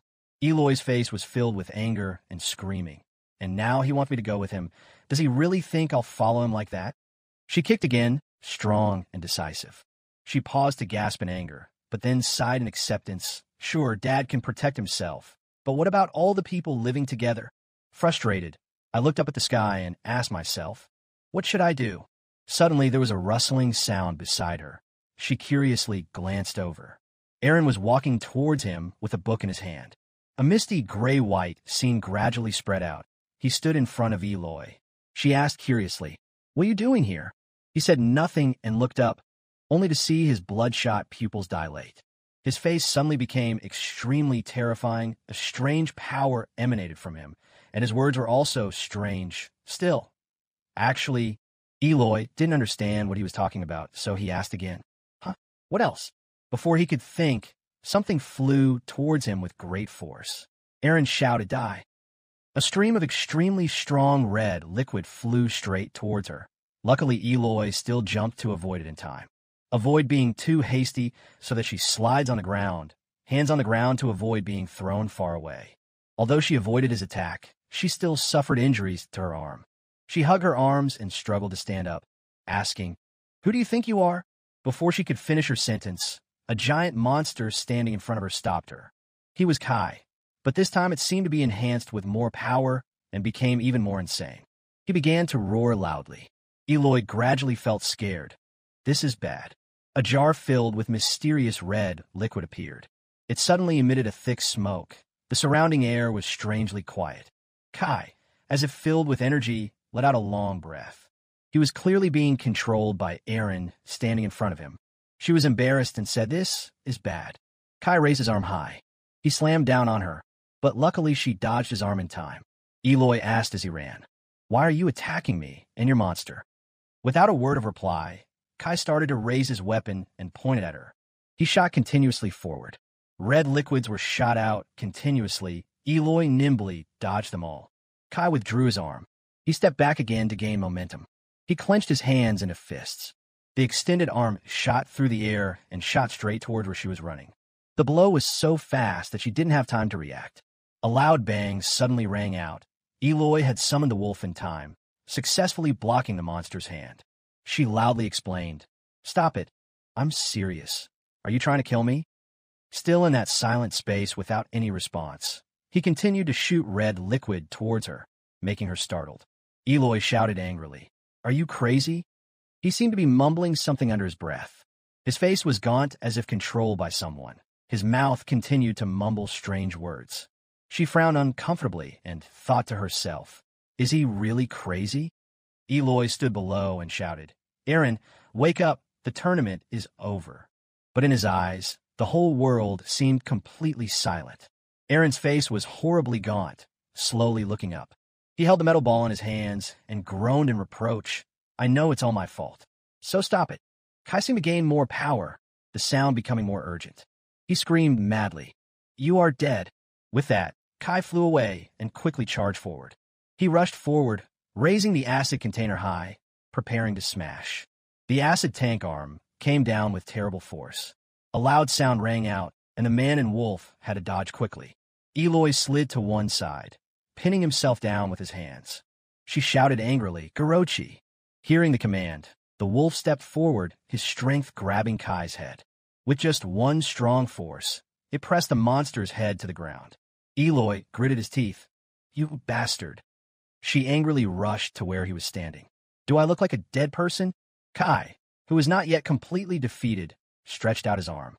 He grabbed her, tied her up, and wouldn't let her get near Aaron. Even though Gorochi pressed his head down, it didn't do any harm. He tied Eloy so tightly that she couldn't move.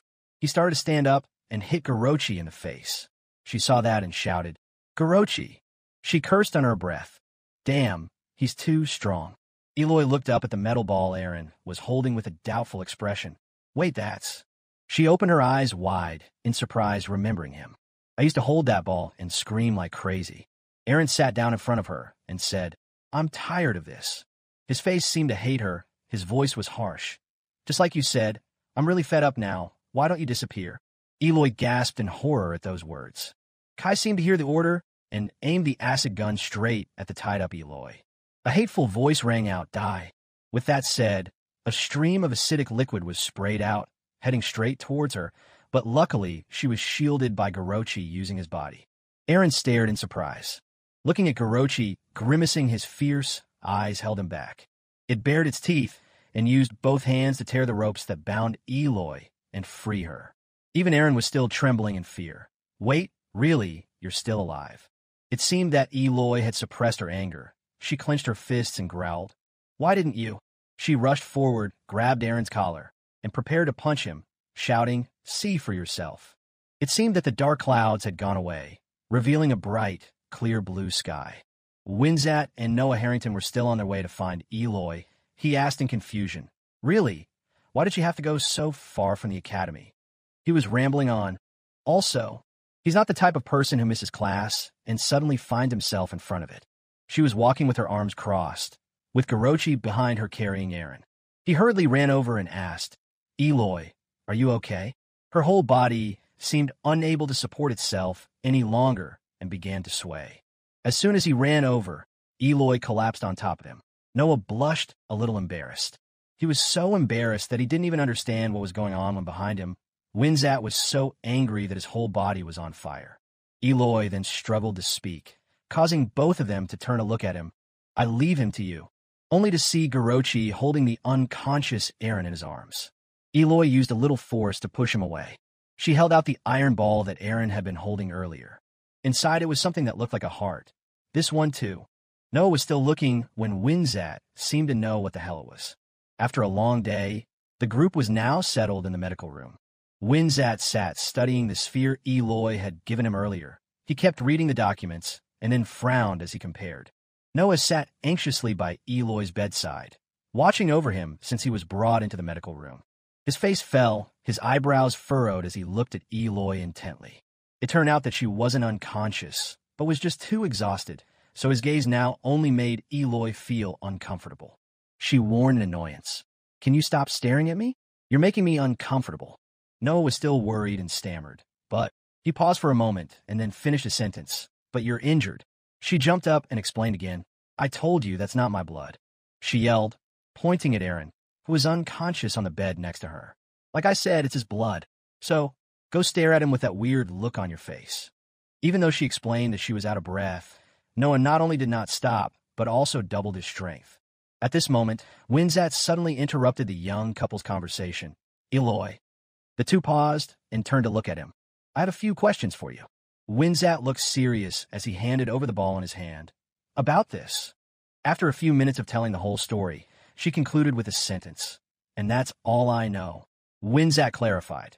So, you're saying that anyone who uses this thing will have strange things happen. Eloy recalled Aaron's crazy appearance and affirmed. Yes, he was either unconscious or completely insane. Hearing Winzat had the answer. The shape is a little different. He slowly said a name. But I think this is the ancient relic, Sao Grino, the lost one. Winzat then recounts the story that happened 8 years ago when the Galagon War had just begun. At that time, the soldiers stationed in Rayhin's Sakan Desert received a strange request. What looked like an ancient relic was found during the battle, so they were asked to send mages to find a way to deal with it. However, a horrible scene happened. There had been a massacre that left their bodies scattered all over the place, and the box was empty. This meant that by the time the soldiers arrived at the scene, the relic had already been taken. As a member of the Cumulus Mages, Winzat has been monitoring the relic ever since. He never expected to find it now, but the relic that had disappeared without a trace for 8 years had now reappeared. Winzat also found this troubling. It looks different now. It means that this monument absorbs energy and adapts to its new nature as it interacts with its surroundings. Something strange is happening here. He waited silently for a while, but when the other two didn't speak, he looked up at them. It turned out that Eloy and Noah were staring at Winzat, waiting for his next words. Winzat was at a loss for words. I don't care. Noah smiled foolishly and said, I don't really know anything about ancient ruins or wars, but despite his uneasiness, Winzat smiled brightly. What should we do? He looked at the carefree idiot before him and sighed helplessly. Then suddenly Winzat's voice became serious. You don't have to do anything. The two children were surprised by this. Actually, I order you not to do anything. Eloy and Noah looked at each other blankly. Huh? Winzat stood up and explained further. Now that you know how dangerous this thing is, he asked with a dizzy face. Let the adults take care of the rest, okay? Suddenly Winzat took out his watch and announced, I have contacted headquarters. The investigation team will be there in 2 days at most. Seeing the two of them slumping down, he had no choice but to separate them. So, Eloy, you should rest more. And you, Noah, should go back to class. He pleaded, Huh? Really? Are you sure there's nothing I can help with? I'm a fixer, you know. To Noah's concern, Winzat patted his shoulder reassuringly. I'm sure. The mages of Cumulus will take care of everything, he assured with a smile. Perhaps Winzat was afraid that the boys would be in danger. There's no need for the kids to get involved in this. Noah had been out of the room for a while now, but he still couldn't stop thinking, this is a bit of a damper. He kept complaining as he walked. I wish I could skip school. Just when he was feeling down, Noah accidentally ran into the principal in the hallway. He passed him without saying hello. Noah turned his head curiously. What is he doing here? When the infirmary was left with only 2 people and the unconscious Aaron, Eloy looked at Winzat intently, without blinking. He immediately blushed and turned away, not daring to look her in the eye. Eloy spoke first. You're lying about the investigation team, aren't you? Winzat was stunned. She crossed her arms and questioned. I can always tell when you're lying. Tell me, is there anything wrong? Winzat found it difficult to hide, so he honestly declared, it's not a complete lie. I'm waiting for their response. If everything fails, I can come back and ask for direct support. Eloy glared at him and grumbled. This reason, that reason. She was scolding him when suddenly there was a knock on the door. The 2 people were startled when they saw someone about to enter. Eloy immediately slid down from the bed and hid, while Winzat hurriedly ran to answer. Wait a minute. As soon as the knocker lost patience, he immediately disguised and opened the door. The moment Winzat and the principal faced each other, the surrounding air pressure seemed to drop several degrees below zero. Both of them looked at the person in front of them at the same time. My face said, Who are you? So the 2 people, one tall and one short, stood staring at each other for a few more minutes. Realizing that he was the guest here, Winzat quickly corrected himself. Ah, that's right. I'm a visitor from the Royal Academy. I came across a student who had fainted, so I brought him here. Principal Lawrence's eyes flashed strangely. Then he simply replied, Understood. Next, he stepped over Winzat to go to where Aaron was lying. Standing beside his adopted son's bed, Lawrence did not seem worried at all at the sight of his half-dead condition. Suddenly, the principal spoke quietly. Just the boy. Winzat immediately pretended to be ignorant. What do you mean? The principal's icy gaze swept over him. I'm asking if you found anything besides this boy. Winzat tried to calm down, even though he was so scared that he was sweating. However, not letting him regain his composure, Lawrence used his magic to directly punch Winzat in the stomach. Because he was so surprised, he couldn't cover his hands and revealed his true identity. Winzat was in so much pain that he collapsed on the floor. He passed out on the spot. Retrieving the ball in his hand, Lawrence slowly assessed what he was checking. Almost done, however. He looked at Aaron lying on the bed and added, It seems like he's still not enough. While muttering to himself, Lawrence suddenly looked up and looked into the corner of the room. Don't you think so? Eloy was hiding behind the curtain, trying his best to cover his mouth to stifle his screams of fear. Hearing Lawrence's question, she jumped, her face pale, but still tried not to move. Scene change. At the cafeteria, students have settled down on their chairs to enjoy their meal. As Noah was carrying his lunch to find a place to sit, he happened to see Moo waving at him, and Cootie asked him, Hey Noah, you skipped school, what did you do? He replied, chewing on a piece of bread. Yeah, random stuff. Immediately Moo spoke up. Where is Eloy? He was also surprised that she wasn't with him. Huh? She's not here. She's probably still in the infirmary. Cootie was puzzled right after his words. The infirmary? Is she injured? Noah's eyes drooped slightly in thought after hearing the question. Immediately, he hurriedly carried the intact meal and ran away, his mind now filled with worry. Well, she has to eat something. He quickly reached the medical room and pushed the door open with a ready expression. How is it? Eloy, did you eat? But the almost empty surroundings made him suddenly unable to form any words. Noah wondered, where did everyone go? At the academy that day, the news about Eloy kept ringing out. Huh? Eloy didn't come back yesterday.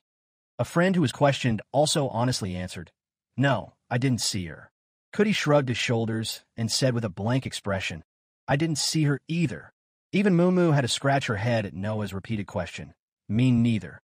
Professor Min seemed completely angered, and his face became contorted with discomfort.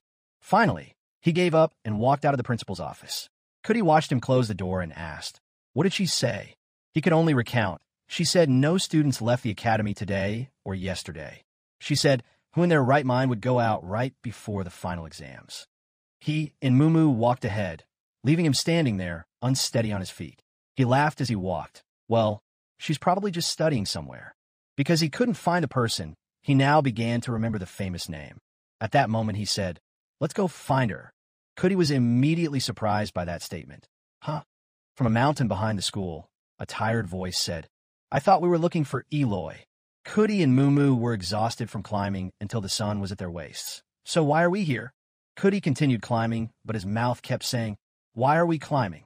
Seeing that he was about to be exhausted, Moo lifted him up and asked Noah a few questions. That's right, she might be somewhere in the academy. He looked at the two people who kept avoiding each other and finally spoke up. She's not there, I checked. He kept talking, making the other two, who were already tired, even more discouraged.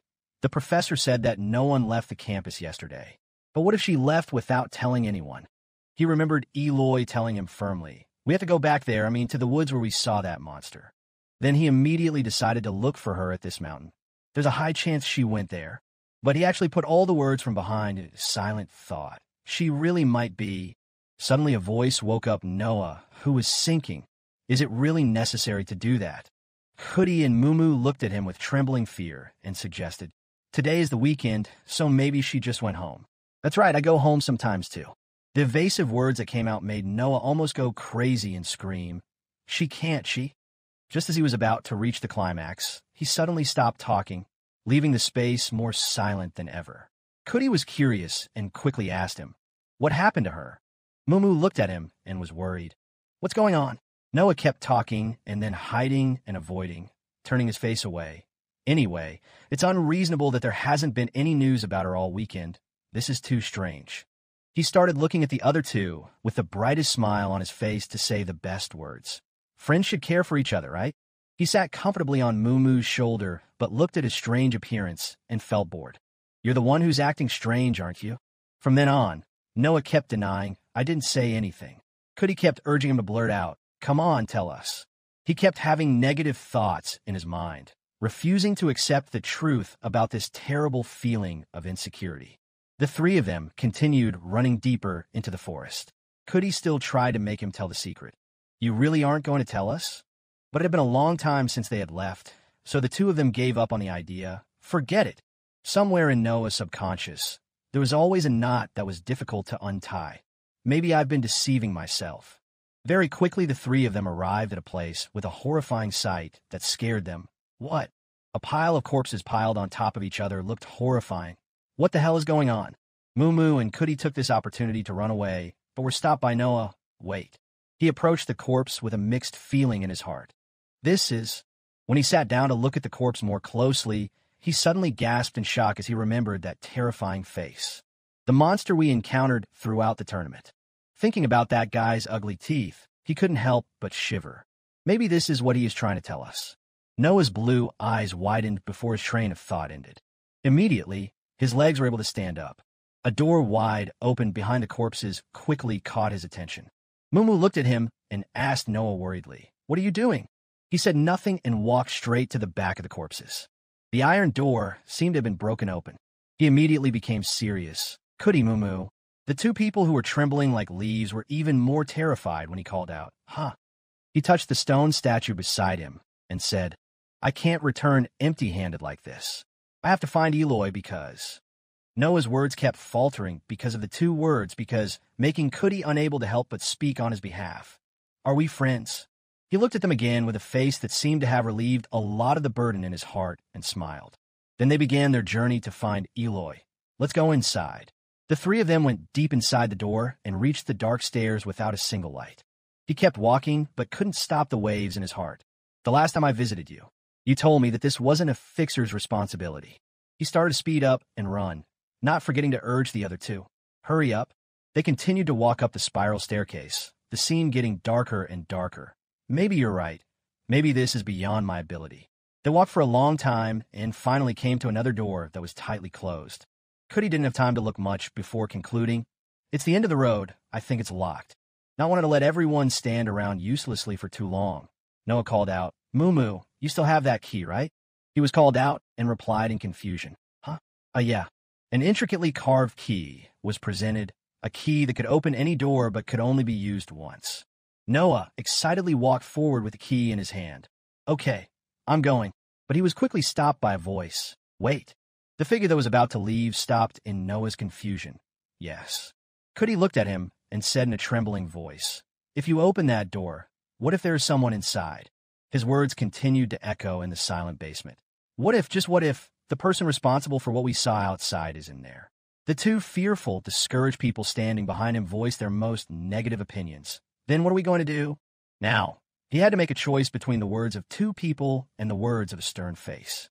Don't let blind righteousness make you do things you will regret later. Finally, the final decision had to be made. The hands holding the key suddenly tightened. He's right. If I continue now, I might really regret it. But he seemed to have made the right choice in his heart. I think I'll regret it even more if I go back now. Noah turned back to look at Mumu and Cudi firmly, saying, It's okay, I'm here for you. Very quickly, the locked door made a painful creaking sound. He pushed the door open and peeked out. Unexpectedly, the scene before his eyes left him completely stunned. This place is... A room filled with thick books on shelves appeared. Cudi and Mumu walked behind him and saw this scene, also surprised. Principal's office. Noah looked around and finally found the person, Eloy. The other two people were startled by a shout and rushed over. Huh, is she here? She nodded in her tied-up state, making him worried. Wake up, Eloy. Outside in the hallway, Professor Sirius was reporting to Lawrence about something. There was no problem at the staff meeting this morning, except for one thing. Someone was absent. Sirius also asked the principal about how to handle those who were absent today. Do I need to ask them to submit an explanation for their absence? Hearing this, the principal immediately stopped him. No need. Because he thought, They can directly tell me the reason next week."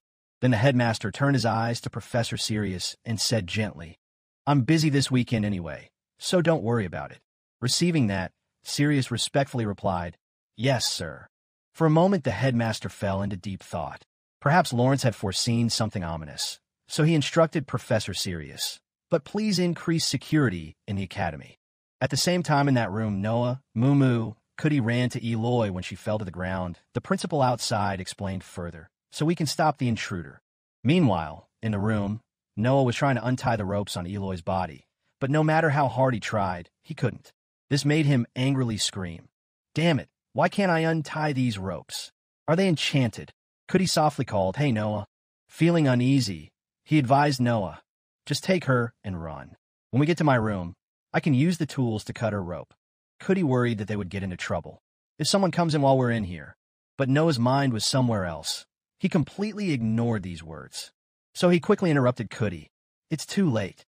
At the same time, Noah concentrated his power into his hand. Moo, Cootie watched attentively, seemingly not understanding his next intention. "Huh?" Seeing Noah about to throw that energy source towards the window, Moo was shocked and speechless. Cootie calmed down a bit and stopped him. "Wait, what are you?" It was too late. The energy source was thrown out, causing the window to shatter. A loud noise reverberated throughout the space. At the same time, a hand reached for the doorknob. This man was the principal. He stood in front of the room, thinking, perhaps about to enter. In it, Noah is urgently ordering Moo and Cootie, "Everyone listen up when I give you the signal." Turning to the cracked door frame, he continued, "Take Eloy and escape through the window." Noah explained further to the two of them, "The window is broken. The force won't work anymore, so—" Suddenly another voice rang out. What a surprise. Lawrence wordlessly walked slowly into the room. As if sensing this presence, Noah managed to finish his sentence. "You guys will be able to escape." Behind the desk, he saw the principal and looked embarrassed. "Oh, it seems I accidentally broke your window again." Not only was Lawrence not angry, he was suspiciously calm as he said, "So, this is already the third time." The principal also chose a punishment for Noah. Cleaning the bathroom would probably be an appropriate punishment for breaking a window. This raised doubts and concerns. With that, he turned and walked away, but Noah remembered, "By the way, sir." Moo and Cootie were hiding under the table because things suddenly became impossible to escape. He suddenly asked, "What did you do yesterday?" This question made the principal a bit stunned. Regaining his composure, Lawrence questioned Noah again. "Why do you ask that?" He relaxed his facial muscles and hesitated to reply. "Oh, no reason, just curious." But behind the scenes, Noah was quietly gathering energy once again. Then he suddenly released that power at the principal with the central question, "Did you kill anyone?" "Got you." Faced with the energy pouring into him, the principal did not move even a little. With a powerful blow, Noah made everything in the principal's office chaotic. However, this was the time to escape. Towards Moo and Cootie, who had now stood up to observe the incident, Noah signaled, "This is the time." Now, the principal spoke to Noah. "Before I answer your question." He stood calmly in front of the door and said leisurely, "First you have to answer one question of mine." Seeing the principal safe and sound after his attack, Noah was surprised. It didn't do him any harm. Lawrence, with a cold face, sharp voice reminded Noah, "Now, answer me." He pointed at him and asked a strange question. "Have you summoned the monster yet?" Not understanding why he was asked that, Noah blurted out, "What?" Since he didn't reply, the principal repeated with a cold gaze, "I'm asking if you're a summoner now." Noah's face couldn't hide his doubt, unable to focus on the principal's question. He kept thinking, why would he suddenly ask that? At the right moment, Lawrence poured his strength into his body. Then the principal attacked Noah. "I guess not." Realizing the danger was near, Moo panicked and screamed, "No, Noah!" And in the midst of the danger, he rushed towards Noah to catch him. The principal's internal force attack created a huge explosion that shook the heavens and earth. After rescuing Noah from the brink of death, Moo revived, while Noah was in some pain. Then, using all her strength, Moo grabbed the chair right next to her to counterattack. As expected, he threw the chair at the principal, who was standing calmly at the door. But doing so was a waste of effort because there was a protective layer of air around the principal. Once again, Lawrence pointed his nose at the three of them. The principal was cold and seemed to be deep in thought. He looked at the broken wall. Everything around was a mess. The principal then silently watched Mumu carry Noah and Cudi away. Just stood there for a long time without saying a word, not knowing what he was going to do next. In a brief moment, the principal turned and said softly, "Unfortunately for you," then approached the gap caused by the crack, aimlessly looking into the air. Eloy was lying on the ground, gasping for breath. She showed no signs of waking up. The principal continued, "Your friends have abandoned you." The storm had begun to fall on the school, which looked peaceful from the outside. The three of them ran out to sea. It was dark outside. Mumu gasped as she tried to say, "Principal." Cudi then looked at his hands, which were shining through something. Noah bowed his head and did not react. Mumu was able to finish her sentence. "No longer chasing us." Suddenly Noah grabbed his collar. "Use all your remaining strength to push him against the wall." Cudi stood up to stop him. No, but he did nothing but asked why. Noah painfully asked, "Why? Why did you?" It took him a long time to finally get out a full sob. "Why did you leave, Eloy?" Mumu trembled and said, You were in danger, so?" Before he could finish listening, he pressed him tighter against the wall, shouting frantically, "I told you to take Eloy and run." He was still angry. "Why did you save me instead of doing that?" Seeing the argument getting more and more serious, Cudi rushed forward to stop him. "Hey, we have to do something else." He spoke as loudly as he could for Noah to hear. "Your attachment is completely ineffective. So how are we supposed to rescue Eloy and leave this place together? We'll never get another chance." Noah was now very upset. His mood was chaotic, his lips tightly pursed. Hesitantly thinking about Cudi's words, he continued to persuade. "Look at what happened." Cudi tensed up, waiting for his reaction so nervously that his face was covered in sweat. Then he closed his eyes and sighed, folding his arms calmly. "Eloy will be fine." The atmosphere between the two of them seemed to have calmed down, no longer the harshness coming from Noah when he heard his words. The fact that he didn't kill her means that he still needs to use Eloy. Cudi continued to analyze. This also explains why he arrived earlier than us. The two people's expressions became stunned, looking at Cudi in surprise. Noah was confused and hesitant, silent for a long time. But then his emotions gradually stabilized. His voice was filled with regret. He awkwardly faced Mumu. I'm sorry for not thinking carefully. And thank you for saving me." He asked hesitantly, confused. "So what to do now?" Noah stood up straight, turned his head to look forward. The sunlight shone gently on him, and his eyes were filled with determination. "We have to do something." He clenched his fists, thinking to himself, "I know I'm no match for him." He resolutely told the other two, "We can't just sit around here and do nothing." Noah raised his head, his eyes shining brightly. "If we can't defeat him on our own, we have only one choice left." Scene change. It seems you are in a very strange place. In front of him was a large round stone covered with small stone petals, on which were carved strange symbols. Noah knelt down tiredly on the ground, lightly touched the rock, and gasped, "Phew, it seems like there's no one here. It's worth coming here after a long journey." Looking inside further, he clicked his tongue to reassure himself. "It looks a bit complicated, but I guarantee this place is fine." There was a crumpled piece of paper in Noah's hand. He stared at it intently in his palm, an unconscious voice running through his mind. "Are you going crazy? Why are you making it more complicated than it is?" He reminded me of Eloy with his panicked look, nibbling at me constantly. Then Noah threw the paper ball straight out, slowly crawling into the magic stone circle. When the paper was straightened, he read it and exclaimed, "Here it is. This is much better." He used his two hands to control the page floating in the air. It emitted a golden light. "Now, let's begin." Suddenly, there was a loud noise. Light from the page magically shone everywhere in space. The light gradually turned jade-green. He closed his eyes, trying his best to concentrate his thoughts. Where did the summoned monsters come from? Which world does it connect us to? The white page now became even brighter, surrounded by rays of sunlight. The summoning is being prepared.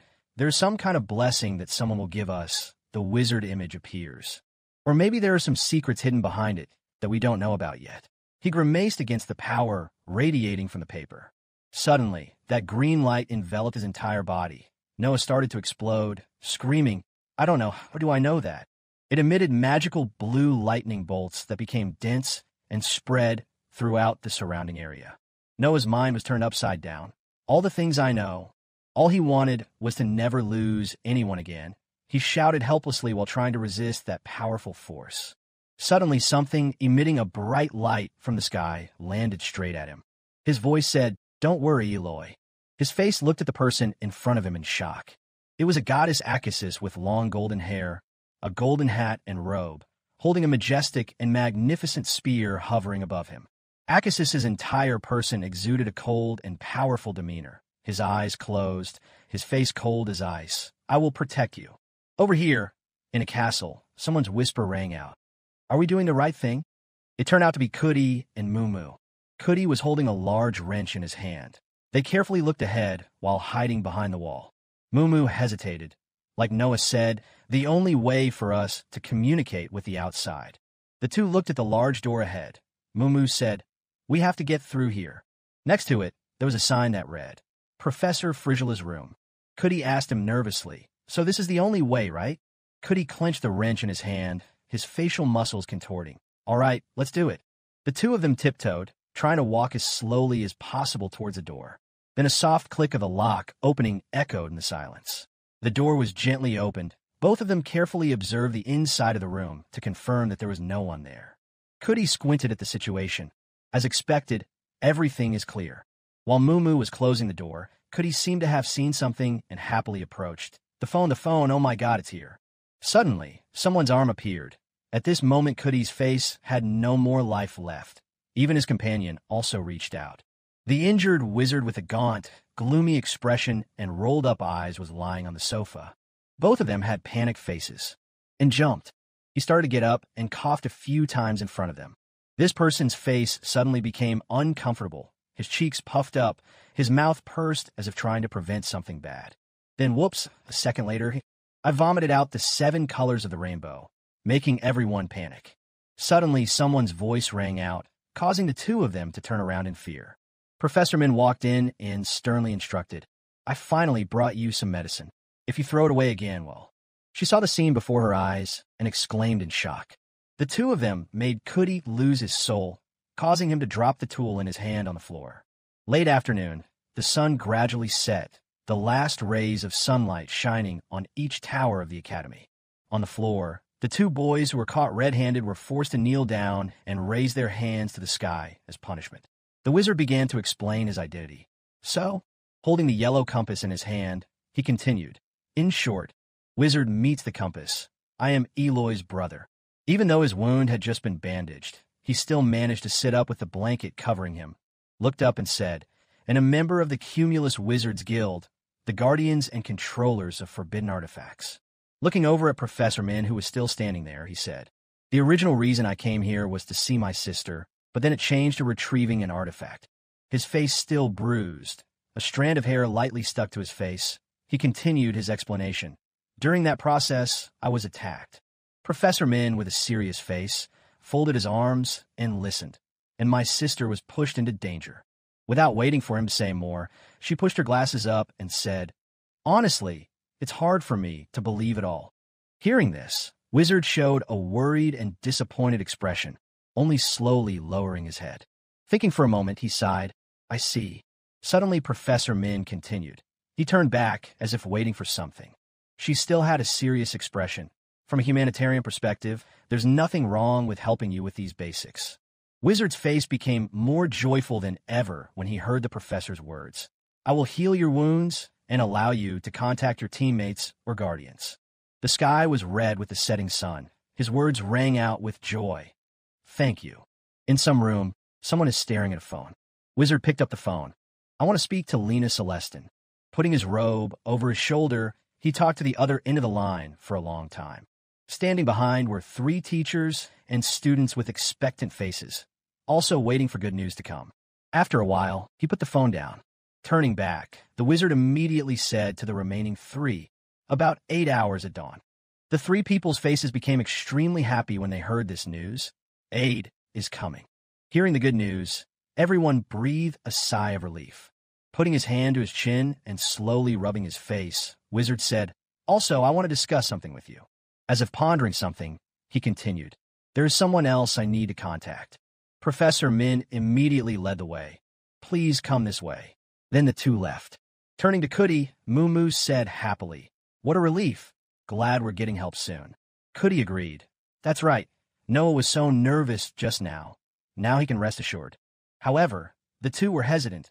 By the way, he cut straight to the point that was on both of their minds. How are we going to tell Noah about this? Cudi was slow-witted and didn't know how to resolve the dilemma. Good question.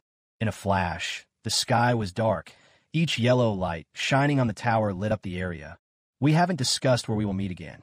Professor Sirius and the patrol team are patrolling the area to ensure everyone's safety.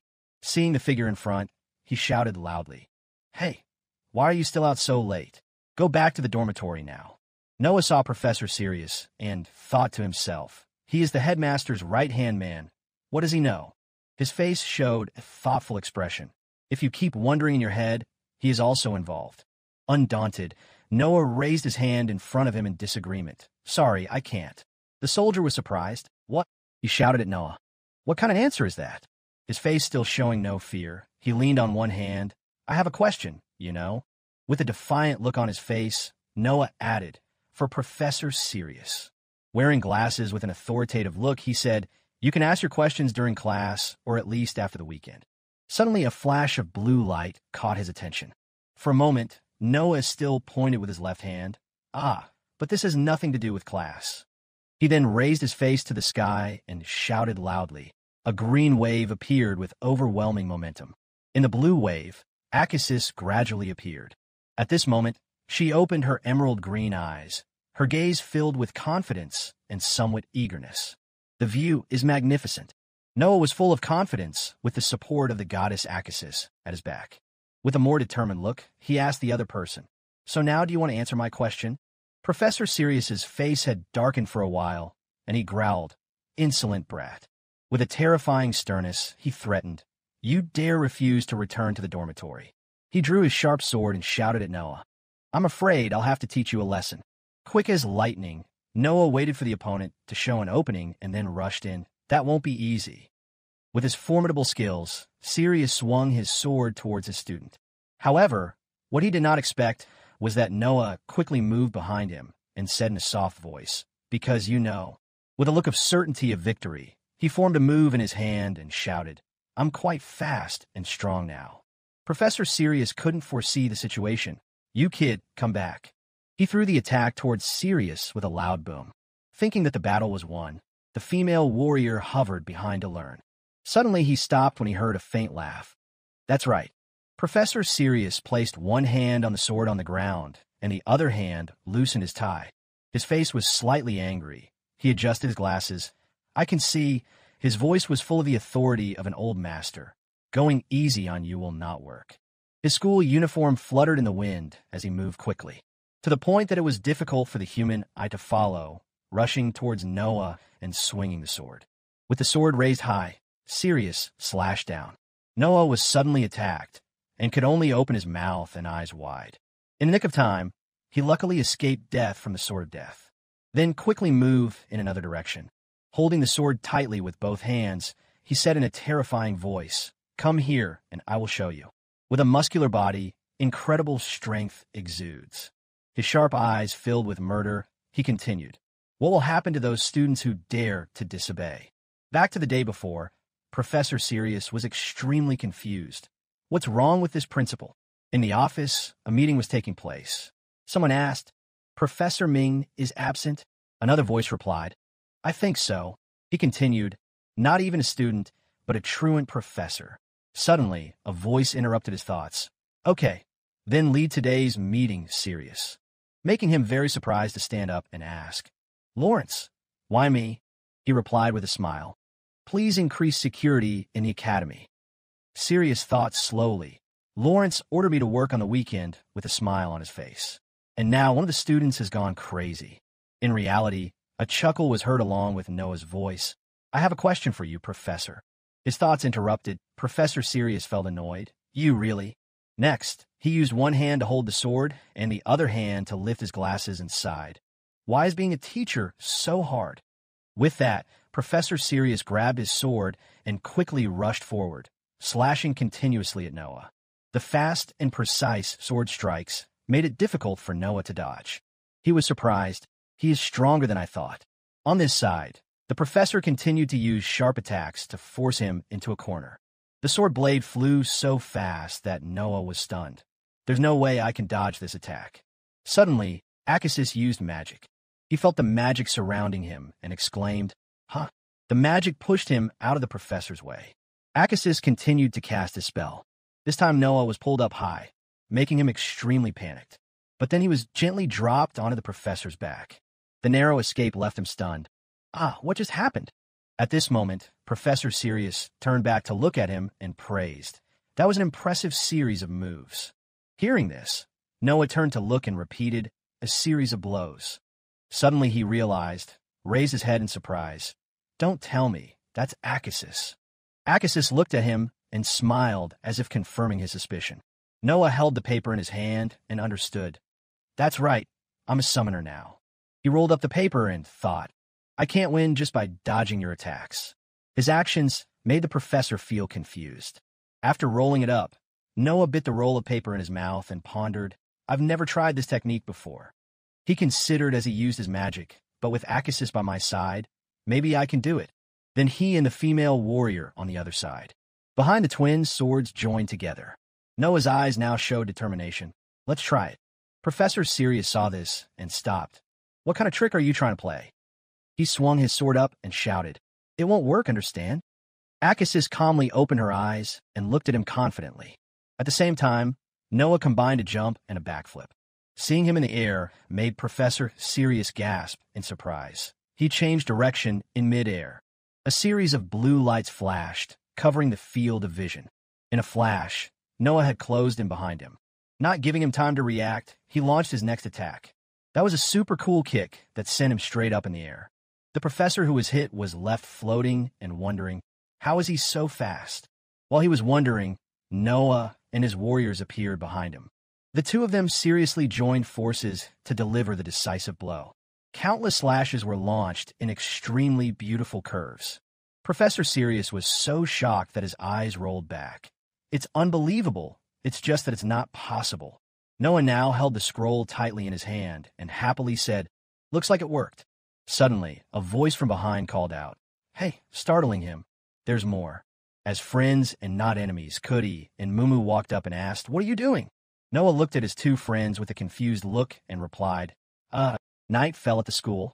The lights in the room were bright. Professor Sirius was stunned.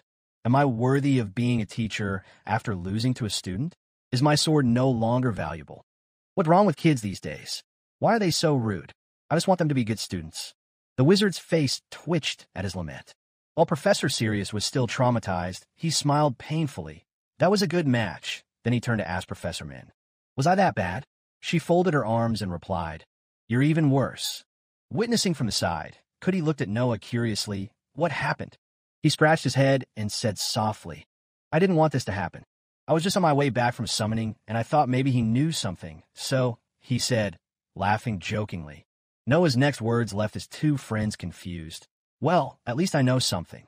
At this moment, he raised his hand and said in a relaxed voice, even Professor Sirius, his right-hand man, doesn't know what Lawrence is plotting. In other words, Lawrence is acting alone. Finally, Noah concluded to the bewilderment of his two friends. That means it might be easier to fight him. But the other party's words made him pause. Noah, you don't need to worry about that anymore. Then he turned to anxiety when he heard the next sentence. In just 8 hours, the aid will arrive. 8 hours later. In another place, there was a nail driven straight into the wall. Look closely, and you will see that they are plugged in and form a magic circle. That circle was on the ruined wall in Lawrence's room this morning. At this time, Eloy was still tied up and unconscious. Little did she know Lawrence was holding the bald golden ball is up to something shady. His face looked scary right now. Back in the staff room, Noah said, no, it will be too late by then. With that, he announced, I will save Eloy myself. After saying that, he was about to turn around and leave, but was stopped by another voice. I object to this. Behind Noah was the sight of everyone staring at him. He stood at the door and turned to look back. Wizard spoke up. It's my fault for letting things get this bad.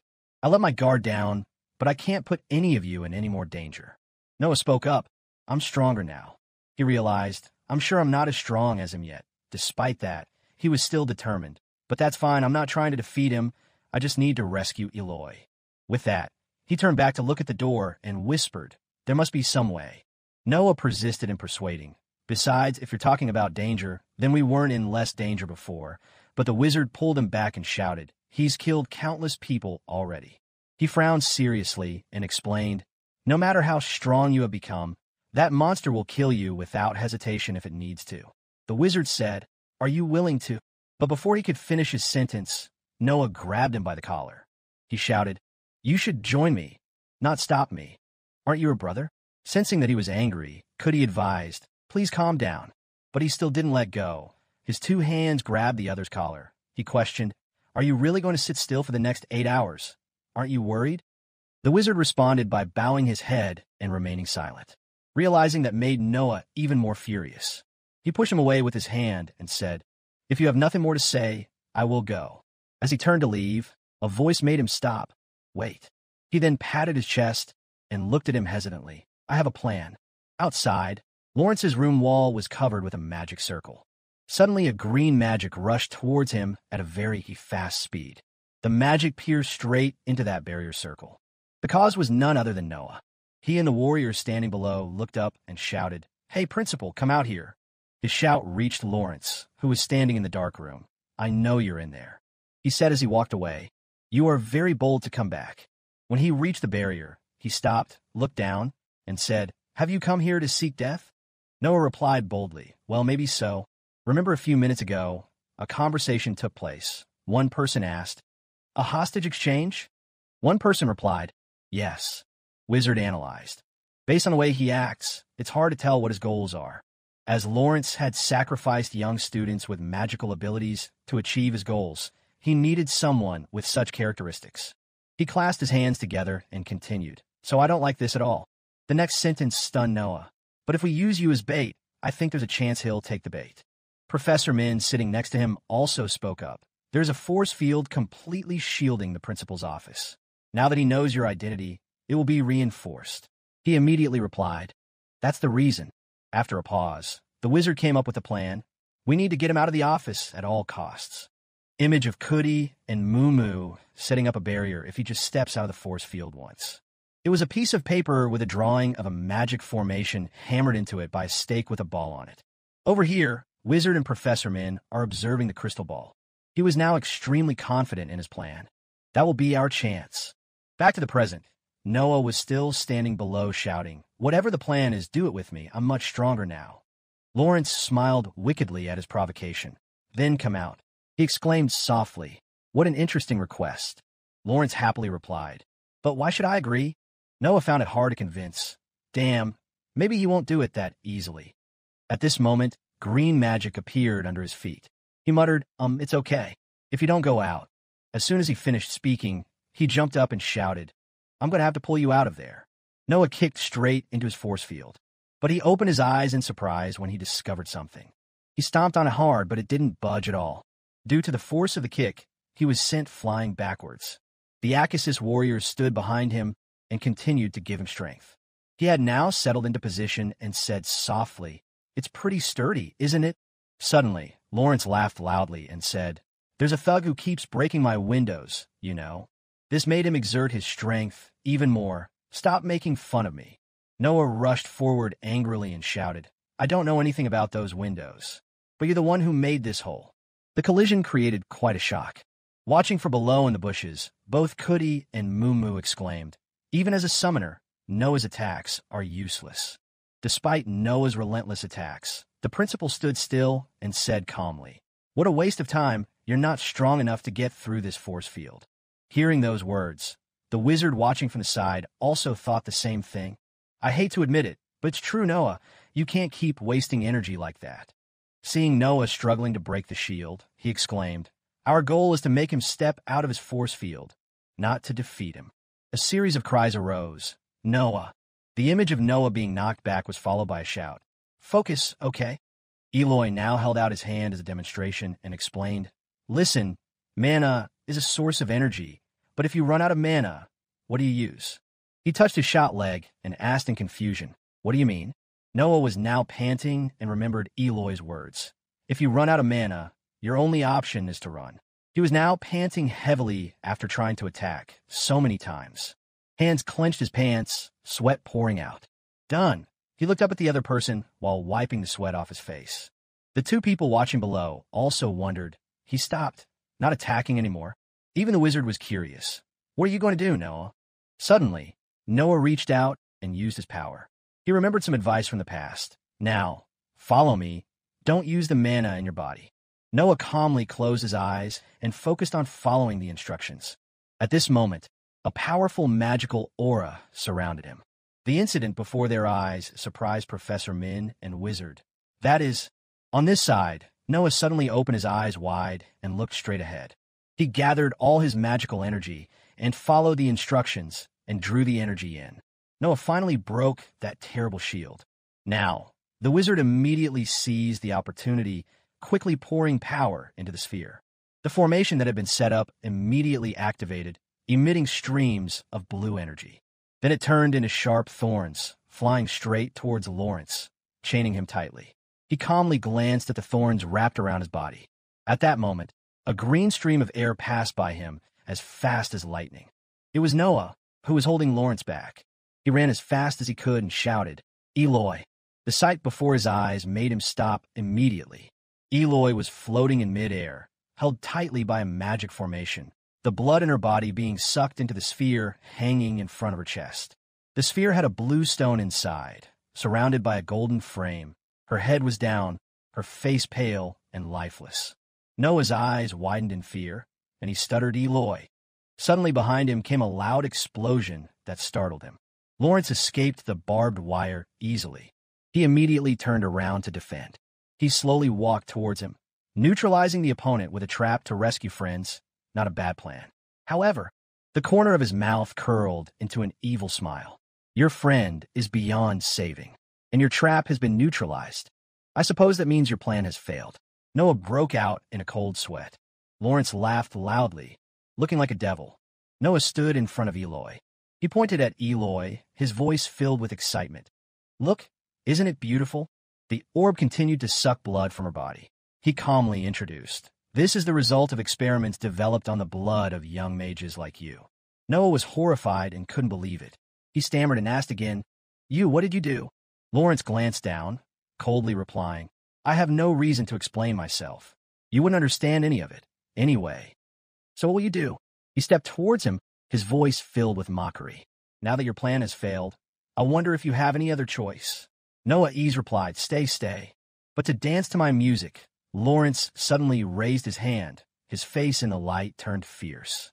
An invisible force pulled the sphere on Eloy's chest forward, her body being dragged along with it. Noah shouted in panic, "Eloy!" The golden frame surrounding the green stone slowly opened. Eloy's eyes were white, her breathing weak. He stared in horror at the sight before him. Eloy's eyes turned red. She let out a painful scream. Just then a monster appeared. The monster had the shape of a bear, with red eyes and sharp teeth. It raised its head to the sky and roared loudly. The monster's overwhelming strength made Noah cover his face with his hands. The monster instantly released a terrifying stream of power aimed straight at him. He quickly jumped back to avoid the attack. The attack was so strong that rocks and dirt flew everywhere. Noah shouted, holding himself steady, "Eloy!" The monster immediately crouched low, aiming straight at him. It shot towards him like an arrow. He stood still watching it rush towards him, not knowing whether to fight back or not. His eyes widened in fear, only to see the monster's claws right in front of him. Then there was a loud bang. Purple power shot out through the windows. Akasis instantly pulled Noah into the green circle, avoiding the monster's attack. Both of them were surrounded by a protective circle, floating in the sky. The monster's attack just now turned the room into a sea of fire. It stood in the middle of the room, roaring loudly. A broken picture frame fell to the ground, shattering glass all around. An invisible force lifted the photo up. As it floated in the air, flames gradually consumed every corner of the photo. The photo flew in front of Lawrence. More than half of it was burned. Only the image of the flower trellis could be seen in the remaining corner of the photo. The photo burned to ashes. The smoke gradually cleared to reveal Lawrence's icy face. "Attack! Why do you keep avoiding?" He held Eloy's hand and lured him into action. You must disable the summoner to return the summoned monster. This is the only way you can win, right? He frowned, thinking, no, that means Eloy might get hurt. What should I do? He pursed his lips, feeling a little helpless. Suddenly, the corner of his lips curved up slightly. I can't let that happen. Without hesitation, he immediately gathered his strength. Green streams of energy flew around him. He replied to him with determination. I won't. Go with your plan. He finished speaking and rushed forward. The monster saw him and roared fiercely. The two sides charged straight at each other at terrifying speed. Behind him, Akasis quickly energized him. With that, he dashed behind the monster. A wave of pain made him turn his head. Beloy, a monster's claw pierced through his arm. He looked at the wound, thinking to himself, if I have to, choosing one thing in life, he suppressed the pain and focused on moving forward. Noah sprinted towards Eloy's location. There was only one thought in his mind. I will choose you. Eloy was now in so much pain that he was in a daze. He did not hesitate to reach out to the ball. He grabbed it tightly, crushing the golden frame outside, grabbing the blue stone inside. The power from the blue stone caused him pain. Even if it means your eyes are red, your whole body is in pain, and your veins are popping out, you won't be yourself anymore. Noah saw only a seemingly endless dark and crimson scene before him. He stared blankly at the unfamiliar space, wondering, where am I? Suddenly a voice said, hello. Noah was surprised when he heard it. He turned around to see where the sound came from. It turned out that the voice just now belonged to Eloy. She was waving and smiling at Noah. Eloy stretched out her arm to feel the power. She was filled with gratitude. Thanks to you, I was able to recover all my strength and regain my true form. She turned around gracefully, her words filled with regret. I guess that means I'll be saying goodbye to this appearance soon. What a shame, I kinda like it. As soon as she finished speaking, she turned her head towards him, then gave a strange smile. Ah, anyway, thank you. Hearing that, Noah gritted his teeth in anger. Eloy could clearly feel that discomfort, so she stopped walking, listening to him. Noah mumbled and quickly denied, that's not like me. As soon as he finished speaking, the tragic scene from before appeared clearly again, with corpses lying piled on top of each other. He continued shyly, there were many people who died. The more he spoke, the more painful memories flooded back. He unconsciously clenched his fists, both angry and miserable, and said, and my friend was also seriously injured. Eloy turned her head to listen, her face showing no change. Oh. Noah continued slowly, so, I need power, his hands clenched into fists. The power to reverse everything that has happened. Suddenly, Eloy spoke up, breaking the tense atmosphere. I don't have that kind of power. He paused, and hurriedly asked her what. Eloy shrugged and calmly replied, I don't know what they're saying about me out there, but I only have the strength to move forward. She removed her hand, implying, it is the power to move forward to a stage you have never been to. Eloy turned to look at him, a strange smile on her lips, and her eyes seemed brighter. She asked him, what do you think? Do you want to come with me? Before Eloy's inviting hand, Noah hesitated and thought. But a few seconds later, he refused. No. She was startled when she heard that, her eyes filled with surprise. In response to Eloy's reaction, Noah continued, I have something to protect. She asked again, is that so? He still refused firmly. If you won't help me, forget it. Let me out, I have to. Before he could finish his sentence, he suddenly opened his eyes wide in surprise. Before him was a powerful dark aura emanating from Eloy herself. The surge of power overwhelmed Noah, her voice fierce. I don't think so. Scene change. Over here, Lawrence's eyes were sharp and fierce. He clicked his tongue. Fall out of position. As soon as he finished speaking, he controlled dark purple energy rays to shoot out from the void. The wolf she rode on swung its arms to block that powerful blow. The sky began to become more chaotic due to Lawrence's ability. Eloy was holding a magic book for defense. Gasping for breath, Eloy wondered what happened. Suddenly memories came flooding back. She said, that bastard killed my brother and kidnapped me. But that's all I remember. As soon as he finished speaking, the principal raised his hand to unleash his power. Eloy turned back to look at the unconscious Noah. Then I woke up to all this. She called out loudly, Noah, wake up, get a hold of yourself. He smiled wickedly. Lose your guard at a time like this? Or are you too confident? Eloy and Gorochi became more panicked than ever. They stood in front of Noah, who was still lying motionless on the ground. Her expression at the sight was tense. She despaired, tears welling up in her eyes. Just waiting to die. In my head, I kept calling out, Noah. Unexpectedly, he rushed out from somewhere and hugged her, avoiding the attack that could destroy the entire tower. Eloy looked at Noah with a surprised look. Lawrence turned his head. He was extremely surprised that Eloy was still alive. She dodged how. The image before his eyes was Noah holding Eloy to avoid attacks. Both of them were struggling. She called out to him, Noah. Noah slowly let Eloy set his feet on the ground. She quickly asked him, what the hell is going on? To Eloy's bewildered question, he calmly replied, I'll explain everything later. She held out her hand, concerned, asking, don't tell me you're going back there like this. Noah just turned away, saying, I'm fine, don't worry. As he finished speaking, he lifted his shirt to reveal a light in front of his chest, his eyes filled with hatred. He declared, I will take care of everything. Lawrence turned his head and called out loudly, Hey, Principal. Noah's angry gaze grew more intense. He radiated fearsome power and summoned his spirit beast to prepare to attack him. In contrast to Noah's tension, he seemed calm with a sinister smile on his lips, saying, I thought you were running away with my precious relic. I'm glad you're back. With that, the principal shot dark magic rays at him. They were sharp and powerful as they rushed towards Noah at a rapid speed. He dodged easily and slowly approached him from behind. Noah chuckled smugly. Well, you see, I've never been to another school, so I didn't know, but now I'm sure.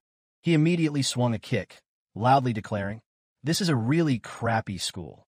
Lawrence turned his head instinctively, his pupils widening in surprise. His kick landed with great force and power, causing smoke to billow. He looked down, his body was covered in veins, and the light ball on his chest was also expanding. Noah was worried as he could still hear the principal's voice. This is not what I expected. Unexpectedly, he was one step faster and called his mascot to use his sword to block the boy's attack. Lawrence smiled sinisterly, his eyes flashing with cunning. But it seems my experiment was successful. In the bushes, Cootie and Moo seemed to be trembling and worried. Moo asked, Our plan has failed. What should we do? Cootie was also confused. I don't know. He was nervous, his expression very ugly. But we can't just run away like this. Noah is the most dangerous person right now. We can't abandon him. Suddenly, a noise interrupted his train of thought, causing him to glance towards the source of the sound. It turned out that it was the injured wizard and Professor Min coming. The girl was immediately panicked. Mr. Wizard, Professor Min worriedly said, Please don't be nervous. If you are also in danger, then. Before he could finish speaking, he immediately spoke up. I am in danger. The wizard looked her straight in the face and continued. You saw it too, Professor. The spell of imprisonment was broken. He was angry. That bastard won't wait for us to recover. Then the wizard seemed exhausted, collapsing in front of everyone. I cannot allow more children to be lost because of my mistakes. Suddenly a bright, white light flashed across the sky, piercing through the clouds. His face was more disappointed and sad than ever. He cried out miserably, No. All four people were stunned by the scene, helpless and could only watch. Here, the light pellet was deeply embedded in Noah's chest. His eyes turned milky white. Both of them were suspended in the air, just a sword strike away from the mascot. This is different than I expected, but my experiment seems to have been successful, said Lawrence. Noah's eyes were tired, but still full of hatred. He asked what? He replied, The shell is the key. It is the key that can erase this world and usher in a whole new era with its immense power. He asked hesitantly, What does that mean? Suddenly the principal's eyes became more sinister. He said, Open the door. As soon as he finished speaking, Noah was stunned. The light ball on his chest swelled even larger. He held his head, screaming in pain as several red streams of air emitted from his body. Noah felt even more tired as pain rushed to his head. The light ball was pulled further and further out. The blue veins in the area appeared, tormenting him with endless pain.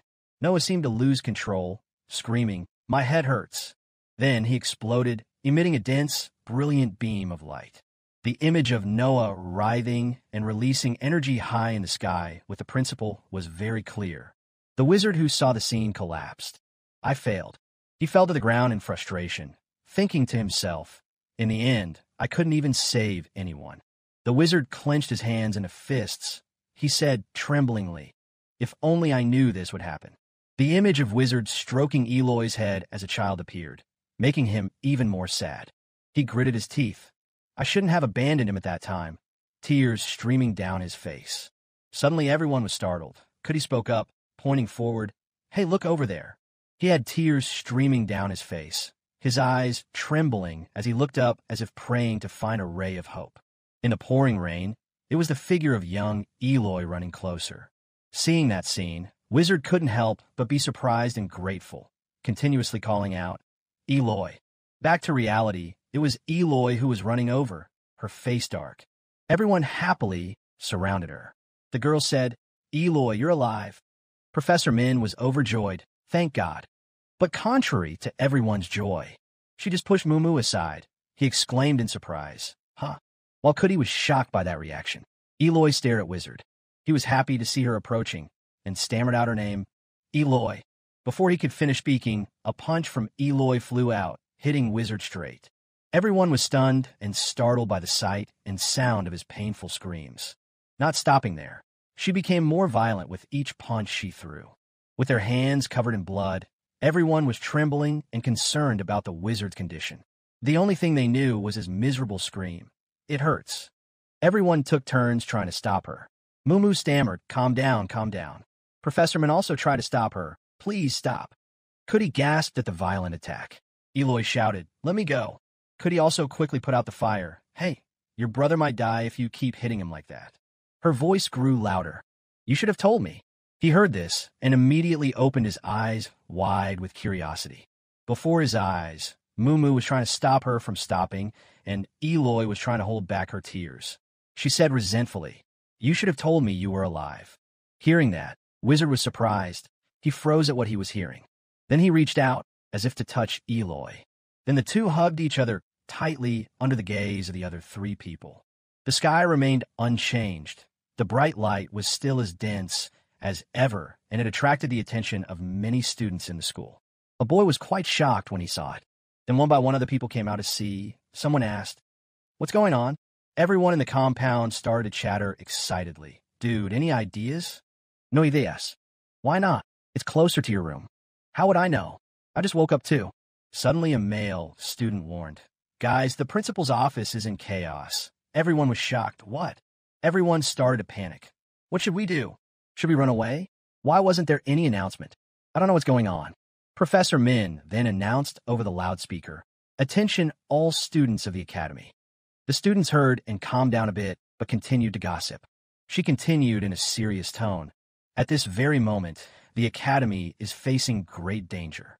The principal heard and immediately turned his head to look at the situation. Professor Min was still warning. This is not a drill. Under no circumstances are you allowed to stay where you are. Her voice grew louder and more emphatic. All of you evacuate the campus as quickly as possible. Everyone seemed to understand the importance of the matter, continuously saying, let's go, whatever is happening. Let's get out of here. Compared to the chaos in the academy campus, the principal was still very leisurely. He smiled, smugly. Just as I expected. He then released rays of dark energy, clearly declaring, however, I cannot allow anyone to leave. Each ray of power stabbed into the zombie's head. He said coldly, stay. From motionless skeletons, they now had souls and hateful gazes. The principal continued speaking, and face your impending doom. Zombies came in droves to attack the students. They were a powerful army and looked at everyone with greed. Everyone panicked and ran towards the school gate, screaming, zombie, zombie. Mumu was panicked. He was about to cry. Are those the corpses we saw on the mountain? Cuddy was also confused. What did they get here? Suddenly, from somewhere appeared a fierce mouth and sharp tusks opened wide. It rushed straight to sweep and attack the zombies. Someone suddenly approached, saying, my loyal servant will surely be able to have fun with so many enemies. Mumu and Cuddy were both surprised. He said, is that Fabian? His face was filled with anger. In his hand was an open and glowing book. Then a voice came from somewhere, breaking the atmosphere. Looks like we don't have classes starting tomorrow. Lucy and Vicky were also there. Both of them were on the defensive. Lucy asked, right? Vicky immediately replied, yes. Professor Min was shocked. Lucy and Vicky too? Their courage and confidence were instantly lost, and they turned their heads away. She criticized, "What are you guys doing? I told you to evacuate. No fighting." Victor, who had just arrived, looked in their direction, calming the atmosphere. "We appreciate your concern, Professor." Victor put his hands on his hips and bowed to her. "But we are not just helpless children." Professor Min heard the voice and turned around, surprised, and called out, "Victor." He continued, his words touching her. "That's what we've been taught, right?" Over here, Eloy observed everything. She just silently hugged her injured arm. At this moment, she turned around, looking towards the bright light in the sky. Eloy's eyes were full of passion and determination. "I have no choice."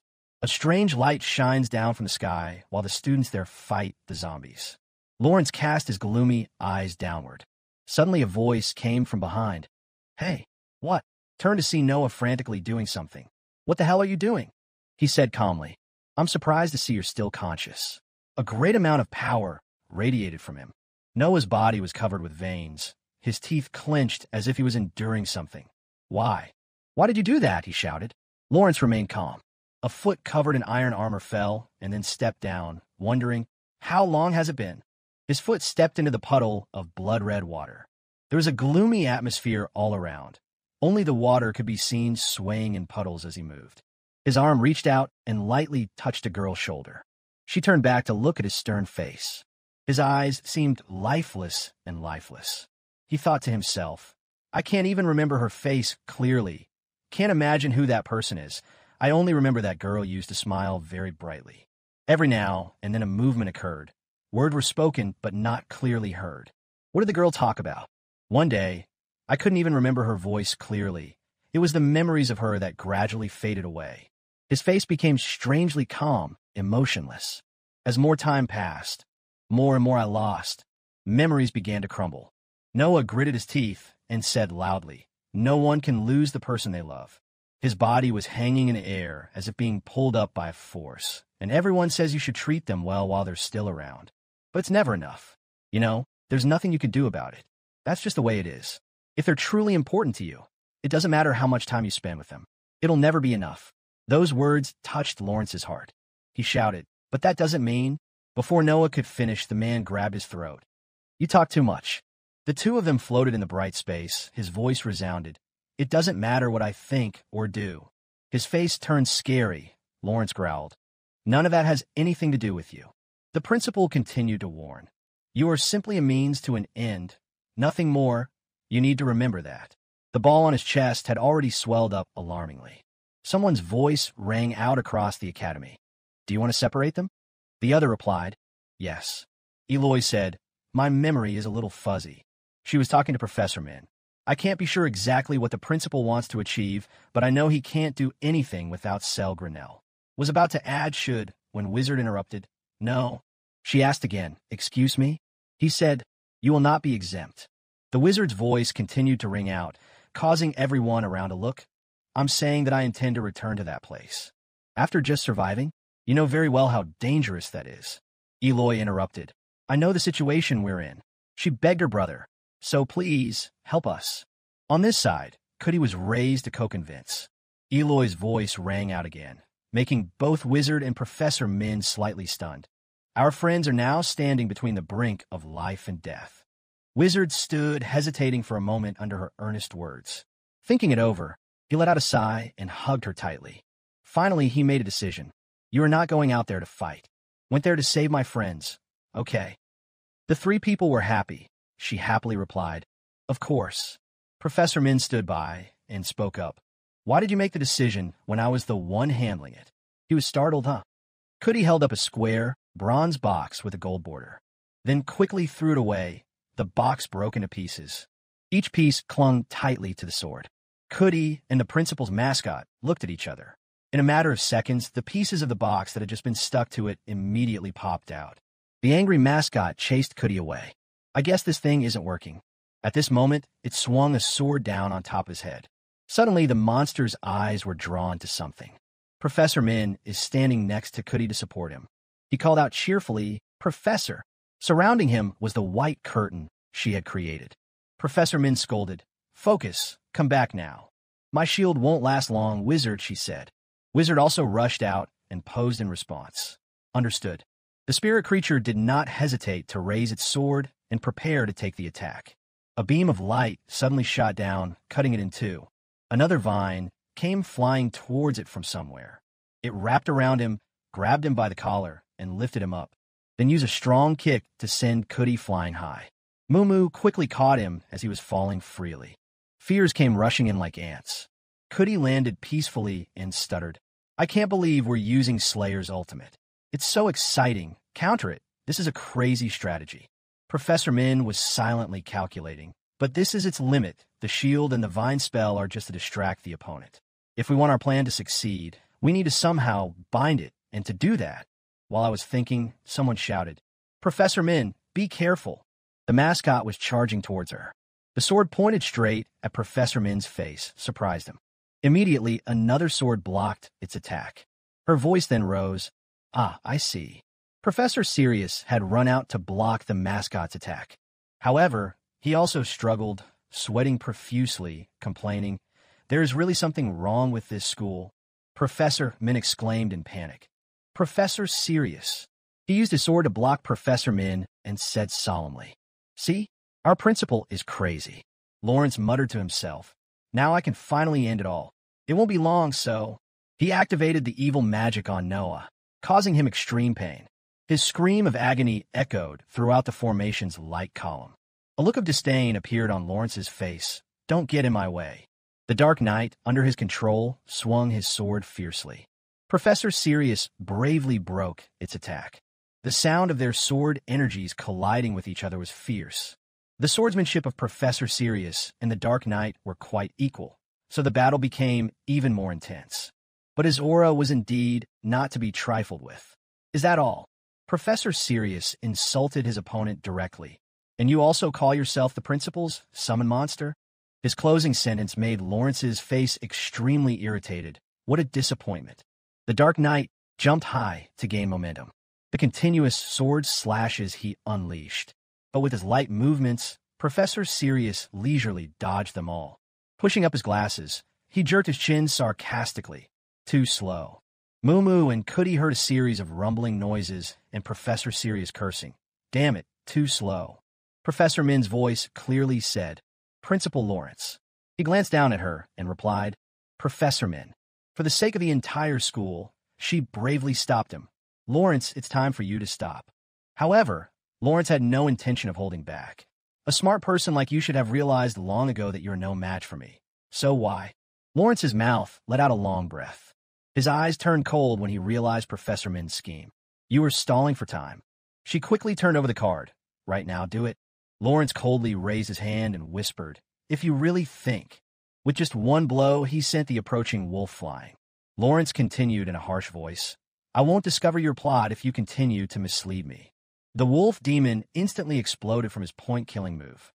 But as that wolf demon gradually faded away, Eloy's figure immediately appeared behind. This scheme made Lawrence extremely surprised.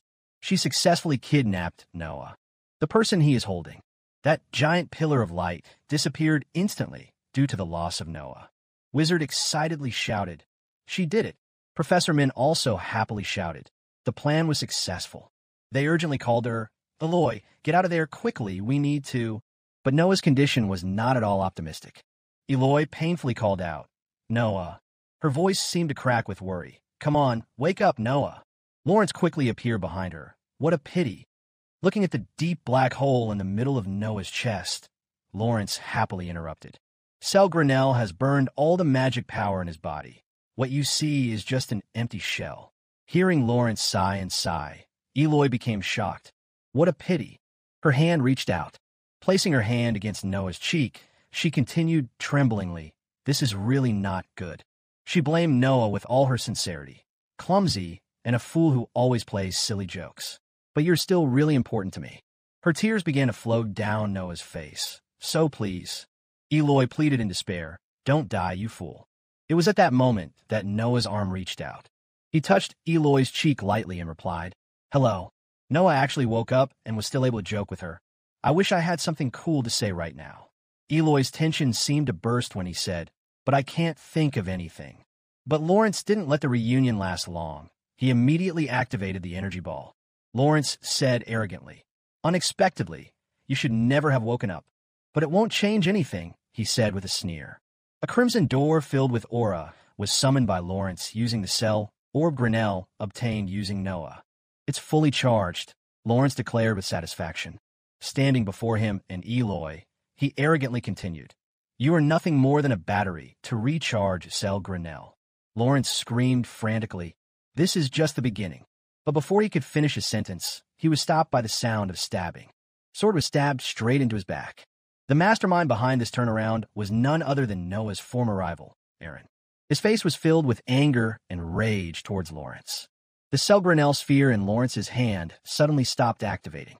After Aaron's ambush, he dropped the ball. It fell to the ground indifferently. Aaron bitterly questioned him. "I always wondered why you did that, why you took advantage of me, abandoned me, and treated me so badly." Aaron's voice angrily shouted, "All I ever wanted was your recognition and affection." He continued in tears, "If you intend to use me like that, then why do you treat me like that? Aren't you my biological father?" Aaron resolutely raised his dagger high. "Oh, it doesn't matter anymore. I don't care about your answer anymore." He desperately realized the twisted truth behind Lawrence. "You must have done it because you could, right?" But he didn't realize the change in his eyes. Lawrence's body violently burst out with a huge surge of power. So much so that one shot blew Aaron away as light as a leaf.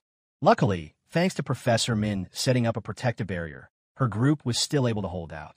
Eloy helped Noah try to move. Before the Crimson Gate, Lawrence angrily cursed at Aaron. "You piece of trash." His hands began to chant again. What a pitiful act. Lawrence made a gesture of clasping both hands together, widening the distance between them. The Crimson Gate seemed to resonate with it and vibrate violently. On this side of the battlefield, Mate was still fighting fiercely with the undead. The shocking shock made him turn his head in surprise. That thing. The Crimson Gate made Mate feel extremely uneasy. Suddenly, it expanded its power to cover the entire academy. Lawrence's voice was cheerful. "Give up." He had now completely transformed into a demonic entity and was no longer the principal. "No one can stop me."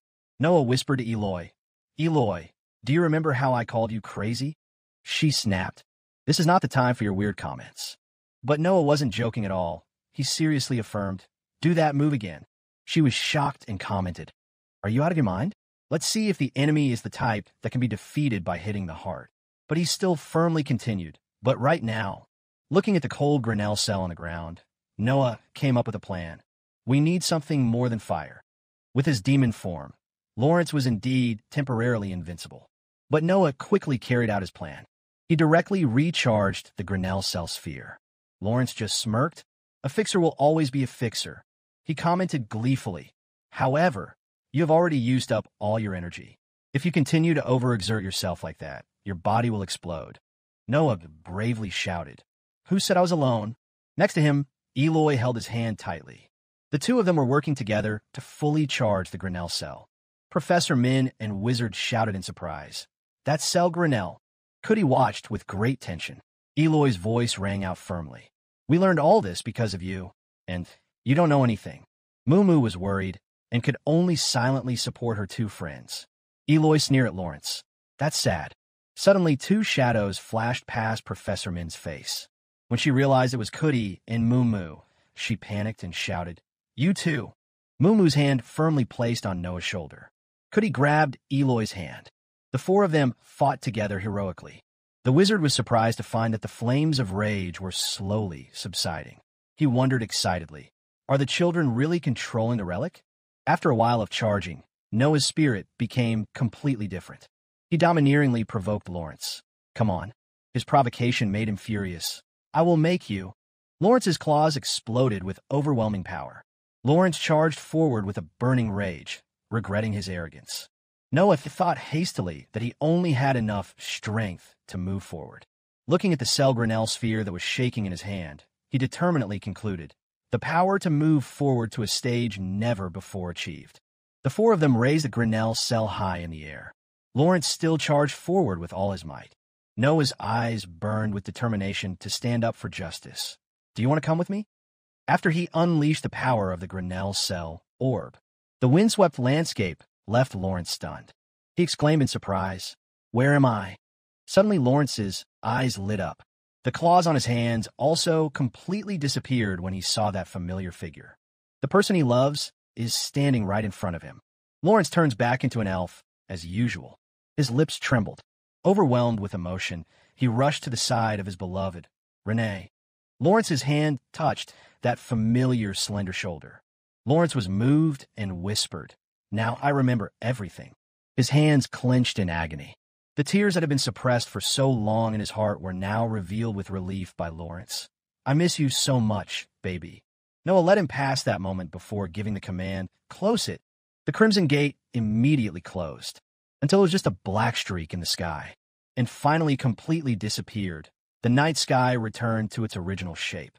Professor Min and Wizard were stunned and could not believe their eyes. Even Professor Sirius watched with wide eyes. Aaron was now able to get up. The scene was completely empty. Even Lawrence's figure was completely gone. The zombies lost control and froze. They automatically fell down en masse. The students in the school looked at each other alone. Then the whole group shouted loudly, Hooray! Mate's soldiers also cheered. For the first time, a look of relief and pride appeared on his face. The whole academy was shaken by the shout. We won. After a fierce battle, dawn finally broke over the mountains. People began to collect the corpses of the undead lying around.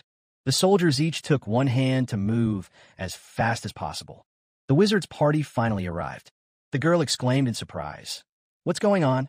Before the wizard could raise his head, he whispered, Is everything over? At this time at the Sigron family mansion, the wizard's voice rang out softly. An imperial council has been established to be responsible for the disposal of dangerous relics. Even though his body was covered in bandages, he still firmly continued. The Grinnell Cell Sphere is being consulted and kept safe there. Once I recover, I plan to join the research team immediately. Eloy asked Wizard, So you're going to leave me alone again? The wizard was a little surprised by her question. The Sigron family did not respond to the summons from King Styordan, so we are discussing emigration with the help of the Imperial Council, he explained calmly. Wizard smiled and said to Eloy, Of course, Father also approved of this. Eloy's face lit up when she heard Wizard say, Let's go together this time. Cootie quickly announced, I heard that Professor Min has also joined the Magic Council. Once the investigation on Lawrence is over, she will leave. Noah shouted in dissatisfaction. What? What about the academy? I haven't graduated yet. Cootie suggested to him. I guess you could talk to Aaron about it. Noah asked, stunned. Aaron? What?